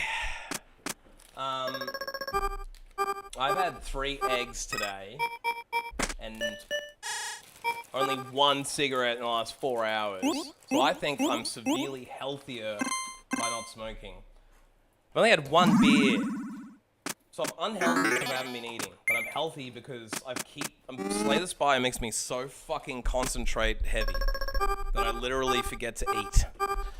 So that's a problem. And I forget to drink and I forget to smoke, which is good. So it's an up and down situation. I'm gonna mute myself briefly and eat a cracker.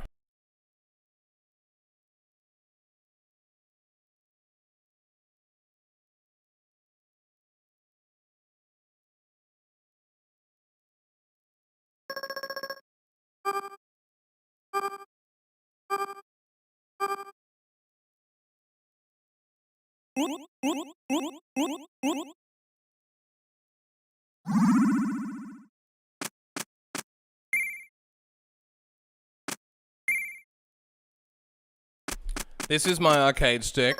I love it. It's the Nikon Daija? Kia probably knows the word better. Nikon Daija. So you can see you got the 8 buttons on it. It can be played with a PS5, PS4, PS3. You got the touchpad on the side with all the select buttons and start buttons. You can also pop it open. You got a Kwamba Obsidian? How is it, Justin? I've never tried another stick. This one's cool because you can pop it open and reconfigure all the wiring, change the actual joy pad off. But if you like UFO 50, this is the game to have an arcade stick with, apart from fighters, because this game has so many games that are way more enjoyable not on keyboard mouse. What is the Kwamba Obsidian? I've never heard of it, but I'm a little bit ignorant when it comes to like pro arcade sticks.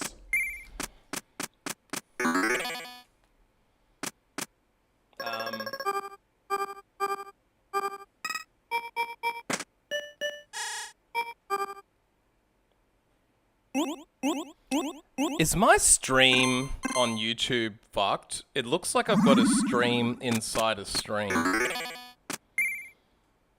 I'm gonna have to check that. That's probably my YouTube glitching. No, it's just my YouTube being weird as fuck. Weird. It's a little slow on paper, but I like the feel a lot. What do you mean slow on paper? Are you saying the stats on, like, when you look at the stats of it, it doesn't have as quick of a response time, but you enjoy using it anyway? I don't know what the Daija, like, translates to as far as response time. I've never felt a lag. I also, like, bought the one that's for PS3, PS4, but it does work for PS5. I assume that to be because it's the problem, I've been playing it with PS4 games though, so this Daija might not work for my Tekken 8 because every single input device has different delay. Pros usually mod it for low delay. Yeah, right. So what I'm guessing is this Daija, which is over 5 years old, has probably been superseded by an updated PS5 version. And I think with the PS5, you can use PS4 controls to play only PS4 games. If you try and play a PS5 game with a PS4 controller, no worky. But you can play PS5 with a PS4... Like, if you're on the PS5, you can play a PS4 game with a PS4 controller and a PS5 controller. This has worked for my older PS4 games on the PS5, which I'm grateful for. But I haven't tried it with Tekken. It might not work with Tekken 8, because Tekken 8 being a PS5 game might not accept the PS4 controller. And I'm assuming because it's 5 years old, it's been superseded in terms of that, like, response time. The new one's probably got a sweeter response time.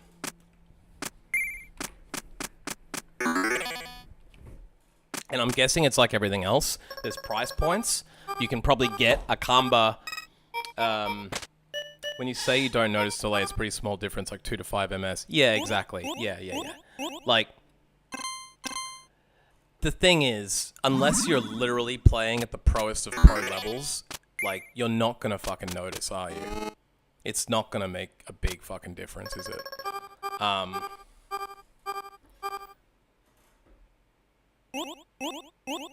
PC mode active. I think I've dropped desktop audio for some reason.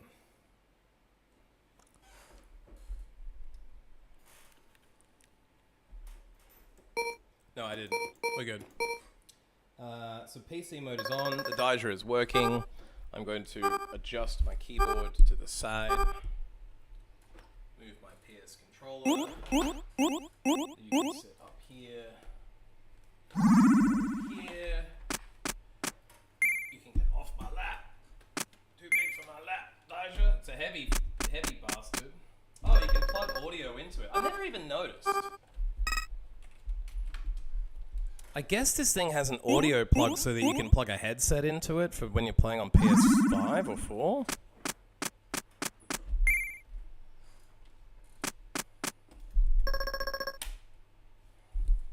Now, I'm going to try Party House, I think.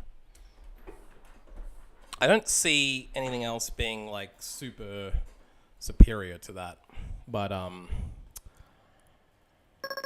I noticed, but it's kind of my thing. I'm Grandmaster in SF5, top 3,000. Holy shit, that's a really good fucking... That's a crazy achievement to be in the top 3,000 players.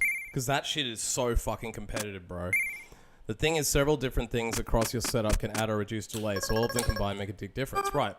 So what drove you, as a Street Fighter master, to pick a slow on paper camera?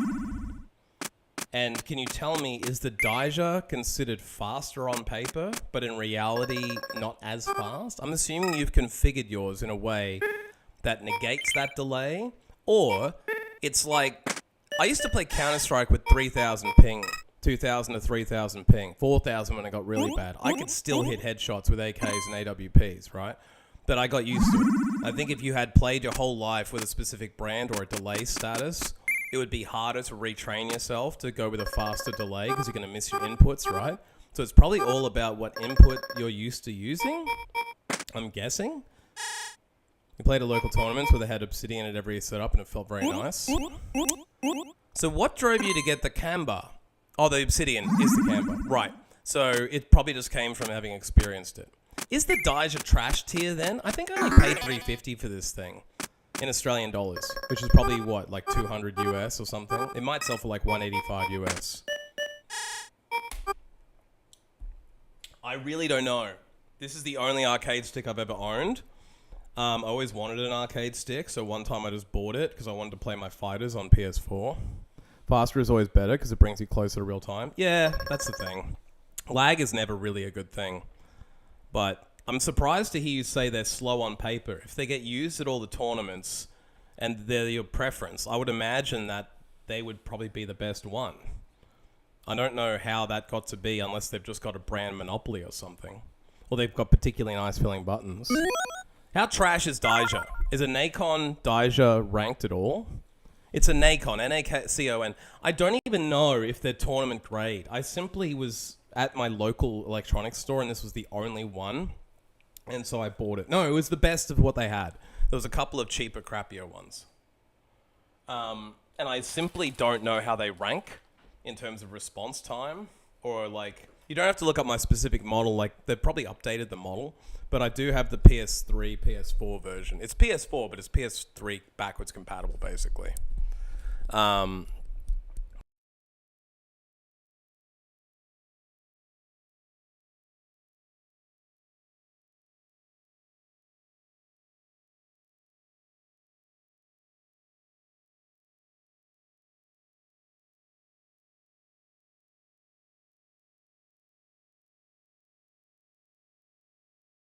I was also under the impression it's tournament grade, but it wouldn't surprise me to find out that it's like not up to the grade of an Obsidian. This game does have pretty good music.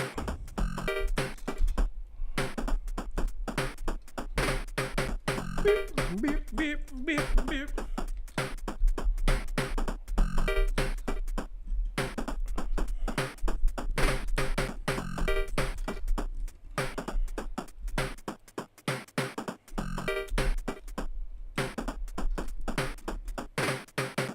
Right. Now.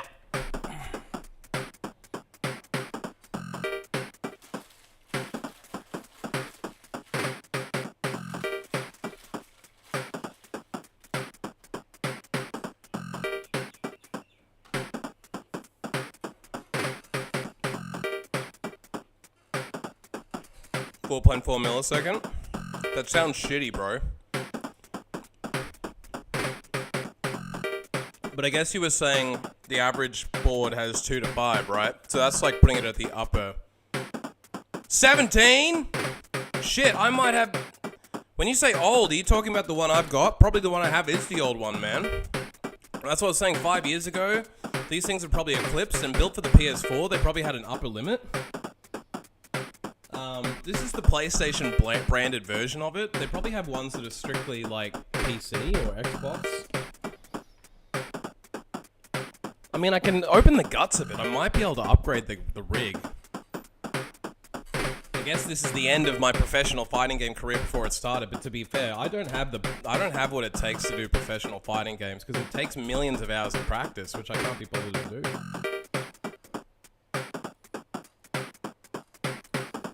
So my model number here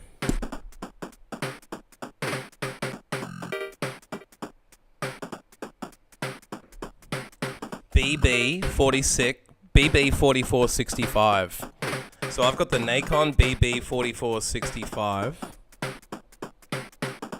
SLEH 0500528.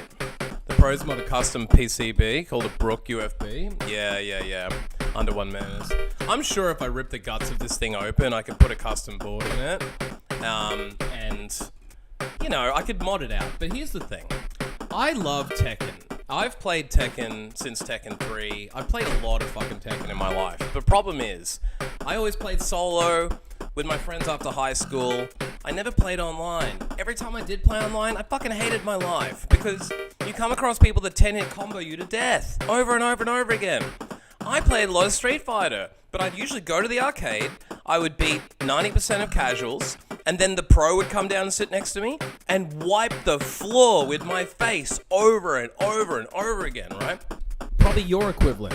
You know, so I would beat or have a really good competitive match with the average person.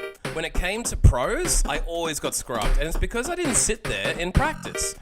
I know from having sat there and practiced in Tekken mode out of pure boredom. As a kid, there wasn't that much to do. There weren't that many games available. And you would actually play games in practice mode, right?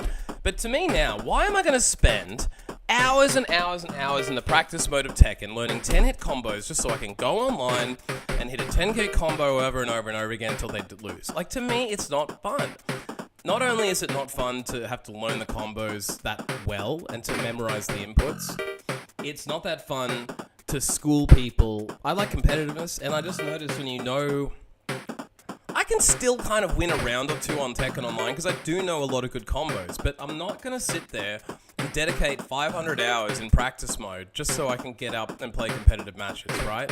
It's just not for me, because with that 500 hours, I would rather play 10 50-hour games and experience 10 storylines. I would like to experience 10 different gaming environments. And imagine if there are only 30-hour games. I could play 20 games for the amount of time it would take me to get good at Tekken. And let's be honest, if you invest in that one game of Tekken, you're at the mercy of their fucking bullshit battle passes, their bullshit DLC. You're paying to download all the characters. They've got you by the nuts. And there was a bunch of people who cried when they released a new Tekken character. that they didn't like because it came from Final Fantasy. So there you go. Imagine if you'd invested 500 fucking hours in this, and now you've got to go and play versus the character that you hate, right? And you're right, there is levels of it. 3 or 4 MS on yours is really fucking good. You can overclock them to 1 kHz on PC to save a bit. Yeah, I probably could do something with this thing. Never did Tekken, I don't blame you. I like Tekken and Soul Calibur. I've spent a long time longer than that in Street Fighter. Like with Street Fighter, the only experience I have is Street Fighter 2. I played a lot of Marvel vs. Capcom. I'd be much more likely to play Marvel vs. Capcom. That's why I wanted to get back onto Infinite and see if I could actually do anything good. I might be willing to practice hours on Infinite just because I think it's at least not like, you know, Marvel vs. Capcom I feel like is far more rewarding than Tekken. Especially with Tekken 8, bro. Tekken 8 online, there's so many fucking animations and the 10 hits. The average match on Tekken online is just watching a combo execute for 15 seconds. Block, block, block, block, block, block, block. Watch another combo execute. It's just not fun to me. I don't like the direction Tekken has gone in. It's gone from like do less moves that do higher damage to like nerfing throws, nerfing everything, and like really bringing it all back down so that matches are like more reliant on 10-hit combos because every move has been weakened, right? And it's just all about juggle fucking people. Playing against average players puts me to sleep at real pros. People actually make money off it. Destroy me 98%. Jesus, and you're in the top 3,000? That's fucking crazy, bro. Close games are the most fun at any skill level. That's kind of what I like, man. I like a nice competitive match. There's no point having a stomp out to me. And it's a bit like Dota. I put thousands of hours into Dota because each game is an hour. And I played it for years on Warcraft 3 as a custom map. When Dota goes well, it's the most fucking fun. When you get a bad team, it sucks. And you spend an hour in the game because you don't want to quit and ruin the game for everyone else. So you basically just spend 40 minutes getting fucking destroyed because your team won't fucking come and help you. Or they're off farming their own fucking items and their own little agenda while they're letting the towers get destroyed. I see the same thing in League of Legends. I see the same thing in Dota 2. It's just really toxic unless you've got a competitive team to play with. Just like with Street Fighter, I'm sure you need to have good people that you can call on to have games with to have any chance. Because if you just randomly match up online, you're probably getting a fucking shit experience, I'm guessing. Okay.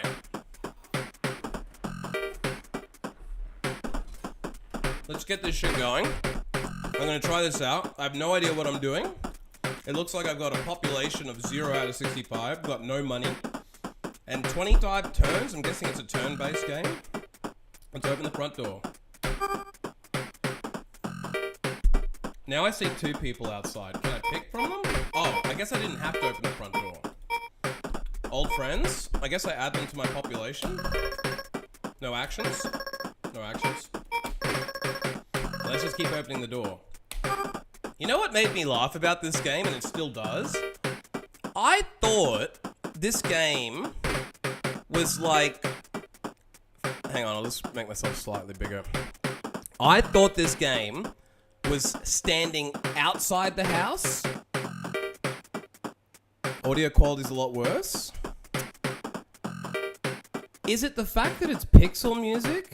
Or is it my microphone is too loud?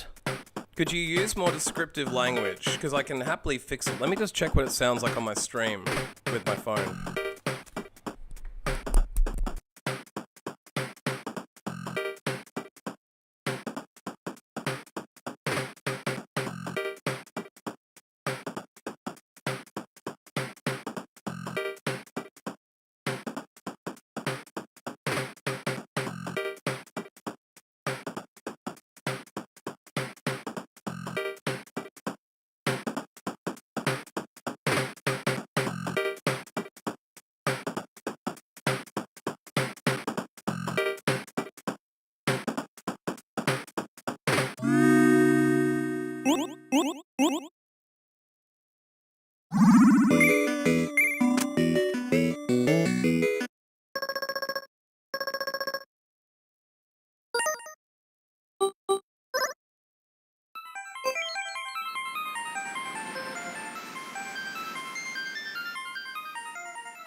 Sorry, that was my bad. What's it like now?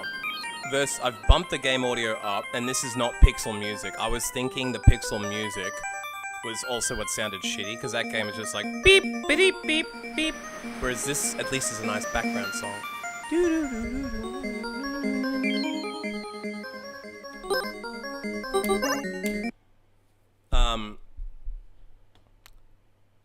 You want game audio down a bunch? I think it was just too low before. Let me drop microphone to 86. I think maybe 87. Sorry, this is the kind of shit where as you change games, you do have to fuck with it. And as I learn my equipment. But I appreciate you helping me troubleshoot.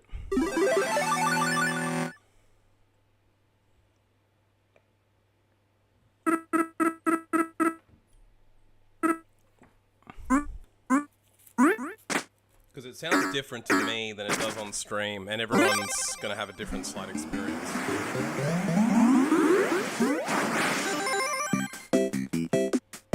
I mean, this pixel music does kind of sound like arse, but I think these levels are... This might be too much game audio.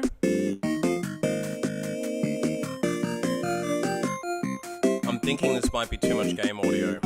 It might just be too much game audio.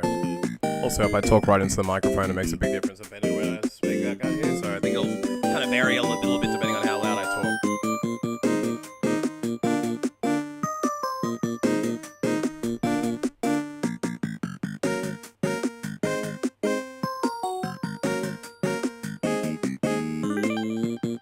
I'm thinking I might need to bump the audio down a touch, but I don't know what you're hearing versus me.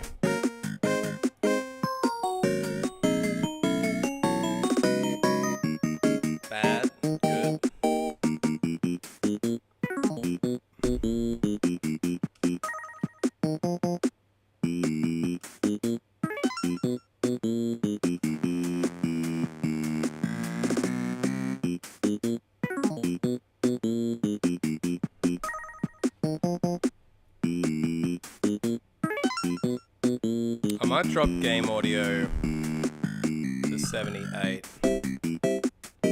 Let me know how that sounds. If that sucks, tell me. And I'll try and fix it for you.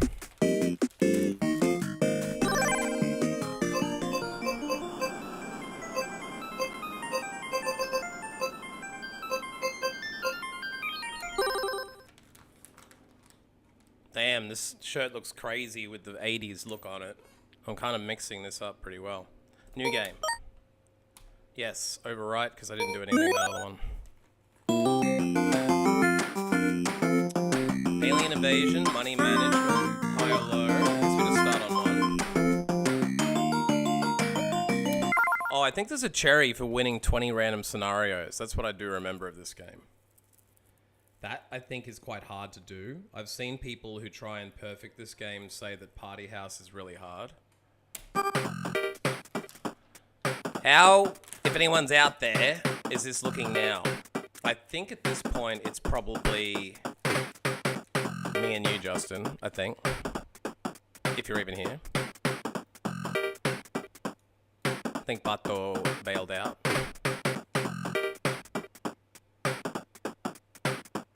I need game audio to half or so. So it's still really loud, is it?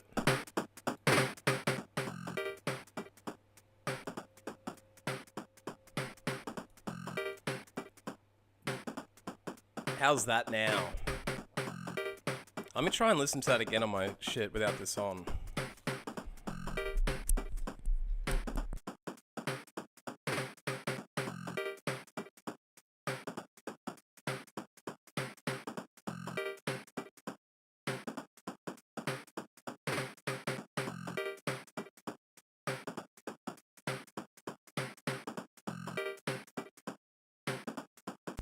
I see what you mean. It was quite loud.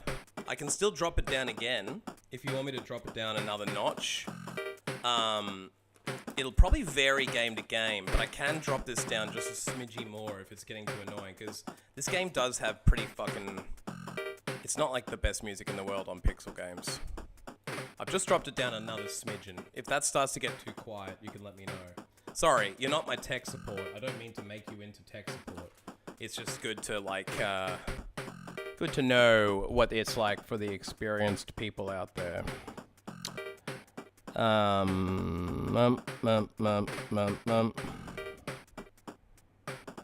Nothing happening in phone land. Always nice, but also depressing when nobody loves you and you haven't looked at your phone in 5 hours. Don't you love that? When you're looking at your phone, you're like, oh man, I haven't checked it in 5 hours. I wonder what I've missed. Oh, nothing. Nothing, nothing, and nothing. Oh well. Now, what do I do with these people? See, what I thought when I started this game, I thought this was looking at the outside of a house. There's never anything, I know. But I'm assuming, based on lack of further comments, that the game audio is fine. If it does, in fact, become unfine, you let me know and I'll fix it for you. But yeah, I thought this looked like the outside of a house. Like, do you know what I mean? I thought this was all pavement. And then it was the outside of the house. I get it now. After watching people play this for like 5 hours, I was like, oh, that's a lamp. That's a pot plant. But why is it all grayed out on the inside of the house? Like, it almost feels like a glitch. But I think once you start the party, shit like populates inside the room, and this is people just lining up against the wall. Yeah, what is the corner on the right? And why is it like, is that carpet?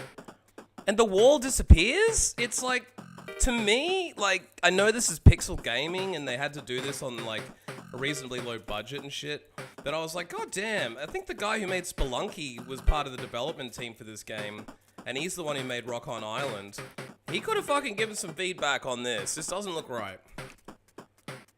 Not to me, anyway. I've got a weird brain, though. My brain is powerful in weird ways, and it's also weird in powerful ways. I should quote that. I should clip that. But yeah. So I'm guessing all I need to do is fill a room. Keep opening the door. Okay, she's got cash. I probably need that. There's no actions on him, though, so I can't action them yet. He's a multiplier. No, he's a trouble. He gives me 2 population. Popularity. It must be popularity. But he's trouble. I should probably move myself to the other side, too, so that I don't sit in that only part of the screen where stuff is happening. For your benefit. Let's not flip that horizontal. Flip the other horizontal with my webcam. Thank you. Transform. Flip hori. I also have to automate all these kind of things into fixed commands, so I don't have to stop the stream to do it, but that's at least not too hard. Yeah, so he's trouble. I guess I could maybe eject him. I don't want to start pressing buttons, but I'm guessing if you, like, you can choose to, like, yeah, what's the buttons? Back, cancel, confirm, use. So I'm thinking if I press the X button, it will just start the party, but can I eject one of them with the X button, maybe? Let's not do it yet. Here's a cat on the roof. I like that. So what is that, where's the roof in conjunction to this house? I guess we're looking, like, as a cut of the inside of the house, and that's the roof. The party's getting out of hand. Okay, so I've got 2 trouble people here. That's probably why. Can I press X? No. So X on them. Right, so my option was to not fill 2 people and just end the party with 3 people in the room and take less popularity and take, less cash.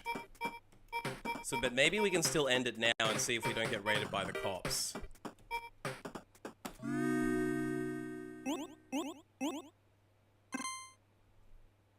So I got 1 money and 5 population. Add to Rolodex and expand your house. So this is obviously the deck building part.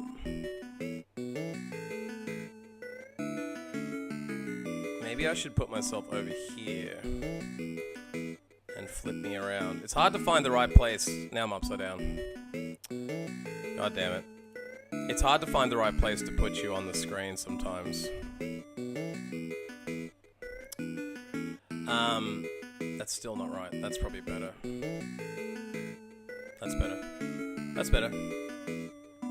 So, this is my party planning screen, obviously.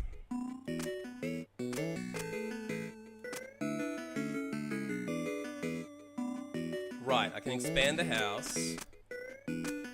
So with the 5 popularity I have, I could probably add either a 2 and a 3, or I could add... He brings a guest and gives me popularity. Popularity minus cash, so he's Richie McRich caterer.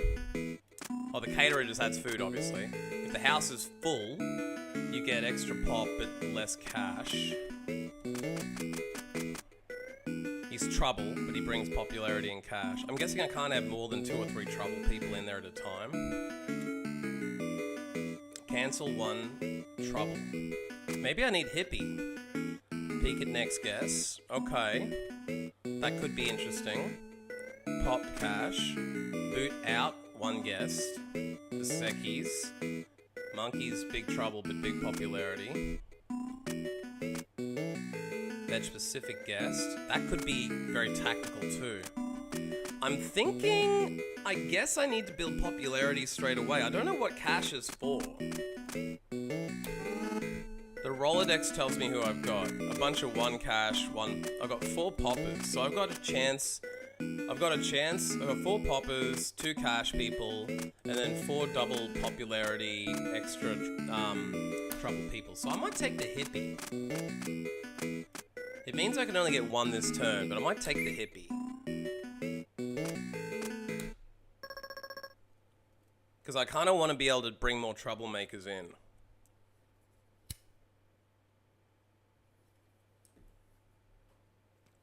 Like the hippie kind of like cancels out some of that trouble that I'm encountering. Let's go. Okay, so we started off with trouble. I wish I knew the mechanics of this game, but I guess I'm just supposed to find out as I go. Just like Slay the Spire. Fuck you developers for not telling me. I guess it shouldn't spoon feed you though. Who wants spoon fed gaming? Like, you know, Naughty Dog style games are boring as fuck. Although I did enjoy the Uncharted series. It is like watching a fucking movie. You know, if I'm gonna watch a movie, I may as well play the Telltale games, because then at least then you get a semblance of choice involved. So you can pick which way the movie goes. Now I can't kick people out, so there's no actions on them. But I guess if I got security, I could probably start kicking these people out.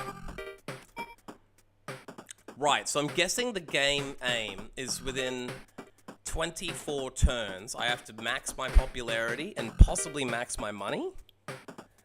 Possibly both? It's a good question. I might even see if I can kill these headphones at this point. I'm sick of wearing headphones. I might actually get my in-ear headphones for the next stream. Let's get some speaker audio going.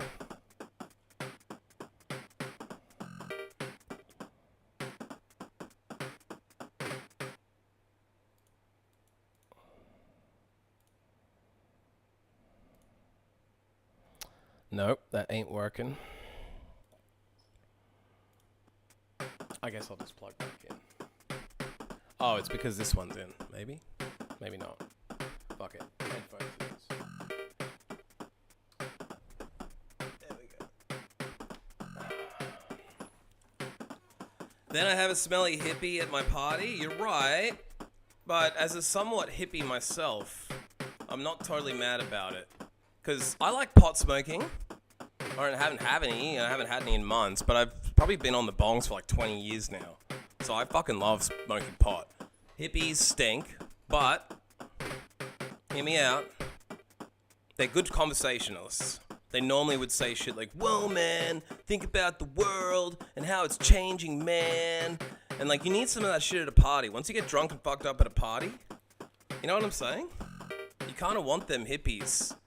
Like, I don't want to talk to the caterer. The caterer is just going to walk around with a tray. My party's got to be at least interesting enough for people to want to chill.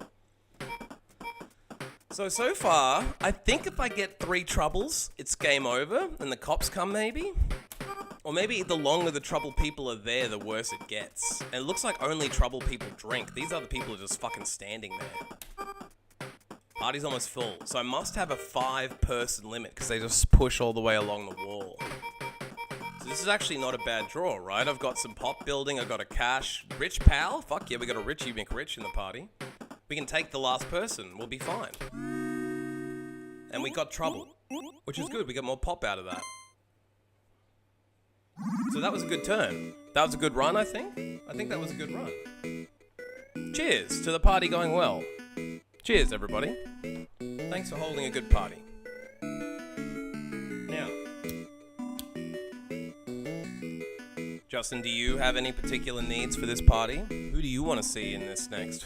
I'll take your advice. I've got 7 pop. I could look down here and take one of these crazy. He looks pretty fucking cool, Mr. Popular. I can see why he's popular. He's got the fucking tall, like, squared off beehive. He's like Fresh Prince of Bel-Air.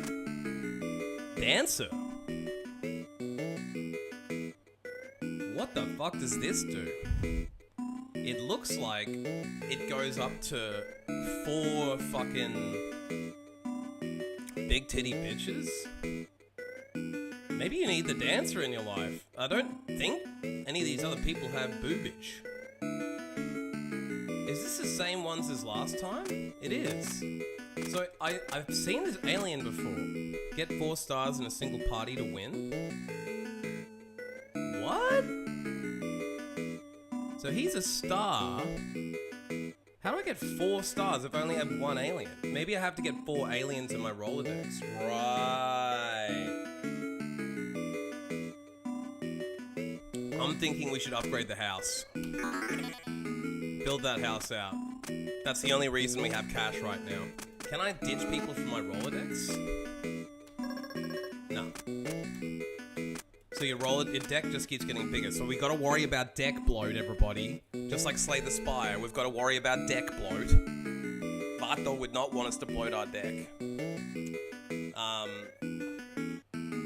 I guess with the dancer, if you've got 4 people in the room, she dances 2 musics. If you get 9 people, she dances 3 musics. So this dancer could multiply our popularity quite quickly. But with an only 6-person house, we're kind of limited. It's unlikely. We might not even pull her.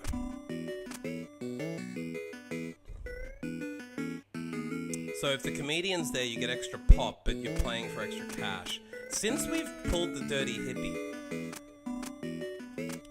I don't know how trouble works. And I'm thinking that trouble is probably 3 troubles and the cops come. Or it might be if 2 troubles are in your house for too many turns. I don't know which way it goes. Ticket taker? So we can charge money. A ticket taker might be interesting. Might be very interesting. So we can build the house out really big. However, I'm listening to you, Justin. There's only 1 person here that has boobs, so we're taking the dancer.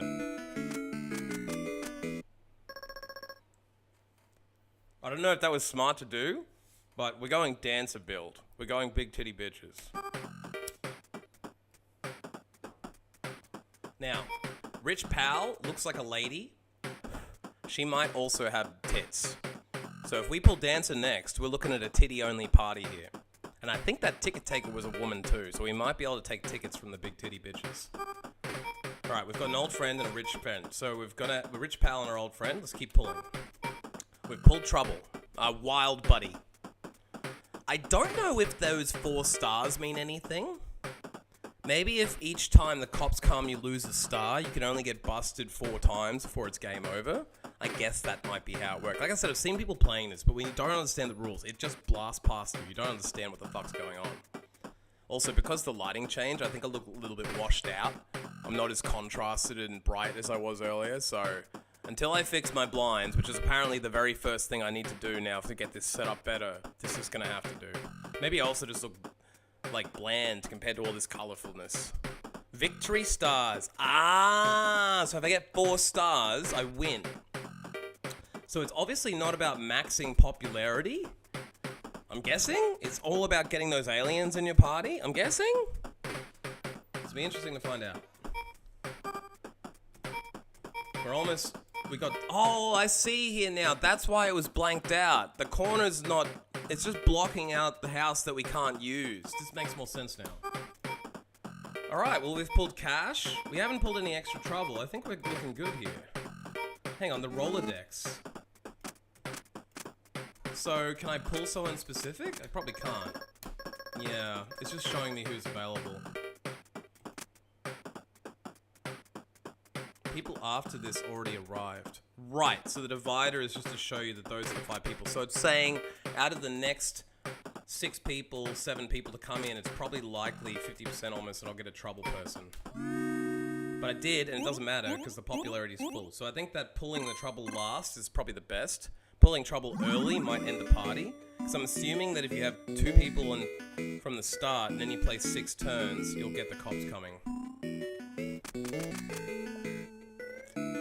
I can't tell if that's a woman. Kind of looks like a dude with long hair, but I think it's a woman wearing a visor. We can't afford to expand the house. We have 6 pop to work with. I almost feel like it's better to build...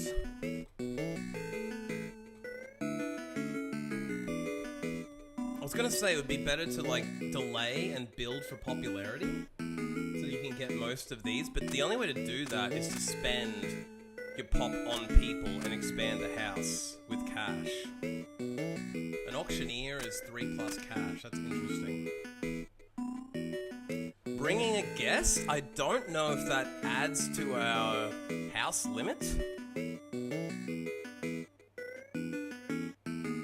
I wonder if that's a free 7th guest. I think the house size is the house size though. So maybe get Mr. Popular later. Right now, I think expanding the house is most important, I would have guessed. So I'm thinking I might take some cash. And the only person pulling cash in here is the auctioneer, the ticket taker, or the rock star who's also going to give us more trouble. But I did get the hippie who could nullify the rock star. I haven't pulled the hippie once yet though. Why don't I go ahead and take the ticket taker? I would like to buy this dude with more cash on him, the rich pal, but I'd like... The other option is I could just pull the rock star and have a 3 and a 2. It would be high risk. Let's get the rock star in. He's gonna like the big titty bitches. Alright. We've pulled an old friend. We've got Wild Buddy. Okay, this is gonna be a fucking crazy party if I keep going here. We've had 2 Wild Buddies pull in. The problem is, at this point, I might end up pulling the rock star. I've got 3 troubles left. I should have probably stacked my deck with hippies. 1, 2, I got 6, 8, 10 people that I can pull in 3. So I got a 3 out of 10 chance. Basically like a 30% chance. 30% chance of pulling trouble again. Let's go with it. Fuck! I pulled it. The 3 out of 10.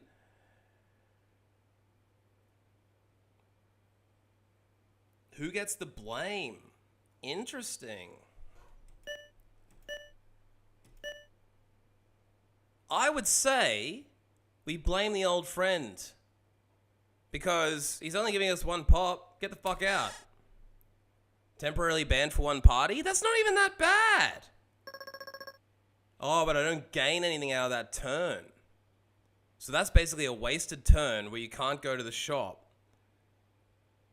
Are you saying I got wrecked, Justin, or are you saying the old friend got wrecked? Because if you are saying the old friend got wrecked, he did get wrecked. If you're saying I got wrecked, you're correct. You are correct. I had a 30% chance of pulling the rock star, and I fucking pulled him. So I shouldn't have bought more trouble. I shouldn't have bought more trouble. I shouldn't have brought it in. Alright, we're onto a trouble road here. We got the Wild Buddy. The hippie's in. So now we can effectively blast this joint. Okay, now we're back up to 1. That hippie card is fucking working for me. We've got the old friends. We're good here. We've only got one trouble so far. Yeah, we're good. We're good. We're gooch. We got a cashed up rich friend too. So we just got 8 pop and an extra cash. That means we got a house upgrade coming to us. I don't know how the fuck I'm gonna do this in 20 turns, unless it starts to scale up really quickly with the dancer, who I haven't pulled yet, by the way. We haven't pulled the dancer once. I guess it's like a 1 in 13 chance, so it's not that good.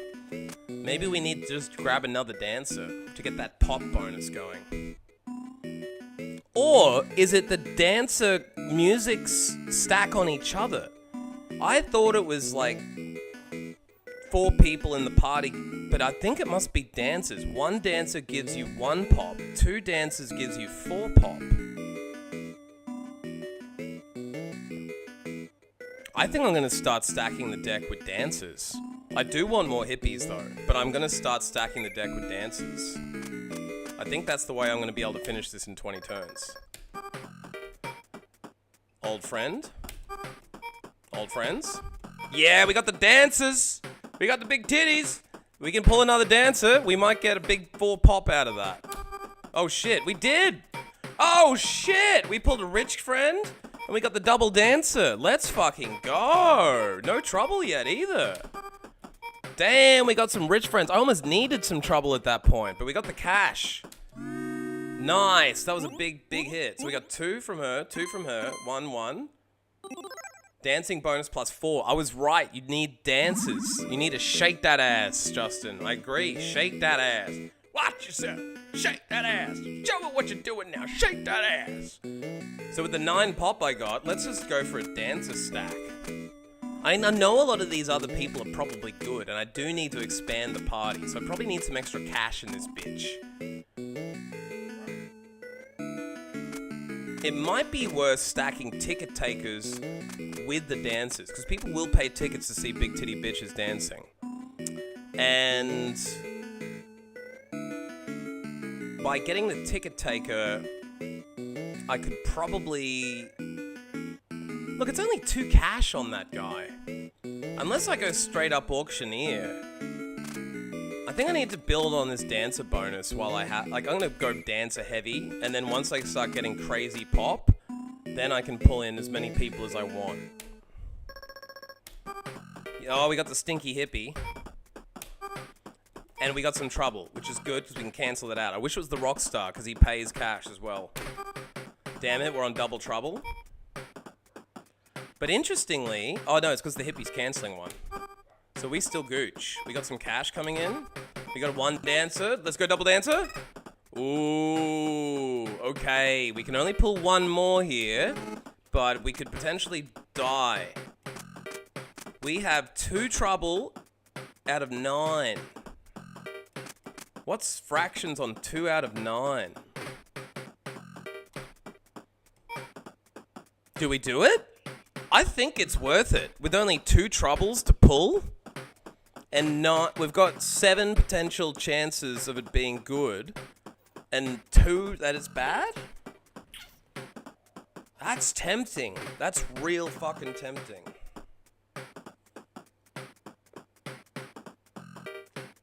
But are we being greedy? Because at this point, we're gonna get 3 cash out of this. That's a house upgrade. We're gonna get +1, +1, +3, +2, +2. This is already a fat fucking turn. I don't think it's worth it. If I was potentially looking at a triple dancer bonus, I think we end the party.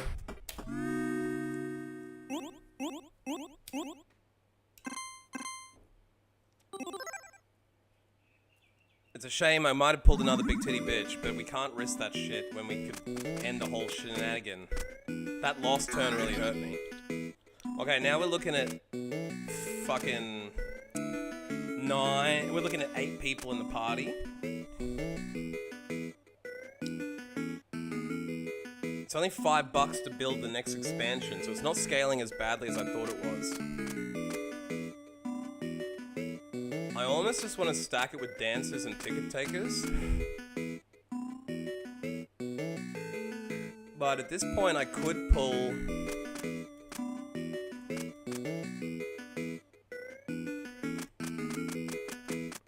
I am aiming aiming at full parties, so a comedian could be potentially good for the 5 pop, but at this point, I'm gonna pull dancers on dancers on dancers, I think. So if I get a dancer, I can still pull a ticket taker. Let's take a dancer, and let's take a ticket taker. Because the cancel out of 1 pop won't matter when I'm getting these fat bonuses. So now in my Rolodex, I've got 4 possible dancers. So I could actually pull fucking 16 popularity off 1 turn if this goes good. Let's fucking go.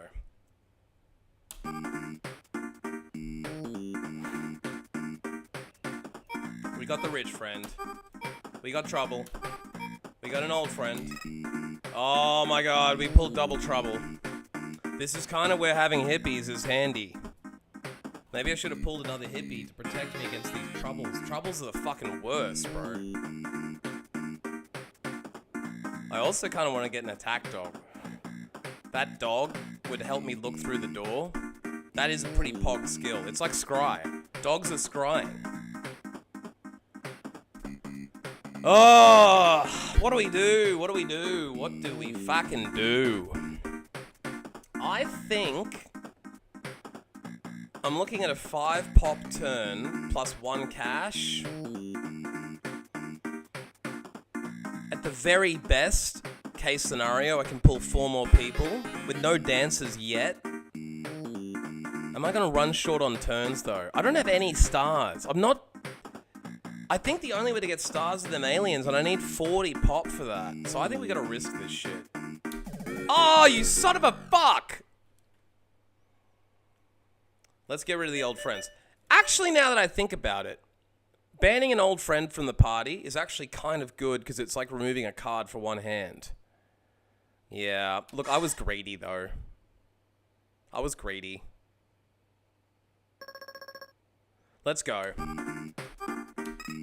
Fuck! Double trouble again? Fuck, we going in. Oh my Jesus. This is a fucking cursed run. I just got 2 busted parties in a fucking row. Am I playing this like an idiot? Should I have just taken the pop? Because at this point I would have an extra 10 pop under my belt right now. But pulling triple trouble is pretty fucked. Luckily we've got another old friend to blame. Take that, old friend. Alright, let's fucking go. Hey, we got the double cash and we got the dancer. Now we've got tickets coming in, which means we're gonna lose a pop. Interestingly, if we don't gain any popularity, do we lose -1? Or can we not go below 0? That's an interesting concept. If I ended it right now, I could just pull 4 cash. But it's probably not worth it. I'm just saying it's an interesting build to potentially just like not have any popularity people in there and cash up your house real early. Alright, we got double dancers. This is a good fucking party. We only got 1 trouble. Oh my god, now we got the hippie, so we got no trouble. So that was actually probably not the pull we needed. We probably needed triple trouble at the end. That's okay. We got the double dancer for 4. So it's a 5-7. 5 cash, 7 pop. Not too bad.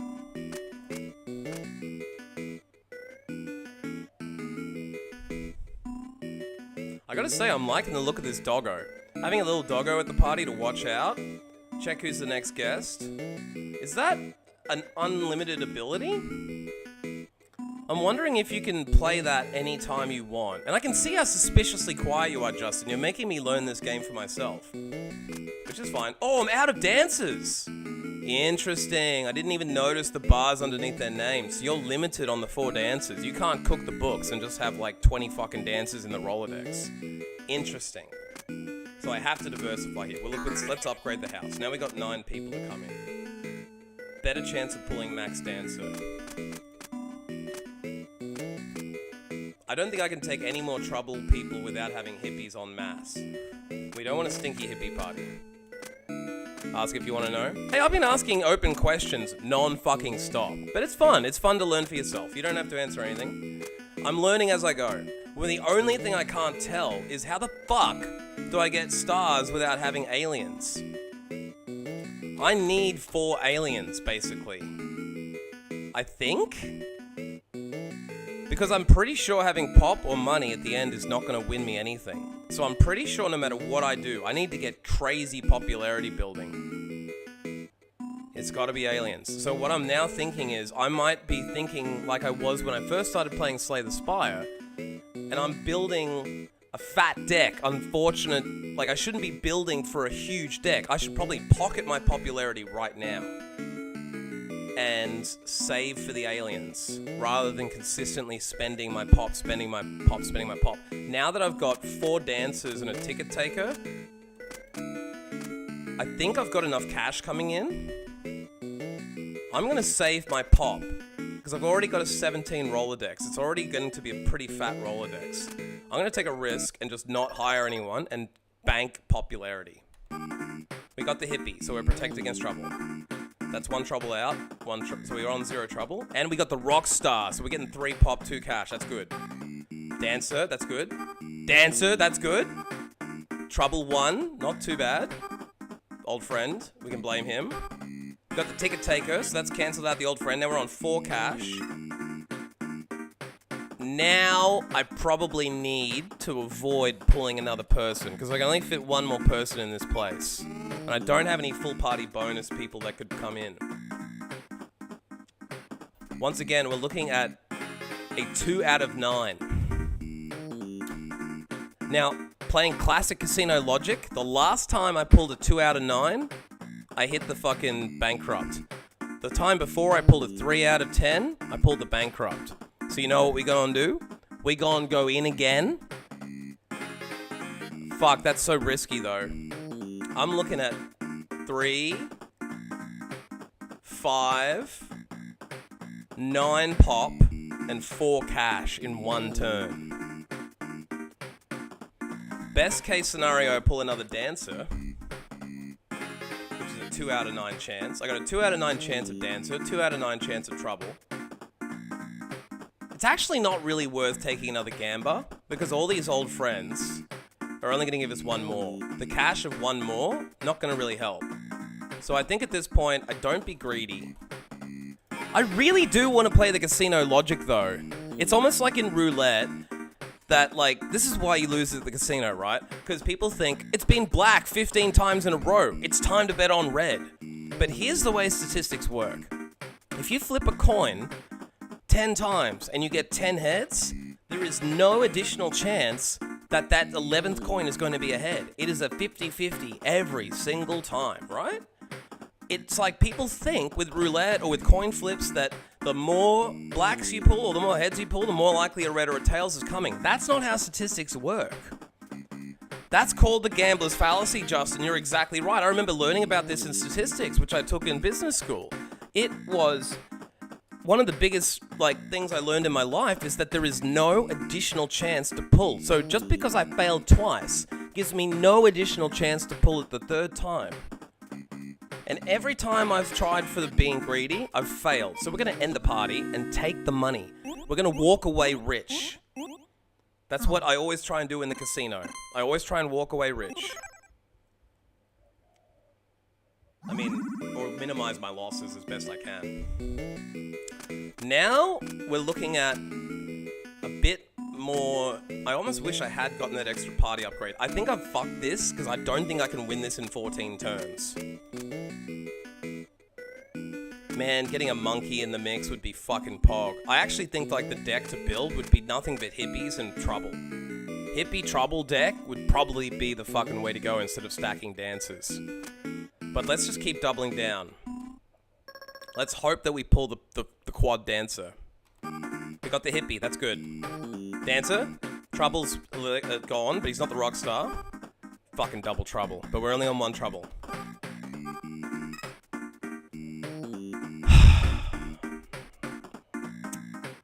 So what are we looking at here? 5 pop, 9 pop, 10 pop. So I'll be at 29 pop after this, but no more money. Without the ability to upgrade my house, I'm never gonna fucking get any better at this game. But we're looking at it again. Now it's 2 out of 10. That's only a 20% chance. We're gonna pull another one. Oh yes!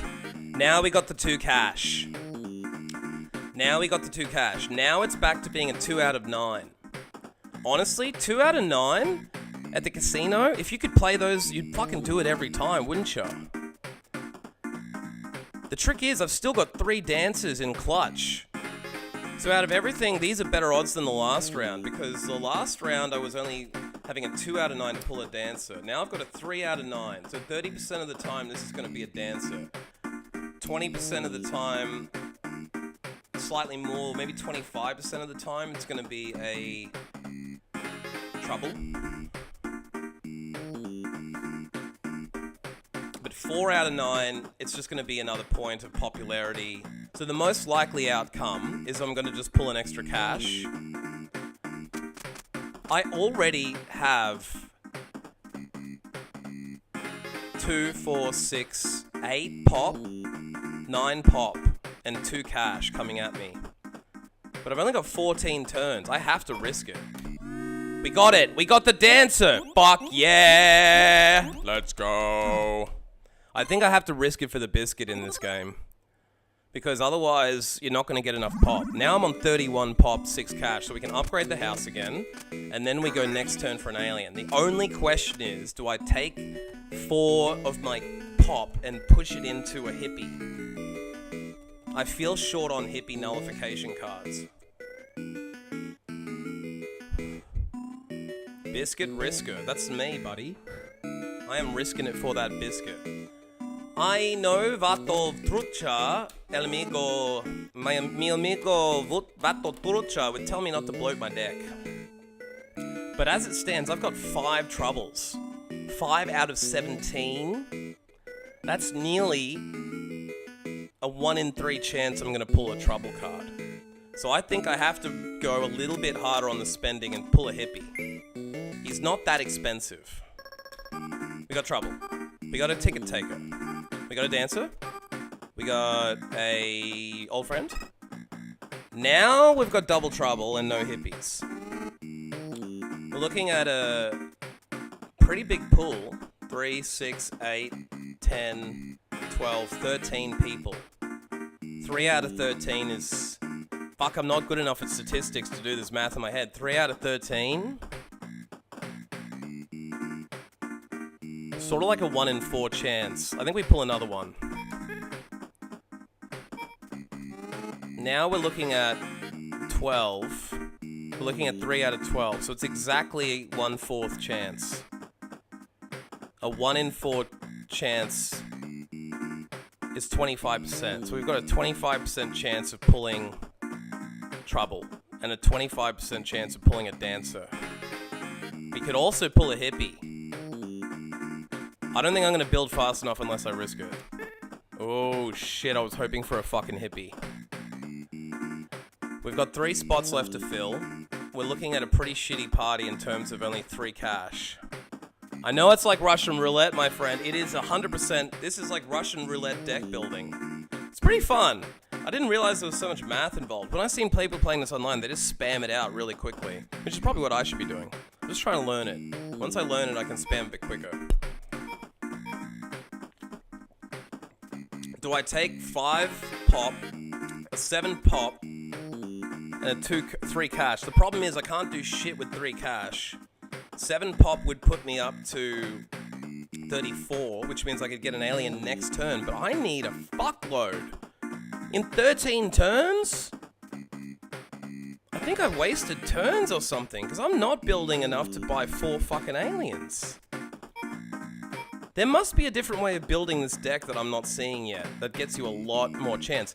I have a feeling that friend who brings a friend might not count to the house limit, or it means you don't have to pull as many people. Fuck it! Oh, I knew that was greedy. I knew that was fucking greedy. I knew that was fucking greedy. I think this is a dead run with 4 cop bus. Scammed. Are you saying I'm scammed because it was bad luck that I've been hit? Am I having horrible luck? Because I feel like every time I'm getting fucking burned. Look, at the risk of being a fucking party full of hippies, I'm taking another hippie. Because I think the only way I can build this is to have full parties. And the only way I can get this party full is by having better chance of pulling a hippie. I got 3 hippies in the deck now. Trouble. Rockstar though. Rockstar's not bad if I pull a hippie. We got the ticket taker, that's better for cash. We got a hippie, that's nullified the rock star. We've had more trouble, we're in one trouble. We got a friend, dancer, rich, dancer. We're good. Full party, unnecessary hippie. This is the problem with bloating your deck. I just took too many hippies on board. But I'm back up to 35 pop. So I can see how the full parties definitely help. And I feel like having dancers, hippies, and reducing the trouble is probably the way to play. Did I buy a Rockstar? That was a stupid thing to do. Now in retrospect, I realize that I probably shouldn't have bought in a Rockstar. That just feels like a dumbass move by me. But I didn't know the game as well at the time. I thought the hippie Rockstar would cancel each other out. I didn't think about my deck. Now, I can't upgrade the house this turn, but I say we just ride this one out. I think this is a dead run no matter what. I'm pretty sure I bought this dude here, the Rockstar, who's trouble with 3 pop, 2 cash. And the game started me off with these 4 trouble cards. And who is he? With the purple hair? He's probably Prince. That could be Prince. Purple rain, purple rain. Look, it could be Taylor Swift, but if it is... I mean, it doesn't look like he's got boobs, so it could be a he-she Taylor Swift kind of clone. Alright, we've pulled trouble early. We've pulled trouble, a Richie, and a cash taker. So a cash, we're going to be able to upgrade after this. Motherfuck! I've pulled the double trouble. So what am I looking at? 3, 6, 8. 8 plus 4 plus 2. That's 6. We got 14 cards. And 3 of them are bad cards. We gotta pull. We got a dancer. Now we've got 13 cards. 3 out of 13. Nearly 25% chance. We're probably sitting on about 20-22% chance. I think we gotta risk it. We're not gonna win this. Okay, now we might want to bail. Now we might want to bail out because we're looking at double dancer bonus. We've got a 12 deck with 3 troubles. So we've basically got 3 out of 12. So we've got 25% chance of pulling trouble. However, we also have a 25% chance of pulling hippie. Fuck, bruh. If I can pull a hippie, I can feel this party. I'm not gonna win this unless we get... I've got to risk getting busted. Woo! That was scary. Now, I'm only looking at 11 cards, and 3 of them... The odds have only gotten slightly worse, bro. We've got to fill this party. Oh! Why? Why? Oh, I accidentally banned a wild buddy. That's actually pretty good to take trouble out of the deck. I didn't think about getting rid of trouble. I thought about getting rid of the lowest things, but now I've just killed a wild person. I've just taken a wild buddy out. I didn't do it on purpose. This hand, I mean, this is a dead game, but I think I gotta keep going. Okay, we've nulled out. We've got double hippie, double dancer. Now we're still null on trouble. We pulled triple dancer. That's what we wanted. We pulled double trouble, double nullified. Okay, now we're at 55, so I was dangerously close to going over the max. Now we need an alien in the mix. The problem with alien is he gives me nothing, so it's effectively a null card, right? That actually bloats my deck, because I can't get shit off a fucking star. He's not gonna do anything until I have 4 of him. And then I have to get lucky enough to pull 4 aliens, which means I definitely need a big fucking party. So you need a sustainable deck in this game, I see, to be able to keep filling the party. So I think having the hippies in the mix is good. 9 turns left. I see no way this is gonna work unless I get better luck. I could start pulling... I think I've been low on cash. I think not buying anyone who's cashed up is gonna hurt me. But let's just keep going.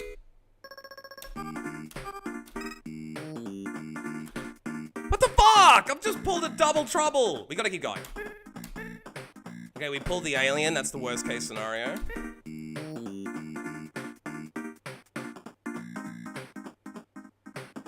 I just don't think I can win this time. I've got fucking 3 troubles left out of 6 and 8. 14? 3 out of 14? It's nothing, man. Oh, I did it! I just spammed it out. We did it!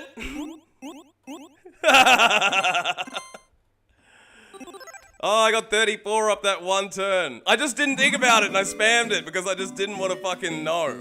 I didn't want to fucking have to make choices at this point. I just fucking spammed it out and we got a big pog. Got a big pog. We got the triple dancer, we got the double trouble. I don't think we even pulled a hippie. Pretty good outcome.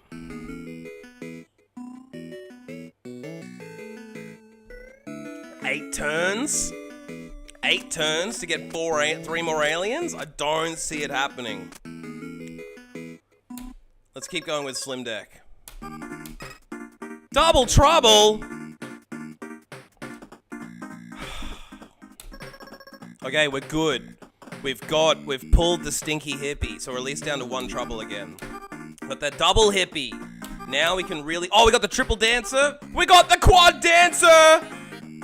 Now, I hope I pull 2 troubles? 2 troubles. Yeah, we pulled 1 trouble. If the next one's the rock star, we gooch. Okay, we got a stinky hippie that wasted my energy. But we did get the quad dancer bonus. Am I gonna be over? Oh, I nearly went over. Fuck, going over is dangerous with the dancers. Like, I guess you just max out popularity and it wastes... It's a waste, because you could have invested that money or whatever. Still can't afford an upgrade. But I have 7 turns. I only need 2 more aliens. Each time I pull an alien, it makes my deck harder to play, though. Excuse me. Do you think, Justin, I'm on a bad... Like, I know this is a bad run, but should I try and expand my deck a little more? I'm assuming with the dog, he must sit at the door for you to be able to see the next guest. Maybe when you pull the dog, he permanently stays at the door.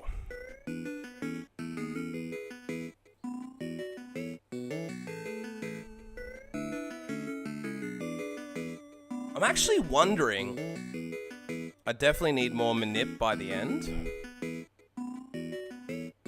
I think manipulation must be hippies. I'm guessing what you mean by that is like ways to manipulate the deck.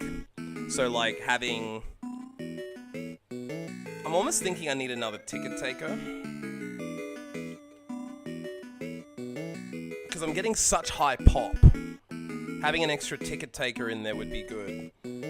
I think having the doggo is maybe what you mean by manipulation, like getting able to see. Scrying seems really powerful in this, because you could know whether to end the party or not. If I get another 4 dancer, more slots, yeah. What am I, because I'm getting such good pop bonus, I might try just investing in a doggo. I'm just gonna play the odds this time. All the actives, I think, of manip. Okay.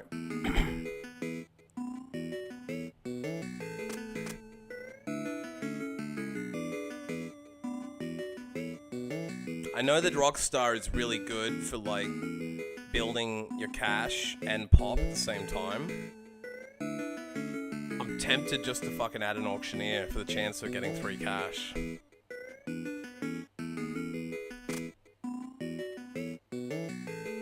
But rather than risk it, I'm gonna spend less pop, take another ticket taker, and go in. Got the hippie early, got the double hippie, got the rockstar. Now we're still neutral. I want to pull 2 more trouble cards, ideally. Pulled 1 trouble. Not a bad run. But only 1 dancer hurts me a lot. I don't even think I can afford the next upgrade. Fuck, I'm $1 short of the next upgrade. Okay, with 29 pop, I'm probably going to go over if I get the quad dancer bonuses. So let me add an auctioneer. I don't need the pop though. Like, I was thinking I could go an auctioneer, but I think I'll just go the ticket taker.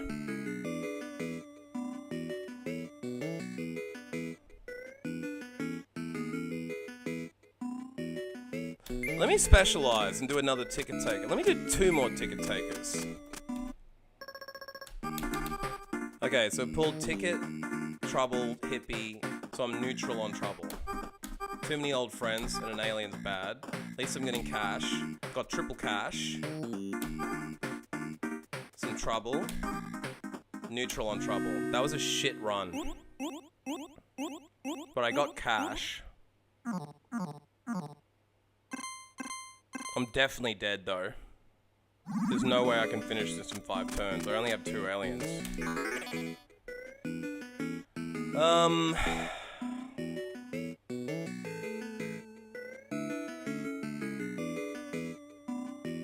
Will I be likely to fucking... I'm gonna go an auctioneer.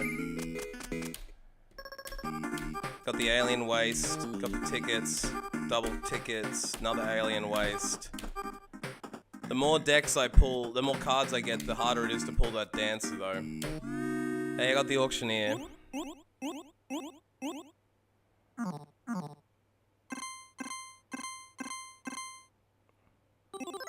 We rich. But we poor on pop now.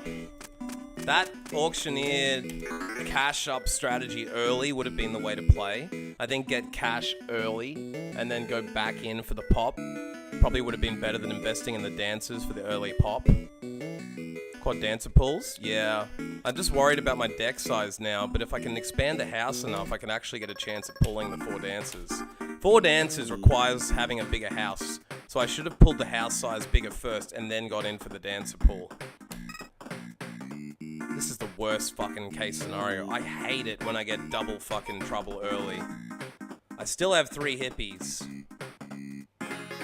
Man, at this point, I've got fucking 9, 8, that's 17, 20, 22.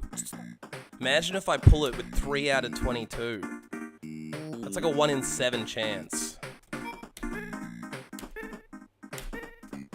Oh, fucking feeling really bad about this one, but I've only got 4 turns left, so I have to risk it at this point.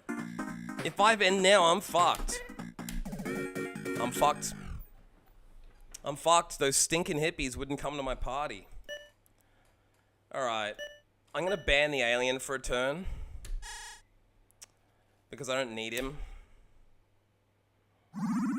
I think I'm cooked though. I think I played this wrong, but I might be able to finish this on my second try if I did this again. Double trouble again. With 3 turns left, there's no point. Right? I mean, I could upgrade the house one more time. For 2 turns left though.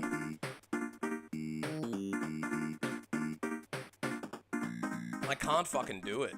I only get 2 more rounds of buying. I have to keep going. Okay, good. We got a hippie. Now I should probably stop. I'm looking at 2.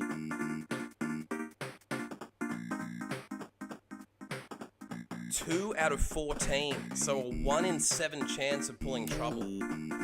A 1 in 7 chance of pulling trouble. And I still have 2. So I've got a 1 in 7 chance of pulling a hippie. And I've got a 1 in 7 chance of pulling a fucking trouble card.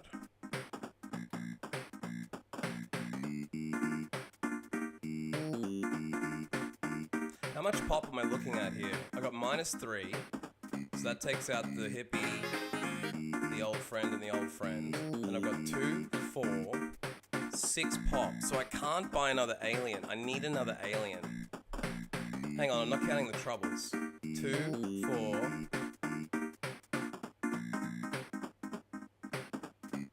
6. No, I am counting the troubles. I have to pull.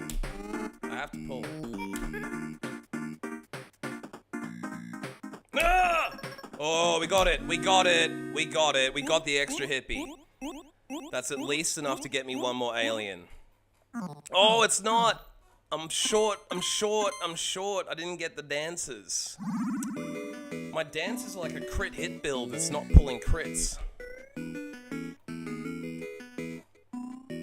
Fuck. With 2 turns and 14 spots in the house, can he do it? I need crazy pop. Let's get Mr. Popularity by 2. I don't know what his friends do. If the friends count as free, this is what I need to learn now. I don't know if the friends count towards the 14. Got early dancer. Wasted alien. No trouble yet. Absolutely no trouble. Got a rock star.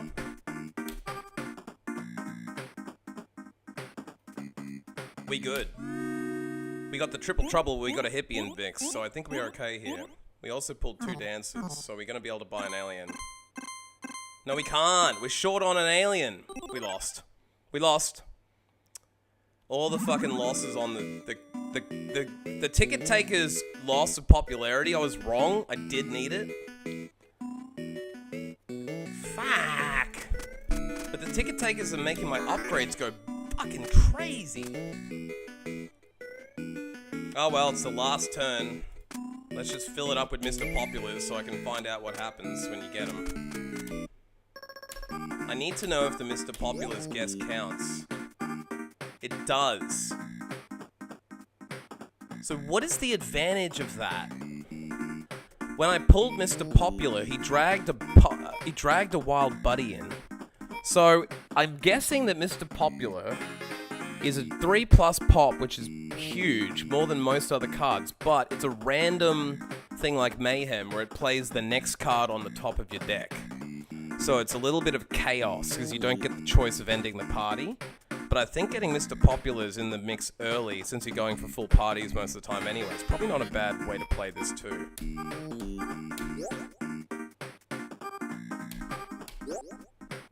Damn, I pulled all my Mr. Populars. And all the hippies.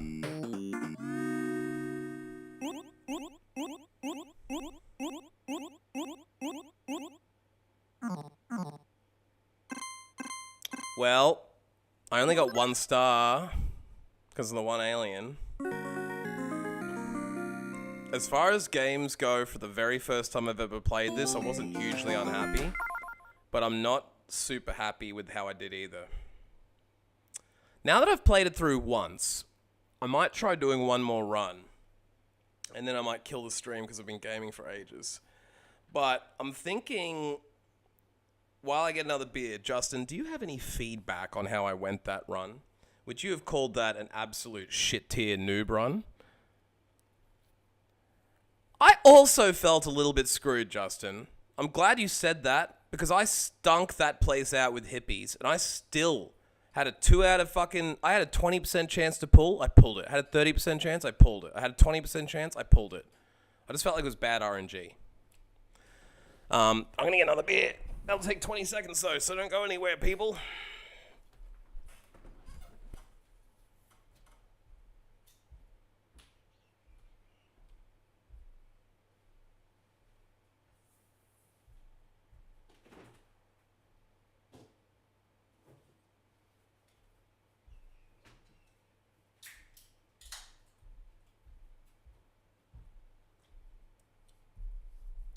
You know the one thing about these UFO games are, they are so fucking addictive. Like, I wouldn't say they all are, to be fair. Like, Valbrace is really fun, but I don't find myself as addicted to it because the difficulty of it, I feel like I don't know what the fuck I'm doing. But these games, like Rock On, Dino Island, I don't know if you ever played it, I found that so fucking addictive. And this is addictive as shit. I don't know what's optimal, but I think there are a lot of possible builds. Trouble is the issue. Yeah, that's why I thought going to Stinky Hippies. Mortol is based? Which one is Mortol? Because I've seen a lot of these streamed, but I don't remember which ones are which. I just feel like for the 50 pack of games you get in this, So many people sleep on UFO 50. Like, there was a vague phase where it was a little bit popular on Twitch, but when I go into Twitch and I talk to people about it, like, use guys' lives to make progress? Is that what the game of Mortal is? Interesting. I'll have to try that one. If you want me to try it on this stream, I will. I could probably still go on for a bit longer. Kia wanted to play Minecraft with me tonight at 7 o'clock Japan time, which is 9 o'clock my time. I was going to try and nap, because the last time I did that, I was up till 2 in the morning. And it was, 3 in the morning. I didn't get to sleep till 4:30. And I'm already feeling a little bit brain fried, like I got a headache, but it's probably because I haven't eaten today, or had any water. Should probably drink water. Try and remember all the good ones. Yeah. The thing is, though, like, you get a 50 pack of games, and I paid $30 for it. I don't even think it was on special. When this shit goes on special, like, who the fuck wouldn't buy and play this? I think so many people are graphics whores that they don't even look at games like this. But, like, these games are so fucking deep. The mechanics in UFO 50 are so well thought out. The graphics are low key on purpose because they spent all the man hours getting Valgriss. The vertical one is cool. Interesting. I even found Kick Club addictive. Did you ever try Kick Club? It's literally just kicking a soccer ball around on the bosses, but it's so satisfying having the bounce mechanic. And when you combo a whole level in like 10 seconds, it's so fucking fun. So like, I think the game, like the survival horror click-through, it's a much slower paced, less addictive game because once you've played it once, it's kind of done, right? It's not really going to fucking blow your dick off the second time you play it. Like, you're not going to play it through multiple times. It's like maybe like a, 5-10 hour experience at most if you played it slow. But I think, like, almost all the games in this are really fucking addictive. That was a good first run, I guess. But it's not that good because I need troubles. The thing is, you almost want 2 troubles but not 3.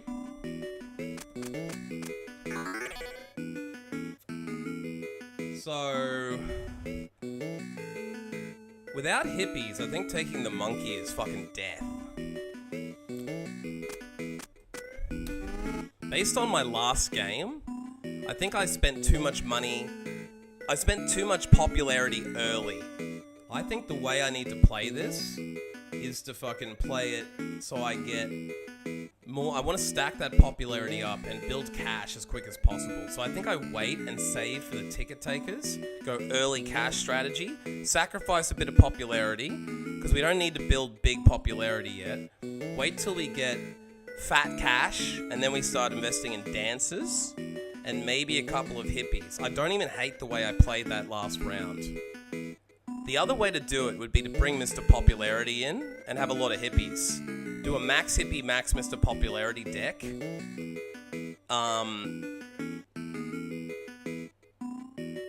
Because thinking about it, 3 for each popularity, you only get 4 for 2 dancers. So unless you can keep a really slim deck, the dancers probably aren't as good as they seem on the surface.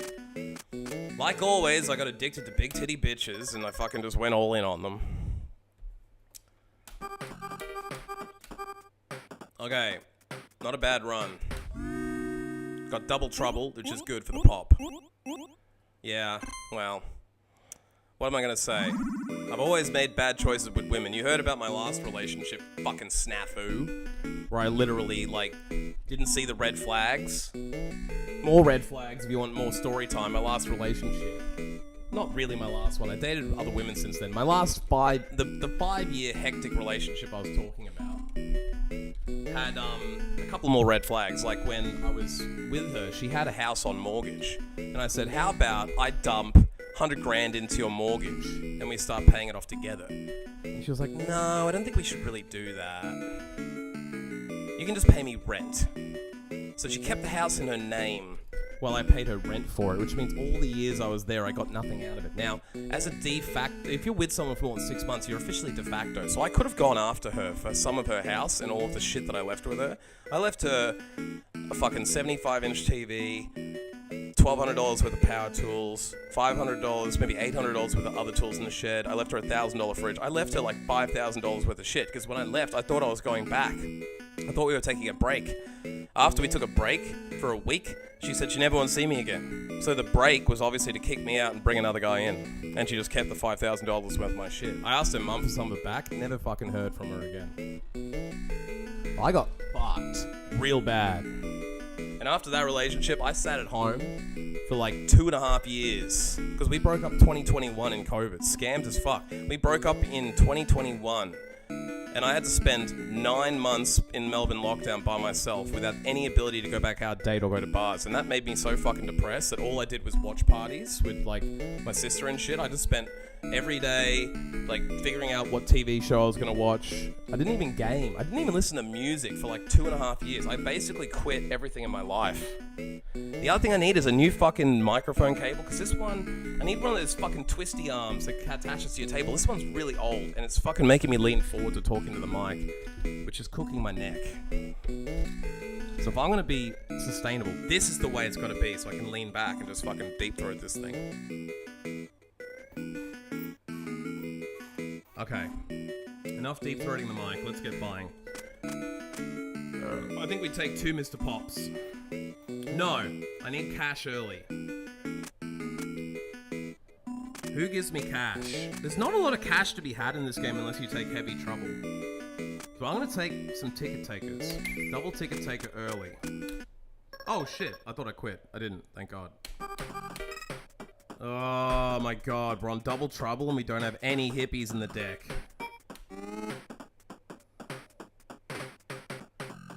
Fuck, we're on... Actually, it's only 2 out of 9. That's just over 20% chance. I think we pull again.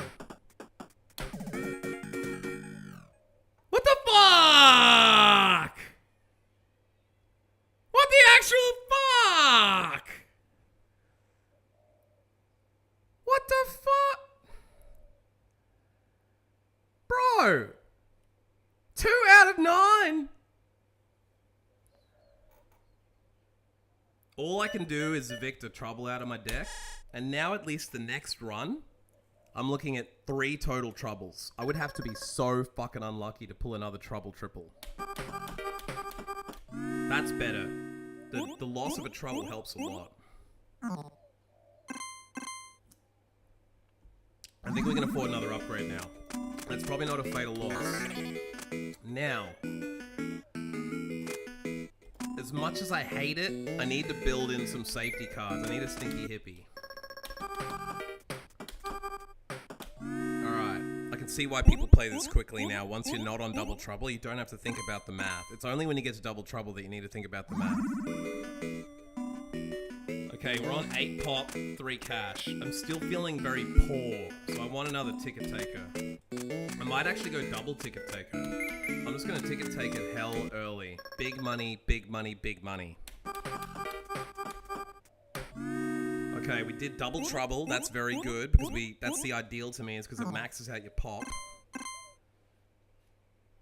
That was a 6 cash turn.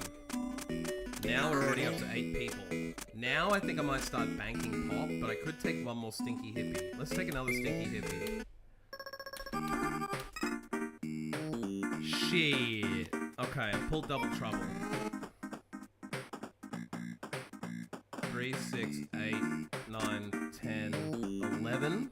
2 out of 11 ain't bad. That's less than 20%. It's like 18%. Watch me get fucking scammed. Ooh, now we might want to leave. Now we might just want to call it. We can only pull 2 more cards, and we're looking at a 20% chance. 20%'s not great, but if I know this game, it's going to cook me for being greedy. I don't know if the RNG in this game is even fair. But what I'm looking at now is I'm looking at 6 cash. That's going to give me 8, which is another upgrade. I am going to only get 4 pop out of this, which is what? 5 minus 3? So I'm actually only going to get 2 pop out of this whole thing. It probably is fair. I'm just talking shit. I'm just talking shit. It's just because I've had so many fucking horrible pulls. I don't think a 20% chance... Imagine if you were at the casino and they said, you can play another round, but it's going to be 17% chance of loss. And then you played another round, they said, now it's going to be 20%. You still feel fucking pretty good about that. If I could get 20% chance of a loss at the casino, I would take it. This is almost like craps in a way. There are 7-Elevens in there that can, like, bust you out, but there's a lot of other dice rolls that aren't 7-Eleven.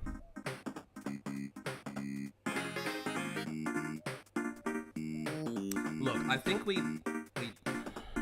What possible things could I pull?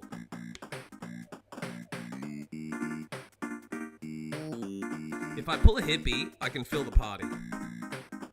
But apart from the hippie, I'm only looking at 1 extra cash. Because I don't think I want to do 2 more pulls. I think we bail on it. I think knowing when to bail is the way to play this game. If they had 80% win rate options, it'd pay like 110%. Yeah.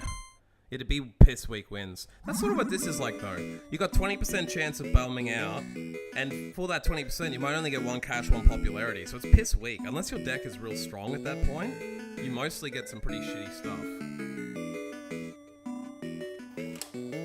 Alright, can I Kobe this into the bin from across the room? Let's see.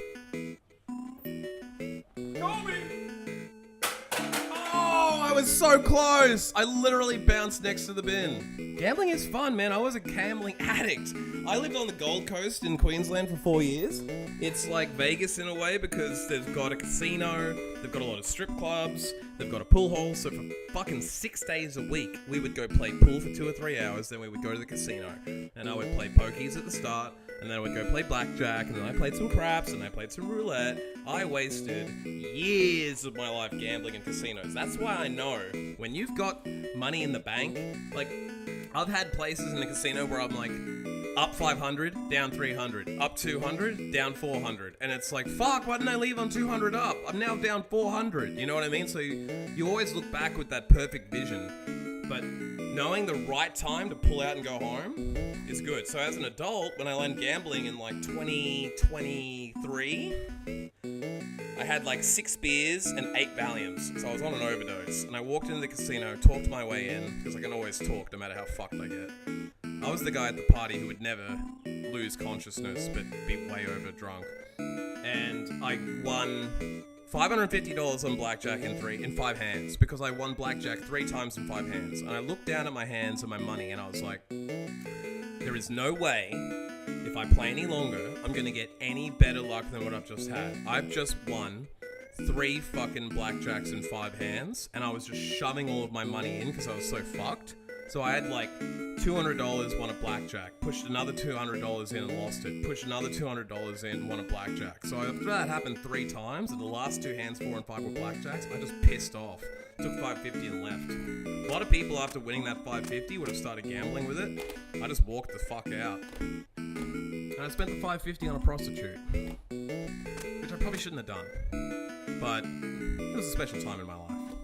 I actually waited 3 months to spend the money. But I ended up going to a prostitute who said her money was $300 an hour, or $350 an hour, and I just laid $550 in front of her and said, look, you do whatever you want with this. And she gave me some weed, and she ended up spending 3.5 hours with me. So I got good money for the prostitute, like good value for money. Anyway, enough of my inappropriate stories. Might have to edit that out of the VOD, but it's not illegal in Australia.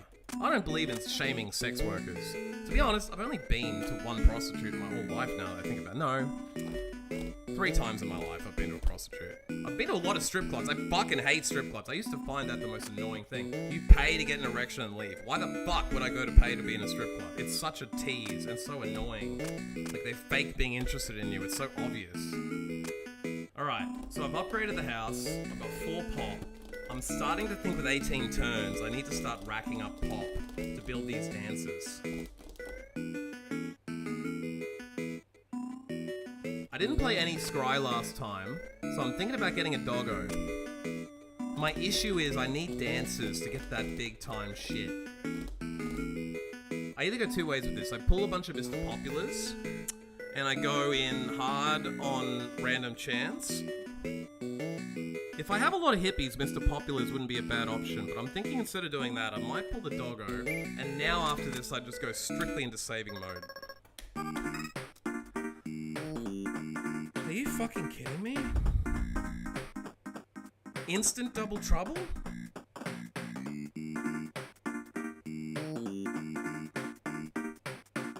See, I'm tempted to end it, but there's no point.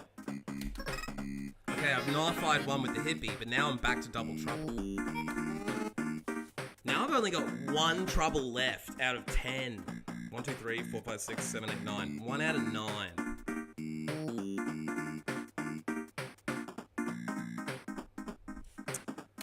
We've got to get that cash upgrade going. Okay, I've pulled the doggo. How do I do this now? Wild Buddy is at the door. Oh, we got trouble coming next. The scry's come in handy. Doggo for the fucking win. That doggo emote is well called. I know you put it in there before when I bought the doggo. That's Pog. Now I know, just end the turn. Scry is the fucking tits. Oh, hang on a second. It's gonna let me boot him? So with Scry, you can discard him? What? So not only can you see who's there, you can exit them out? Is that always an option? I say we boot him. Now, I don't think I have any trouble left, so I can just pull everybody in. Doggo is based. Doggo is way based. I had no idea. It not only lets you look, but then eject. Holy shit. Dogs are fucking awesome. So are cats, for that matter. Now we're on a big 10 party house with 17 turns to go. Now, I think is the time to start pumping dancers. The problem is, without dancers, I cannot see building enough popularity. I could go nuts on money and just fill this fucking house. If I got plenty of dogs, I could start scrying a lot. What I don't know, and I didn't pay attention, is after the doggo moves away from the front door, I'm assuming he can't scry again. I'm guessing it's a one-time scry. It would be too powerful if he could just do that when he's not at the door.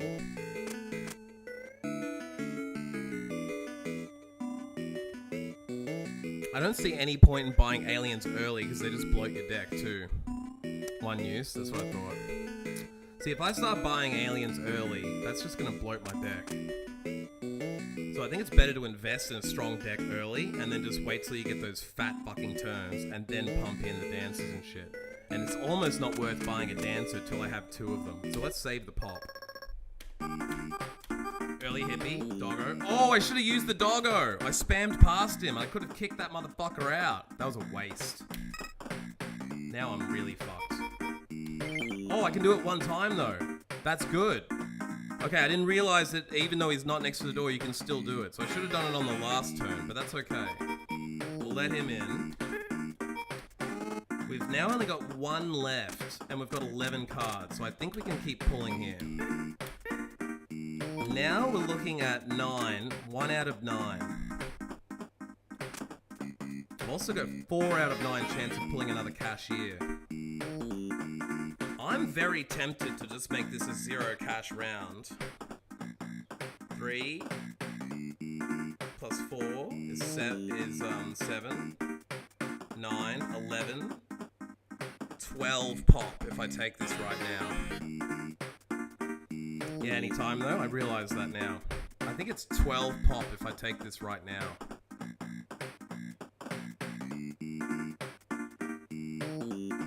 I'm tempted to take it.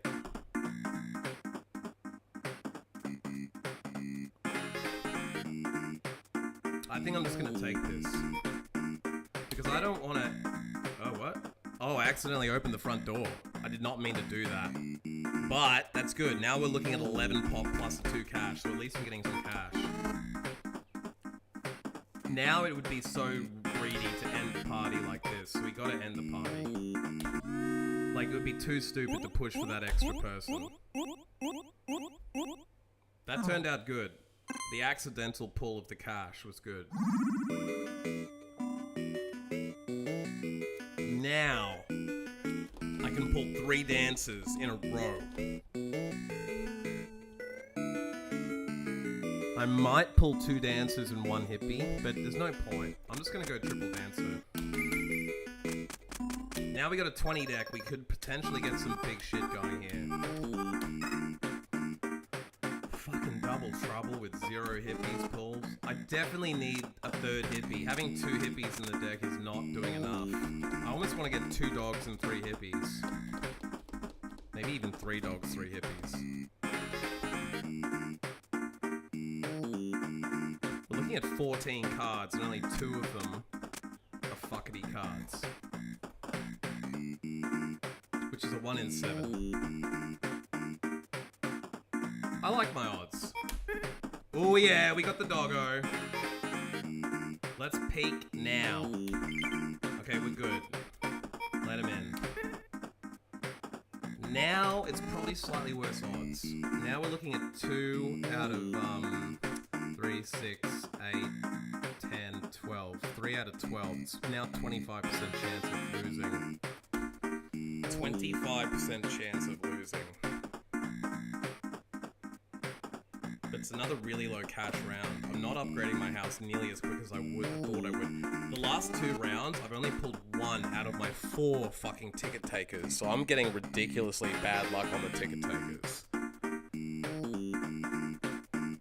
I think because we've only got 16 turns left, if I don't pull more money, I'm kind of fucking done.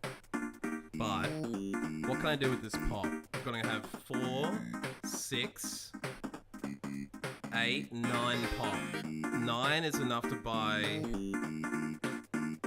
a dog and a hippie.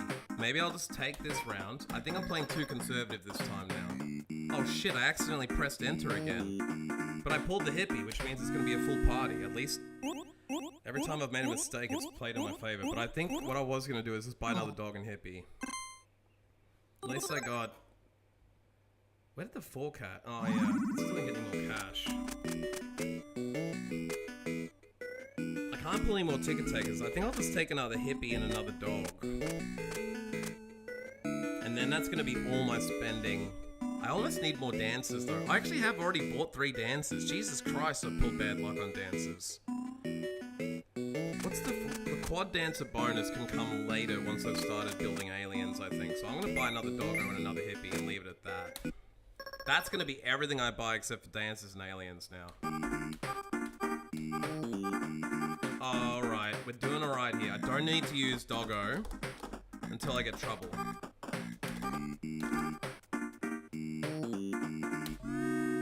No trouble round. Crazy. I pulled a hippie and 2 dogs with no trouble. That's where having the safeties in your deck is a waste. At least I got the 4 dancer bonus. Now I think I can upgrade the house. Now I think I saved the 12 pot. I either save the pop or get 1 more dancer now. I'm already getting nervous that there's only 14 rounds left.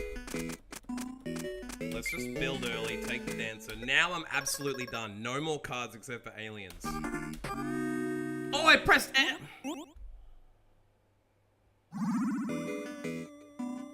I pressed the wrong button on my arcade pad.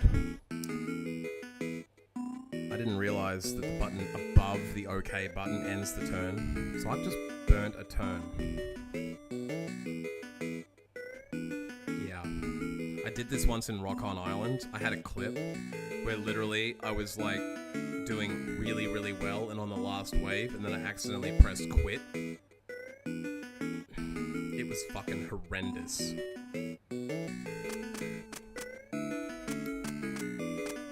All we can do is go on. Now we've still got 13 turns, and I think I got a strong deck. 1 turn shouldn't make too much of a difference. Oh my fuck, now I pulled double trouble. Okay, we're chilled out. We get a doggo. Yeah, now we good. Now we can scry. We got another doggo coming. Now we're good. Let's scry again. Because we're on double. We got the dancer. Fuck yeah, double dancer. We're low on cash still. I don't know how the fuck I'm not pulling any of my 4 fucking cashiers. I've had the worst ticket taker luck. This fucking round is crazy on low money. That is the 3rd time that I've only pulled 1 out of the 4 of those fuckers.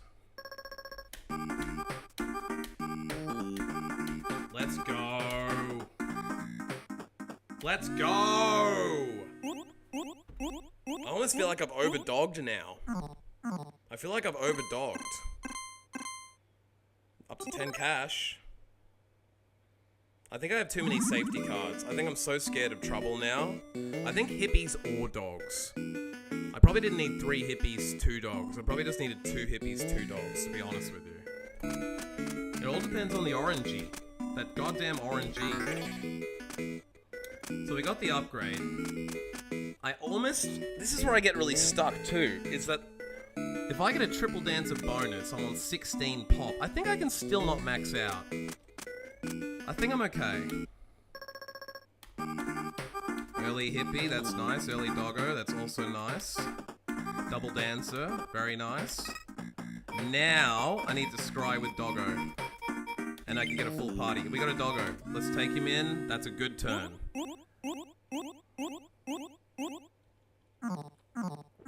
Okay, that's our first alien achieved. Exactly 40, which is perfect, because the ticket takers actually took 3 off me. The dancer bonus brought it back up, though. Got our first alien. Then with 10 turns left, I'm a little nervous still. I don't think I have enough turns to do this, but I can get some fat dancer bonuses. If they shake their tits a lot, we might be okay here. No big whammy, no double trouble. Okay, we're even. Let's get those dancers in now. Triple dancer. Oh yeah. Triple dancer plus the double trouble. Nullified by the hippie. Not enough cash for my liking though. See, I only pulled 1 of my goddamn ticket takers again. I've got a 24 deck, a fucking 12 party, so I can pull half my cards, and I still am only getting 1 fucking dancer. This is crazy talk. Build that house out. Next turn, I should be able to get another alien. I know it seems late to get the aliens in, but I feel like I can do it. It's gonna be real tight though, really tight. Got the early hippie, got the dog intervention. We're on 1 trouble. Even if we pull another trouble, we got double dog, we're fine. I have overdogged. I've overdogged. I only needed 2 dogs, 2 hippies. Not 3 hippies, 2 dogs. Isn't it crazy? I've pulled double dog at least 2 or 3 rounds. I think if I rewind the stream and look at this later, I have pulled double dog and I only have 2 dogs. So out of the fucking random luck I'm getting, I'm pulling no cashiers, but I'm getting double dog almost every fucking time. It is crazy.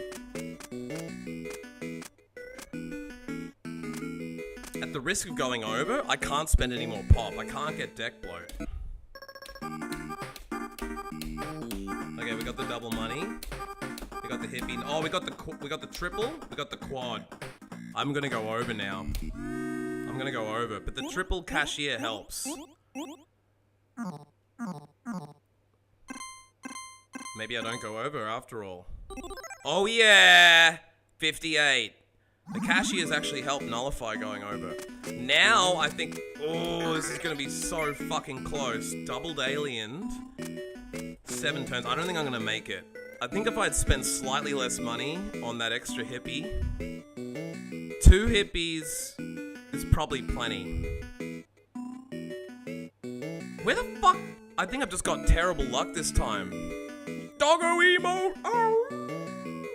I think that I've had terrible luck, frankly. Not pulling those. I bought into cashiers very, very early, but I haven't had nearly enough cashier luck. Maybe auctioneers is the better way to go. Maybe it would have been better to only pull 2 cashiers and then invest in a couple of auctioneers.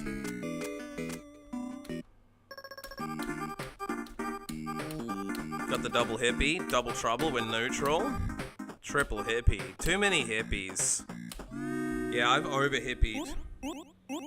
Too many stinking hippies. You told me early. You told me not to get too many stinky fucking hippies in my party. Of course I didn't listen to you, did I? Now I can't afford an alien. Now I can't afford an upgrade. Now I'm burning turns left, right, and center.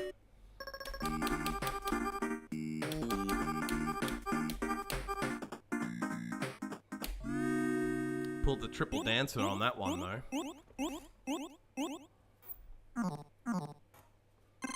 Still can't afford an upgrade. feel low on cash. The other problem is, I've now got triple alien, but I only have 5 turns. So I've got to get really lucky and hit quad dance. I don't even think with quad dancer I can get there in the next turn. So I almost need 2 turns, 5 board to be where I get my 4th alien. Then I've got 3 turns to hit double alien. I can get the house upgrade though, so that's hopefully going to help with the bloated deck. Fuck! Good thing I pulled the doggo. We need that hippie bad. That's good. Now we're back to 1 trouble. Oh, shit balls on my bitch face. Come on, dog. Can you have a look at it again? No, you can't. What am I going to be on if I end it here? 2, 4, 6, 7, 8, 10 pop. 5 cash. Not enough for an upgrade. I also only have, count it, 1 trouble card. 1 trouble card out of 8, 9, 10, 11, 12, 13, 14, 15. 1 out of 15 chance of pulling trouble, and you watch it come. 1 out of 14. 1 out of 13. 1 out of 12. Do I play the last card? I pull double alien. I pull triple alien. I don't need 3 aliens in my party if there's not a 4th.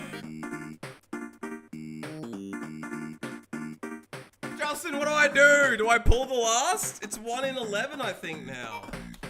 I mean, 1 in 11 is under 10% chance. I have to pull it. I have to.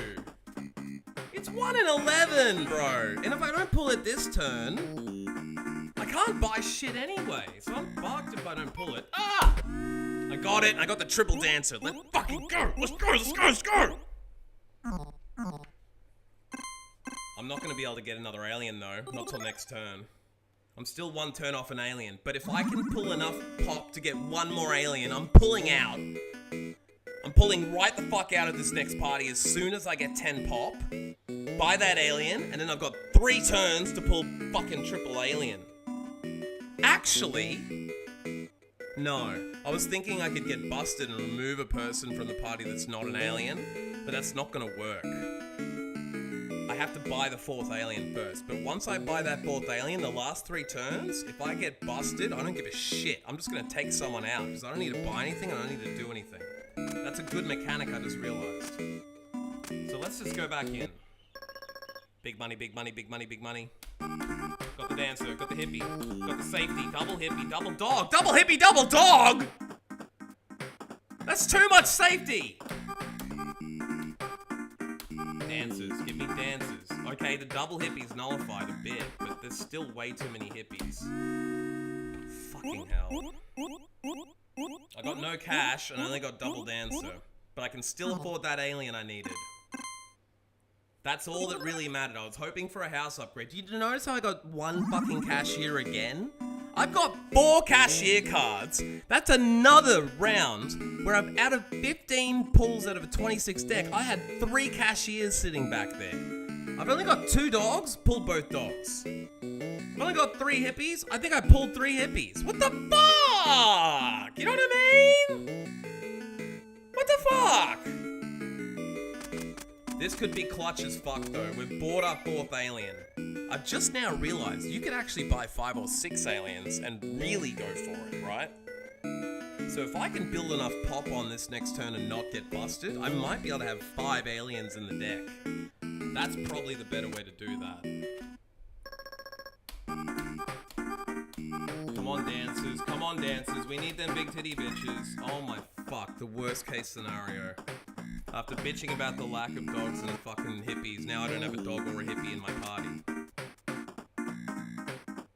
I'm looking at 2 out of 12. Or a 1 in 6 chance.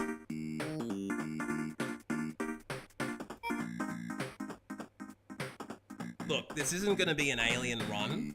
Like, unless I pull 4 aliens in the next 5, 6 people, this is not going to be the end of the game.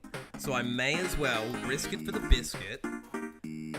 I've only got 1 dancer out there.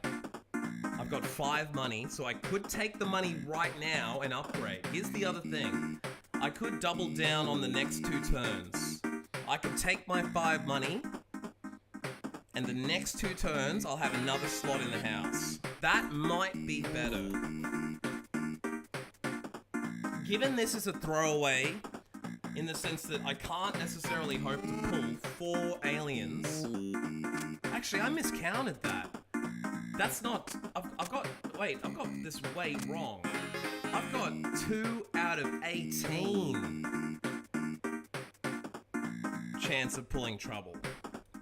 2 out of 18 is 1 in 9.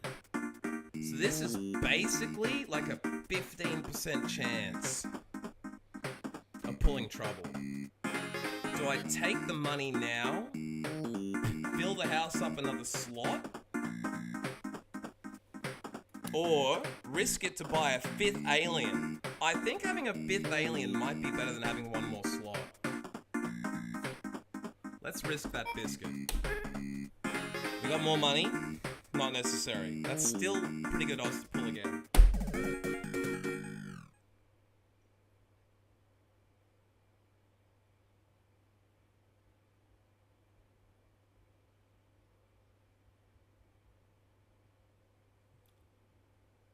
That was a 2 in 17 chance. 2 in 17. 2. Count them. How many in 17? 2. 2 divided by 17 is 11% chance. I just pulled, Justin. That busto was 11% chance of busting, and I fucking busted.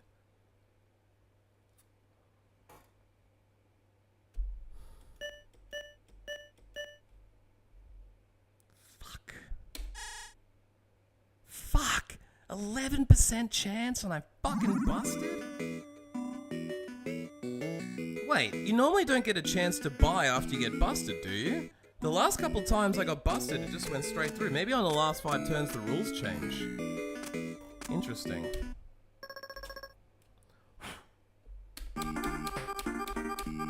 One trouble, no hippie. 1 hippie, we're good. 2 hippies, we're real good. 3 hippies, fuck you.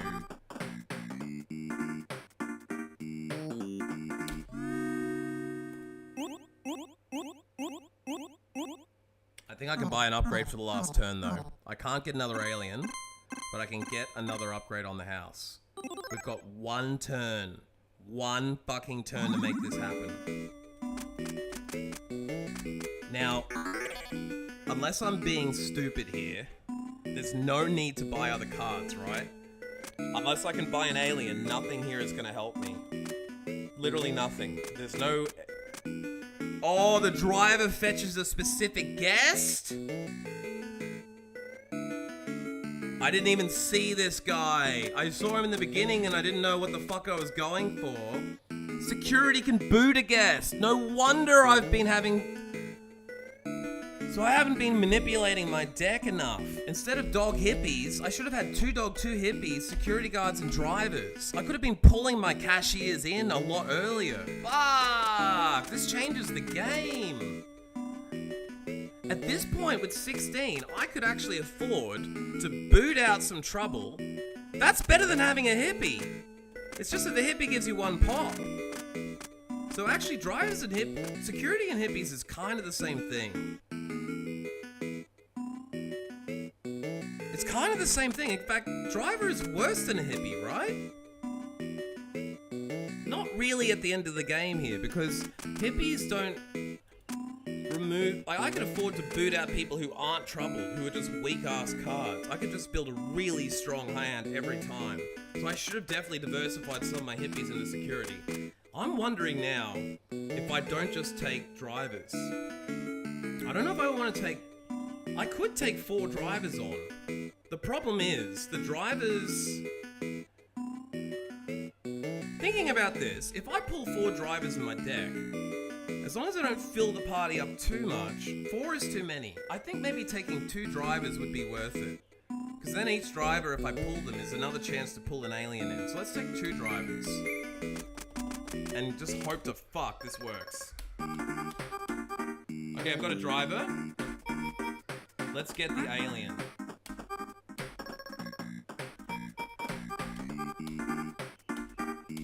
Nah, this is done. This is done.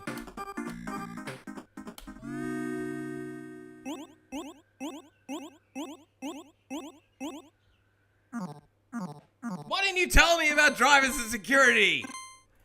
Fuck! It's my fault. I'm just yelling at the world now. I felt like that was gonna be the run. Look at that! Triple trouble on the first turn. That's a restart.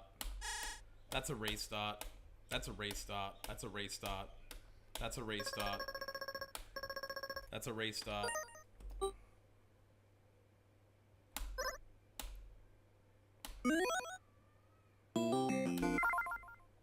Nice try. Yeah.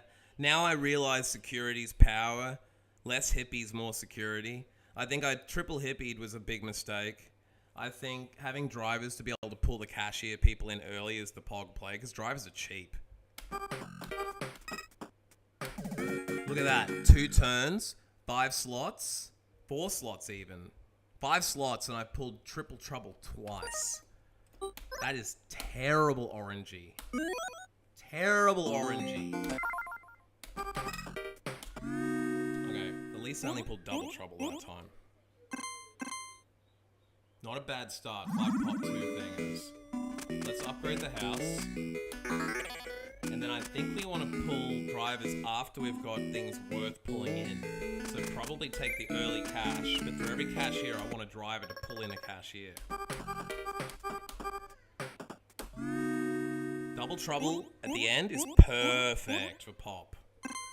Bad on money so far. Now I think I maybe want to pull a driver in and start saving that pop a bit more.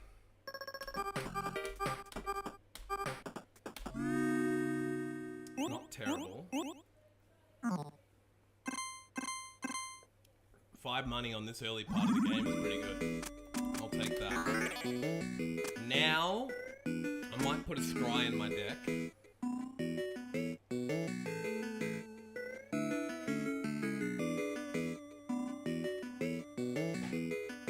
I'm gonna put a scry and a boot.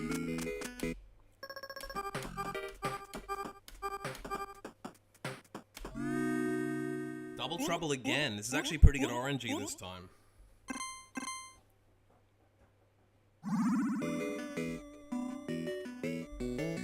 Now I almost don't want to spend anything on pop, but massing pop early is kind of pointless, right?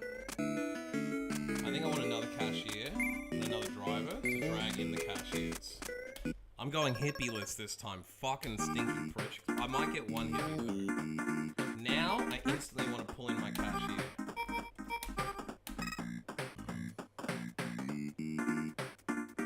That's the issue with not having hippies.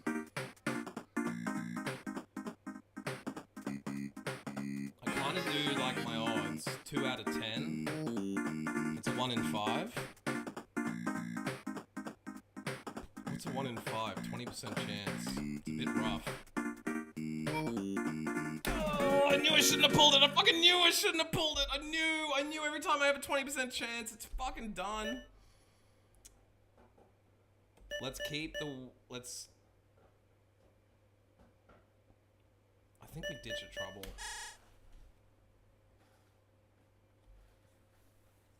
God damn it, god damn it, god damn it. See, on this turn I didn't get a chance to pull someone again, right?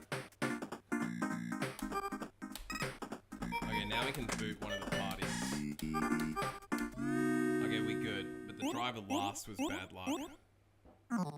Because the driver is effectively a dead card if you can't play it. It's like, it is a dead card. Drivers aren't as overpowered as I thought because they don't come with any benefits. Need more cashiers. I might have overdrivered. I might have probably only needed 1 driver, 1 security. Now,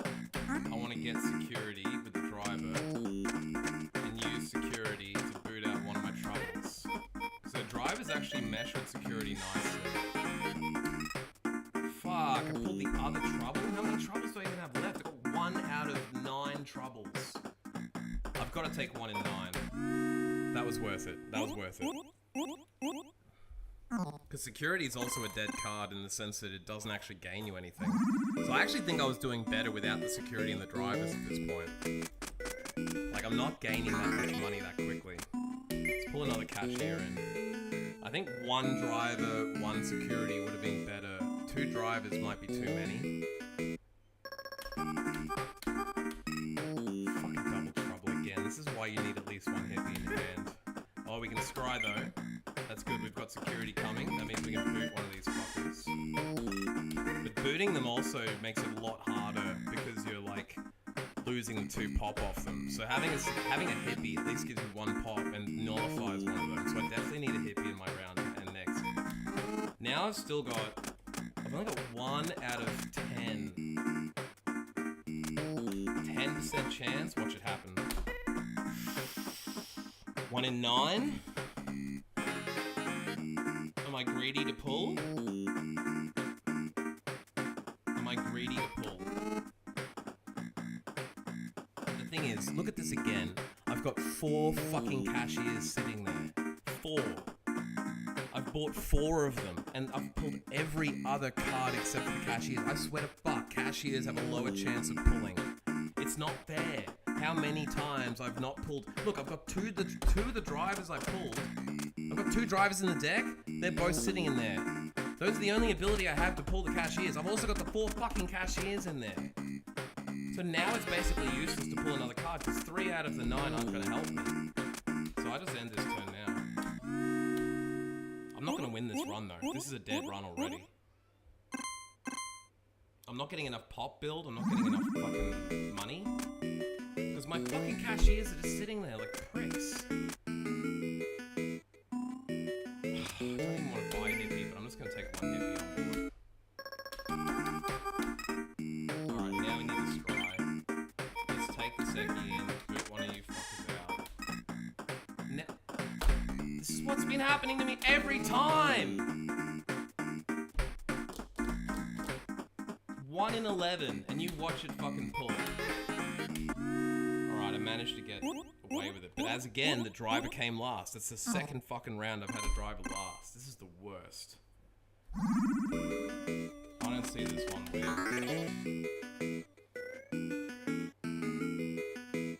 I need to start building pop ASAP. Double dances.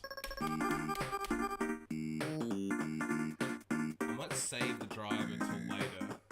Because I can use him to pull security in. This is perfect, so now I can use the driver to pull the second dancer in. Driver dancer bonus is actually really good.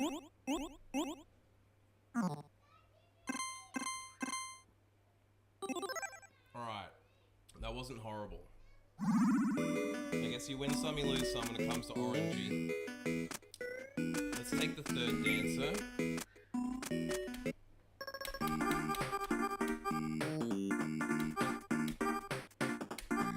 Okay, this isn't too bad. We don't have any dancers to pull in, so let's just take the cash. We got triple cash on that round now, thanks to the driver bonus. That's actually not too bad. That's not too bad now.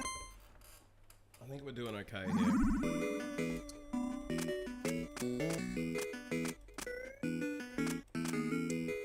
We'll upgrade the Here's House. What else are we gonna do though? What else are we gonna do? We don't have any pubs to do anything, so that's all we're gonna do.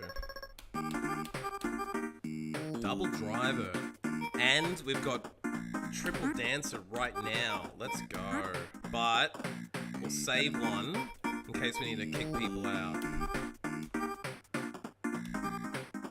Alright, we're good. Let's pull the other dancer. Pull one more time and we've got that in the bag. Let's go triple dancer. Queen quad dance? I've got my triple. Party full but action still available. Oh, I didn't know you could do this after the turn. So I can boot out someone weak sauce to pull someone else. Yeah, may as well. Even a trouble won't hurt me at this point. I haven't pulled any trouble so far, only one. So, who should I boot? Let's boot out one of the drivers. Oh, so you can boot a driver at the end. So you can use a driver and then boot them. That's pretty fucking good. That's pretty fucking good. Sekis are actually worth having in there. That's an extra 2 pop for nothing right there.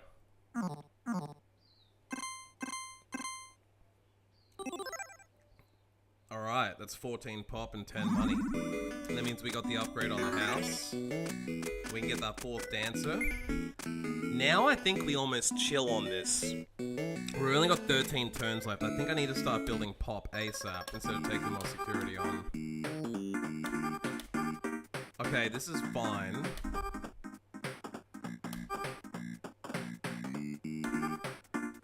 We got double drivers, so let's pull dancers in. Pull dancers in. Now I can pull one more. And now I can boot one of the drivers. And pull hopefully triple dancer. Got money. That's not too bad either.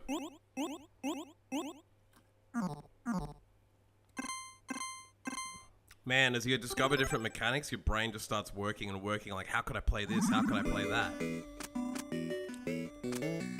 I don't think I'm building enough pop quick enough though. But I don't want to bloat my deck with anything else. The comedian might be worth it. Only losing 1 cash for a 5 pop. I'm just going to try and go lean and see if it works. I don't think this is going to work.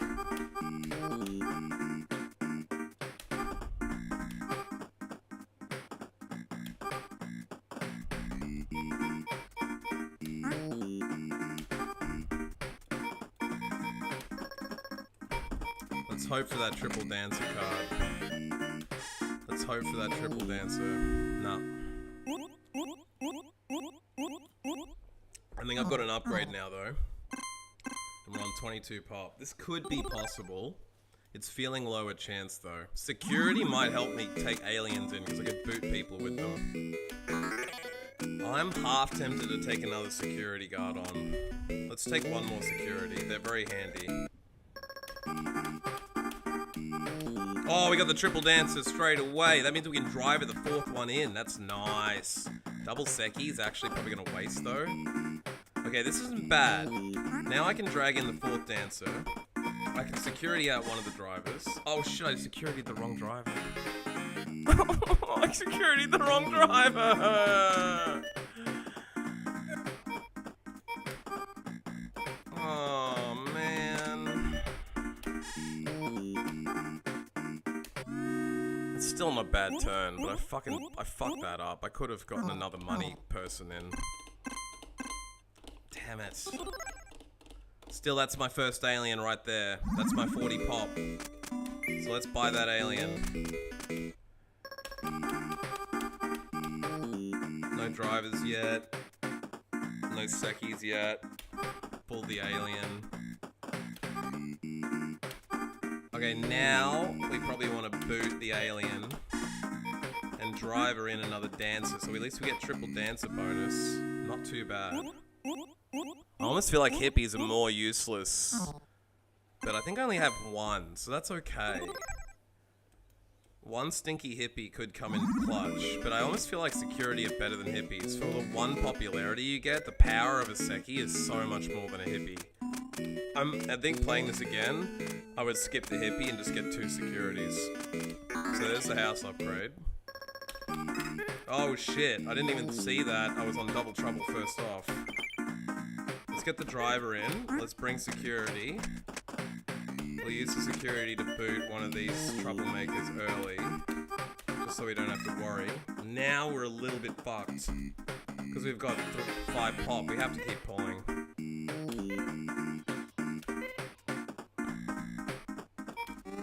How much trouble have we got left? Only 1. Fuck it, we have to keep pulling cards. Now we're fine. Triple dancer again. Security is better than hippies. Always remember, if you're thinking about inviting stinky hippies to your party, skip it and bring security instead. I can't see the point in hippies. I mean, I know you could play them successfully if you're smart, but I can't see the fucking point in hippies.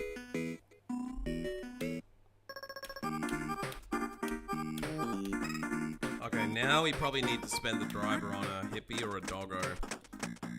Let's bring a hippie in rather than the Seki, because that'll just chill us out. It's less waste. That's the trick. If you drive a hippie in, you're at least getting a population point off them, but it's only one. Okay, now we can scry with doggo.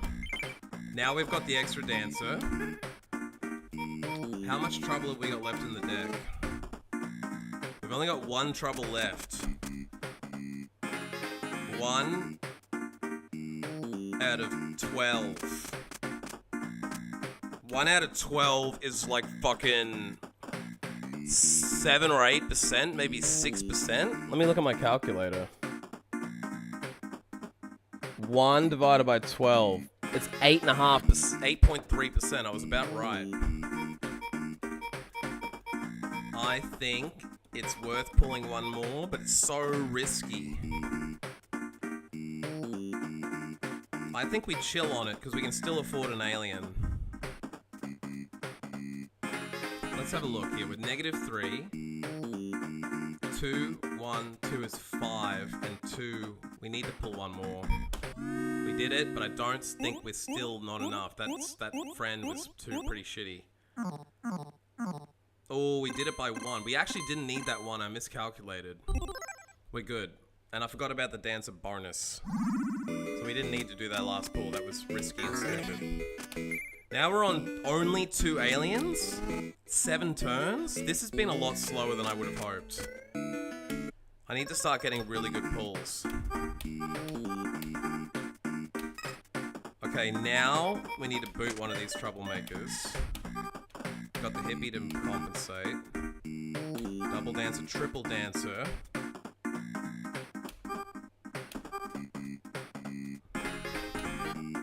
We got double driver now. Okay, well let's use one driver to pull in a hippie. No, let's use one driver to pull in a dancer. Now we've got quad dancer bonus. This is fucking pog. Now, I've only got one. I don't have any trouble right now. I've got 2 slots left, so I pull one more card. And then I can drag in one more card, which I might drag in as security. I'll see if I pull it naturally. Okay. I should probably just use the driver to pull in security. Let's have a look at the door. It's an alien, so we don't need that alien. Let's just use the driver to pull in security to kick someone out. Might be the best play. What's the best play? Is it better to drag in someone who's got better pop? Let's calculate here. With 4 dancers, we should be getting 16. Then we're looking at 18, 20, 19. We're not going to be able to buy pop this round. So 1, 2, we're looking at 5 money. I think the best option here is to pull in more money for a house upgrade maybe. And then I can buy an alien next turn. We're not going to afford the money this turn, but we may as well take the extra cash here.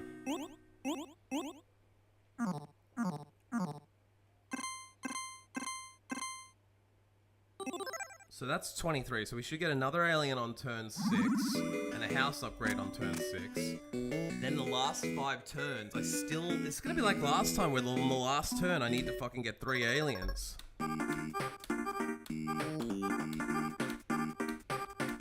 we got triple dancer, natty.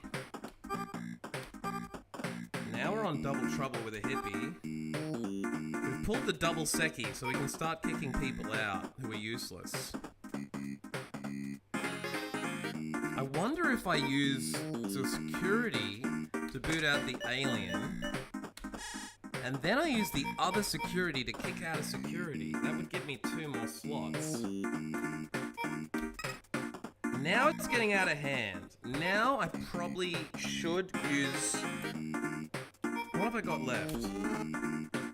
One. Only one. Let's just pull it. Oh, I was so nervous doing that. So now we can boot out the Seki, who's useless. And pull one more. Still making my... Still nervous. No, oh, I did it. Oh. I think we're good on that, though.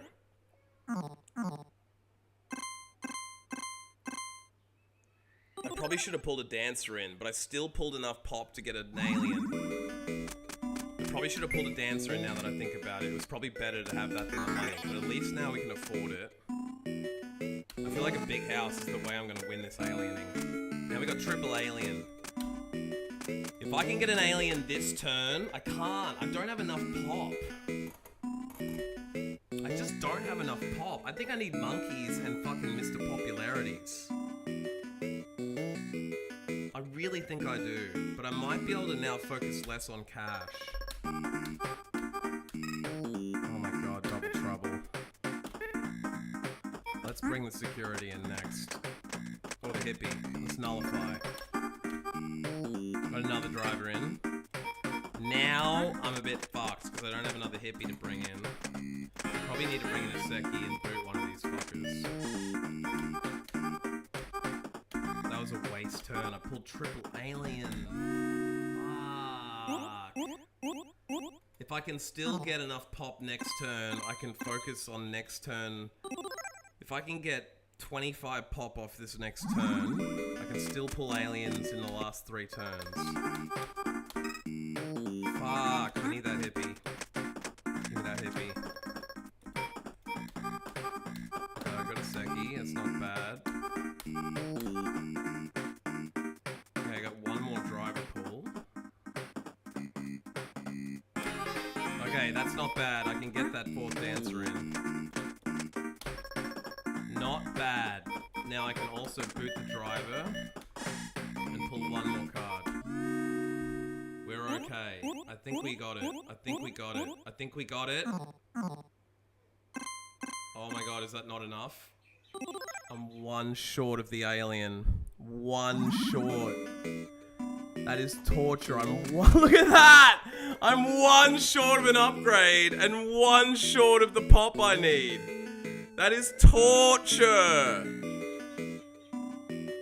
That is the worst orangey I've ever had!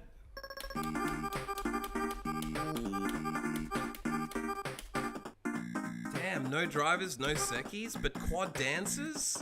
I think I'm going over on this one. I've got 2 turns to make this happen.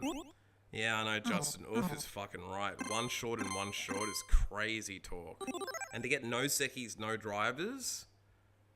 Pretty fucking nuts. I didn't go over though. Now I've got the upgrade. My question at this point is it worth pulling extra security guards in to boot people? I'm wondering if having extra boot chances might, because I'm not trying to build pop, right? So at this point, having drivers and Sekis is probably going to be more important to be able to pull the right people in and kick them out. So let's double up on drivers and Sekis. I know that might be crazy, but I'm gonna do it. We're already out of hand. Are you fucking me? Come on, give me the hippie. I probably should have gotten a Seki, but that's the same exact outcome. Pulled the other driver. I've actually got more drivers than that now I think about it. Okay, I've got 2 drivers with 3 spots. If I can pull 2 aliens, we win. 1 alien? Oh my god, we're getting out of hand. We can Seki him out of here. 1 more alien. Let's go. 1 more alien. 1 more alien! We win! We win! I think we did it! I think we did it! Ah ha ha! I think we did it. Is there any point pulling another person in? Poggers! We did it! Yes! That was my 3rd run, and I beat it on the 3rd run. I mean, I know there's 6 levels. I know there's 6 levels. But I think that's not bad. To finish it on the 3rd run, I think I big-brained that shit eventually.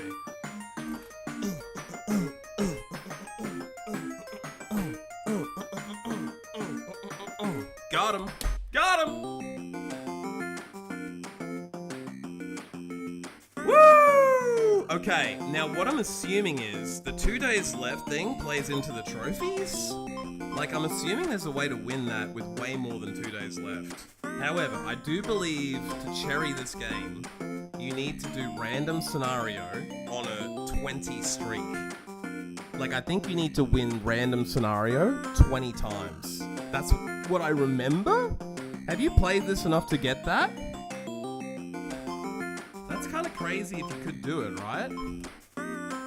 But I think you would have to play your way through all these scenarios to know exactly what the fuck you're doing. Like, look how many different players and characters there are. Now that I've just learned that deck, there's five decks. I see a little bit of crossover. I see 2 of the same characters here and there. I see monkeys. I see a couple of these chicks. I don't see any drivers or sekis after the first deck, though. So I'm assuming drivers and sekis are the easy mode of this game. Kinda crazy. I also thought to myself I might try and do one more run and stop at 6 o'clock. Because if I gotta be online and playing Minecraft in 3 hours, I probably should take a break. I don't want to let Kia down. I do like Minecraft too, so I should probably take a break, eat something. I haven't had water or food all day. I've had 2 crackers with dip and 3 eggs. So I probably need to go and sort myself out with real life. I think I've also been online for quite a while. How long have I been on? 6 hours and 45. It feels like a lot longer than that for some reason. I have been doing 7 or 8 hours Slay streams. I don't know why it feels like longer. But I think this is a good place to stop.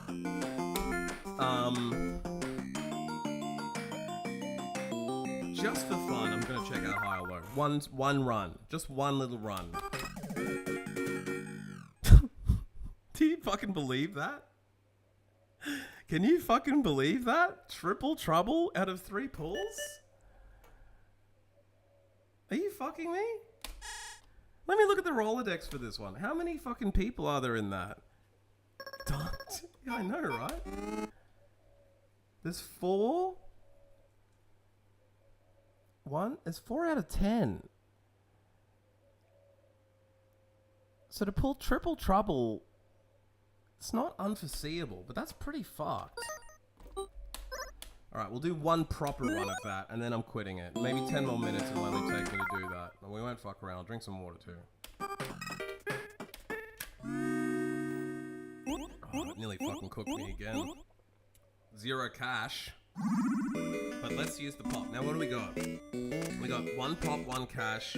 Fetch. Oh, it's a private eye, so he can fetch with 2 pop. So he's not a useless card, but he does cost you money. For each empty space, you get an extra pop.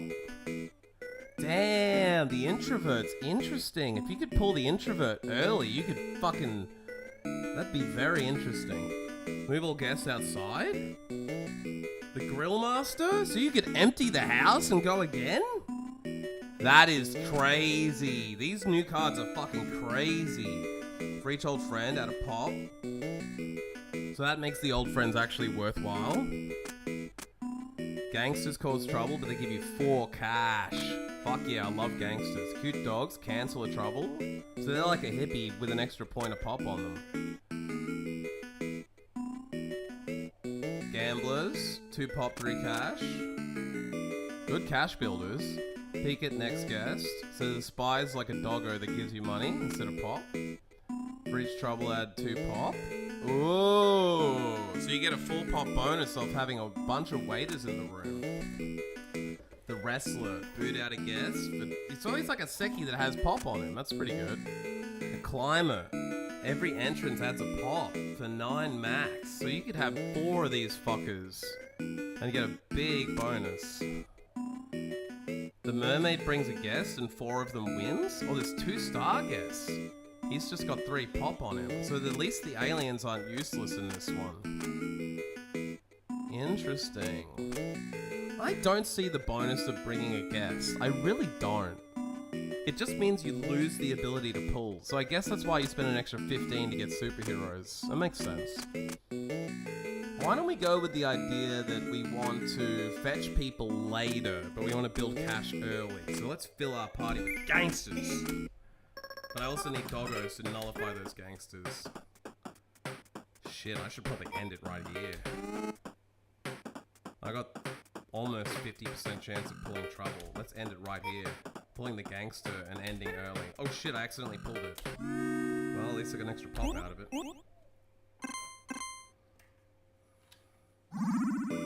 Why don't we now look for some doggies? Hello, doggy. I do like the idea of fetching guests, but I don't want to lose cash. So let's just get some doggos. I don't have enough pop for a doggy. Oh, there's 7, so they're more expensive than hippies. Fuck. It's all balanced. This damn game is balanced. Okay, well, there's no point fetching. Let's just stay out of this for now and just pray to get the good run. Oh, gangster early? I'd say that's a game over right there. Let's go.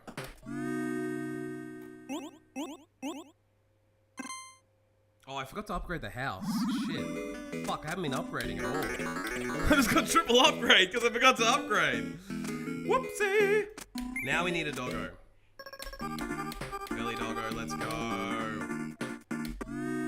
Fuck yeah. Fuck yeah. Oh, I can't believe how little water I've drank today. My headache is strong.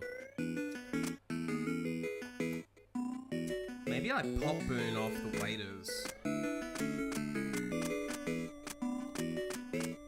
Now I'm on a private eye to pull doggies.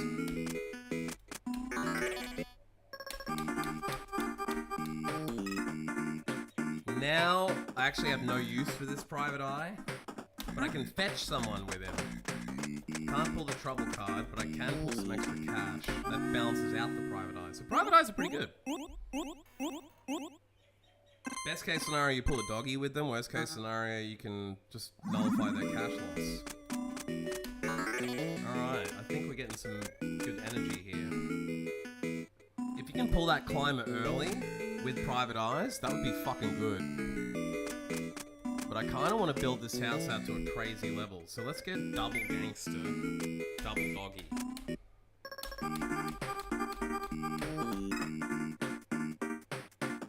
Now I can use the private eye to pull my other doggy in. And then I can fucking fill the room with a gangster! Let's go! That's not a bad turn. I don't think I can afford an upgrade though. Wasn't that good of a turn. Maybe we now want to build off this trouble build. I mean, I feel like doggies nullify... No, they don't. So let's get a waiter in the room. Let's get 2 waiters in the room. Already out of hands. Give me the doggy. Oh, already out of hands. Fucking hell. How many more troubles do I have? 3 out of 10. Basically 30% chance.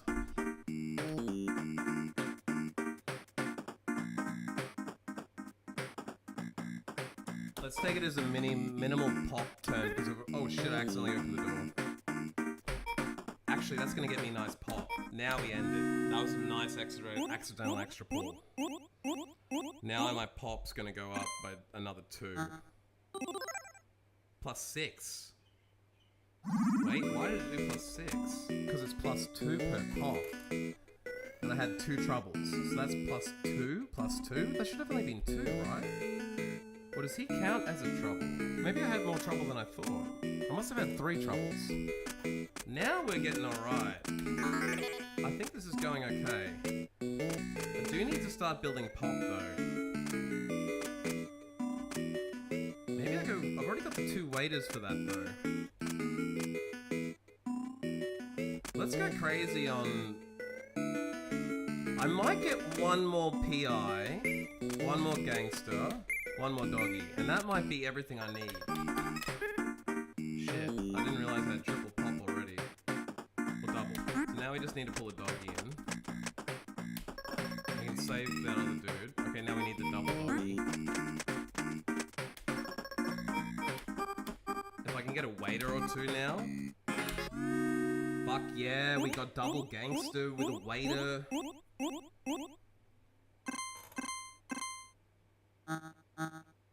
Yeah, the negative on those two does fuck you up. Troublemaker bonus plus 8. So that is building our pop, but it did kill our cash off a little bit. Let's say now we build for stars, because the stars are expensive this turn. Okay, we don't need to worry about trouble now. We got the double doggy. We didn't get any PIs though. So that's a good money round because we didn't actually lose anything off PIs, and we got the waiter for the troublemaker bonus. So now we can afford a mermaid if we want it.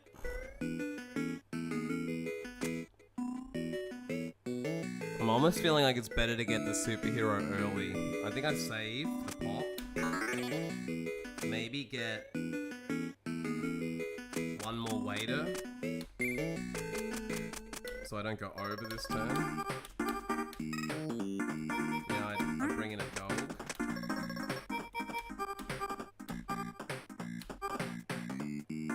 Now I think I bring in a gangster. Or a waiter. But I think upgrading the house quicker is better.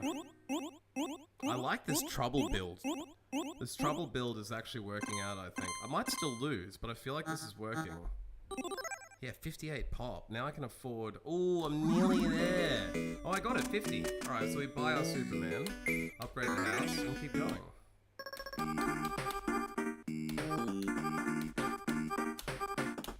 Okay, now we can use him to bring in... Now, instead of filling 2 slots, I can actually... I'm missing Scry quite badly, but now I think we had... What does Superman even do? It's only 3 pop on a Superman. And I don't have any gangsters to bring left for money. So I'd say at this point, we've pulled triple gangster. That's fucking dope. For that, we should actually pull a waiter. A waiter would be a good addition here. And then we end it. I think I just found my way into a decent deck here. 16 money. 36 pop. Fuck yeah. 16 bonus off the waiters for a troublemaker bonus. Let's go. Let's fucking go. Already up to a 14-person house. I think I can get one more Superman next round. The other option is I could just buy a mermaid, but I think... do I go now for the earlier mermaid?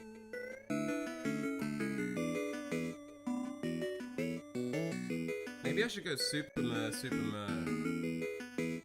But I'll build pop quicker if I build for the Superman early. Then I just do double mermaid. Fuck yeah, I've pulled triple doggy and triple trouble, which means I'm still neutral. Actually would have been better to not pull 3 dogs. One less dog, one more pull would have been better. Alright, I've got enough for the Superman. And I've got 14. Did I get any weight? 16 again. So I actually maxed out. I probably went over by 1. 2. Got the soup. This is going good. Okay, now we need to pull that doggy.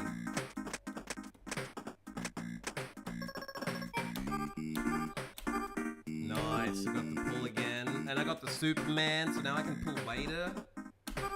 Now I can pull waiter with the last troublemaker. Fuck yeah! Fuck yeah! Could have pulled a gangster for the extra money, but I kind of want to build that pop up like crazy and just get the stars early. Fuck yeah, now we get a mermaid, I think. We've got double Superman, so now we just get a mermaid in the mix.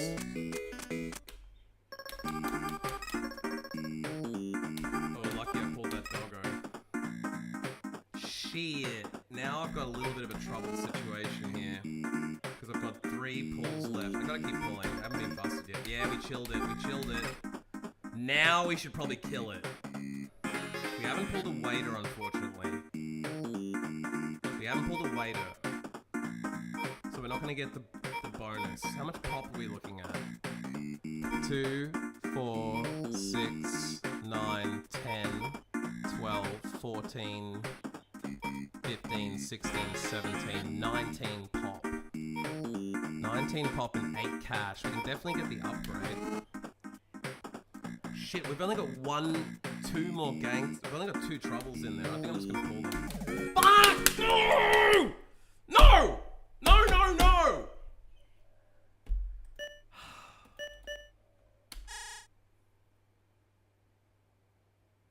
I got fucking really doinked on that one. See, after some of the busts you can plan, and some of them you can't. It must be early that you can't plan.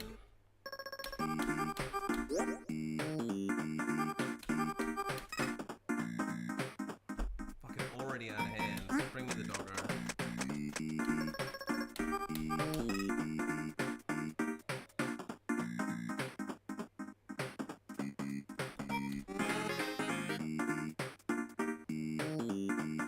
Three out of 12. 3 out of 11. That's a bit too high for my liking. Oh shit, I accidentally pulled Superman. Now I don't think it's worth it. I'm a bit fucked. I can still do this. I've got 3 stars. As long as I can pull enough at the next turn. That was a big money round too. Okay, I can buy another mermaid. Now I'm on 4 and I can start winning this. Now I think we can win this. The mermaids are a risk card though. I'm already on a 2-star run right here.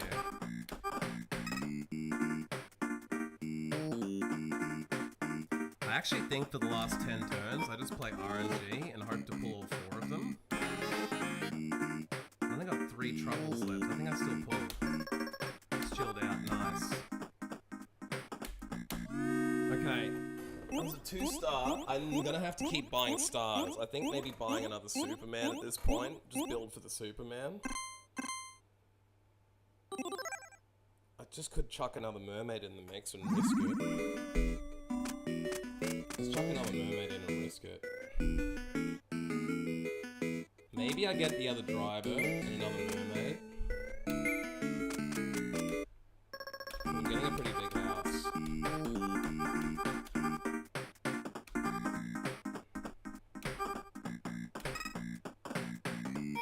Okay, let's pull... I've only got 1 star, so it's unlikely I'm gonna win this one. So let's pull a doggy.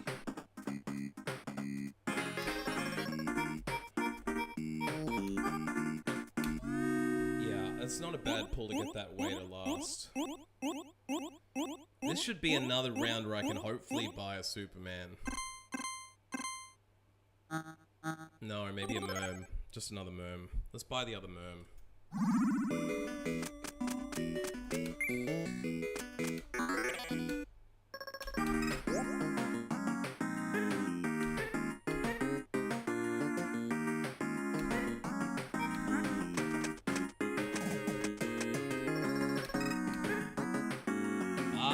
Pulled a lot of trouble this time. I'm on a 2-star as well. 3-star. Oh, the 3-star! Nearly fucking did it! We got 6 turns left to make this happen. I think I'm still feeling it. I'm still feeling it. This high trouble deck is starting to cook me a bit, but I've got 2 pulls. If I get 1 more, now I've won. I fucking won. Let's go. As long as this last person doesn't pull the doggy, then I'm good either way. I just won it. We just fucking won it. On our first try? We just won it on our first try with 7 turns to go. Let's fucking go! That took me 19 minutes to 18 minutes to fucking throw the ultimate party on stage 2.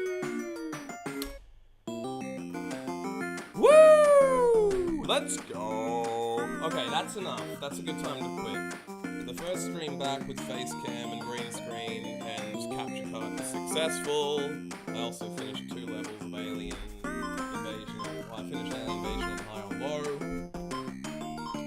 The gamble deck of having high money early was the way to play. I strongly believe in a high money build with this shit, because the high money build allowed me to fill the house out, and with enough doggies and enough drivers, that was the fucking way to play.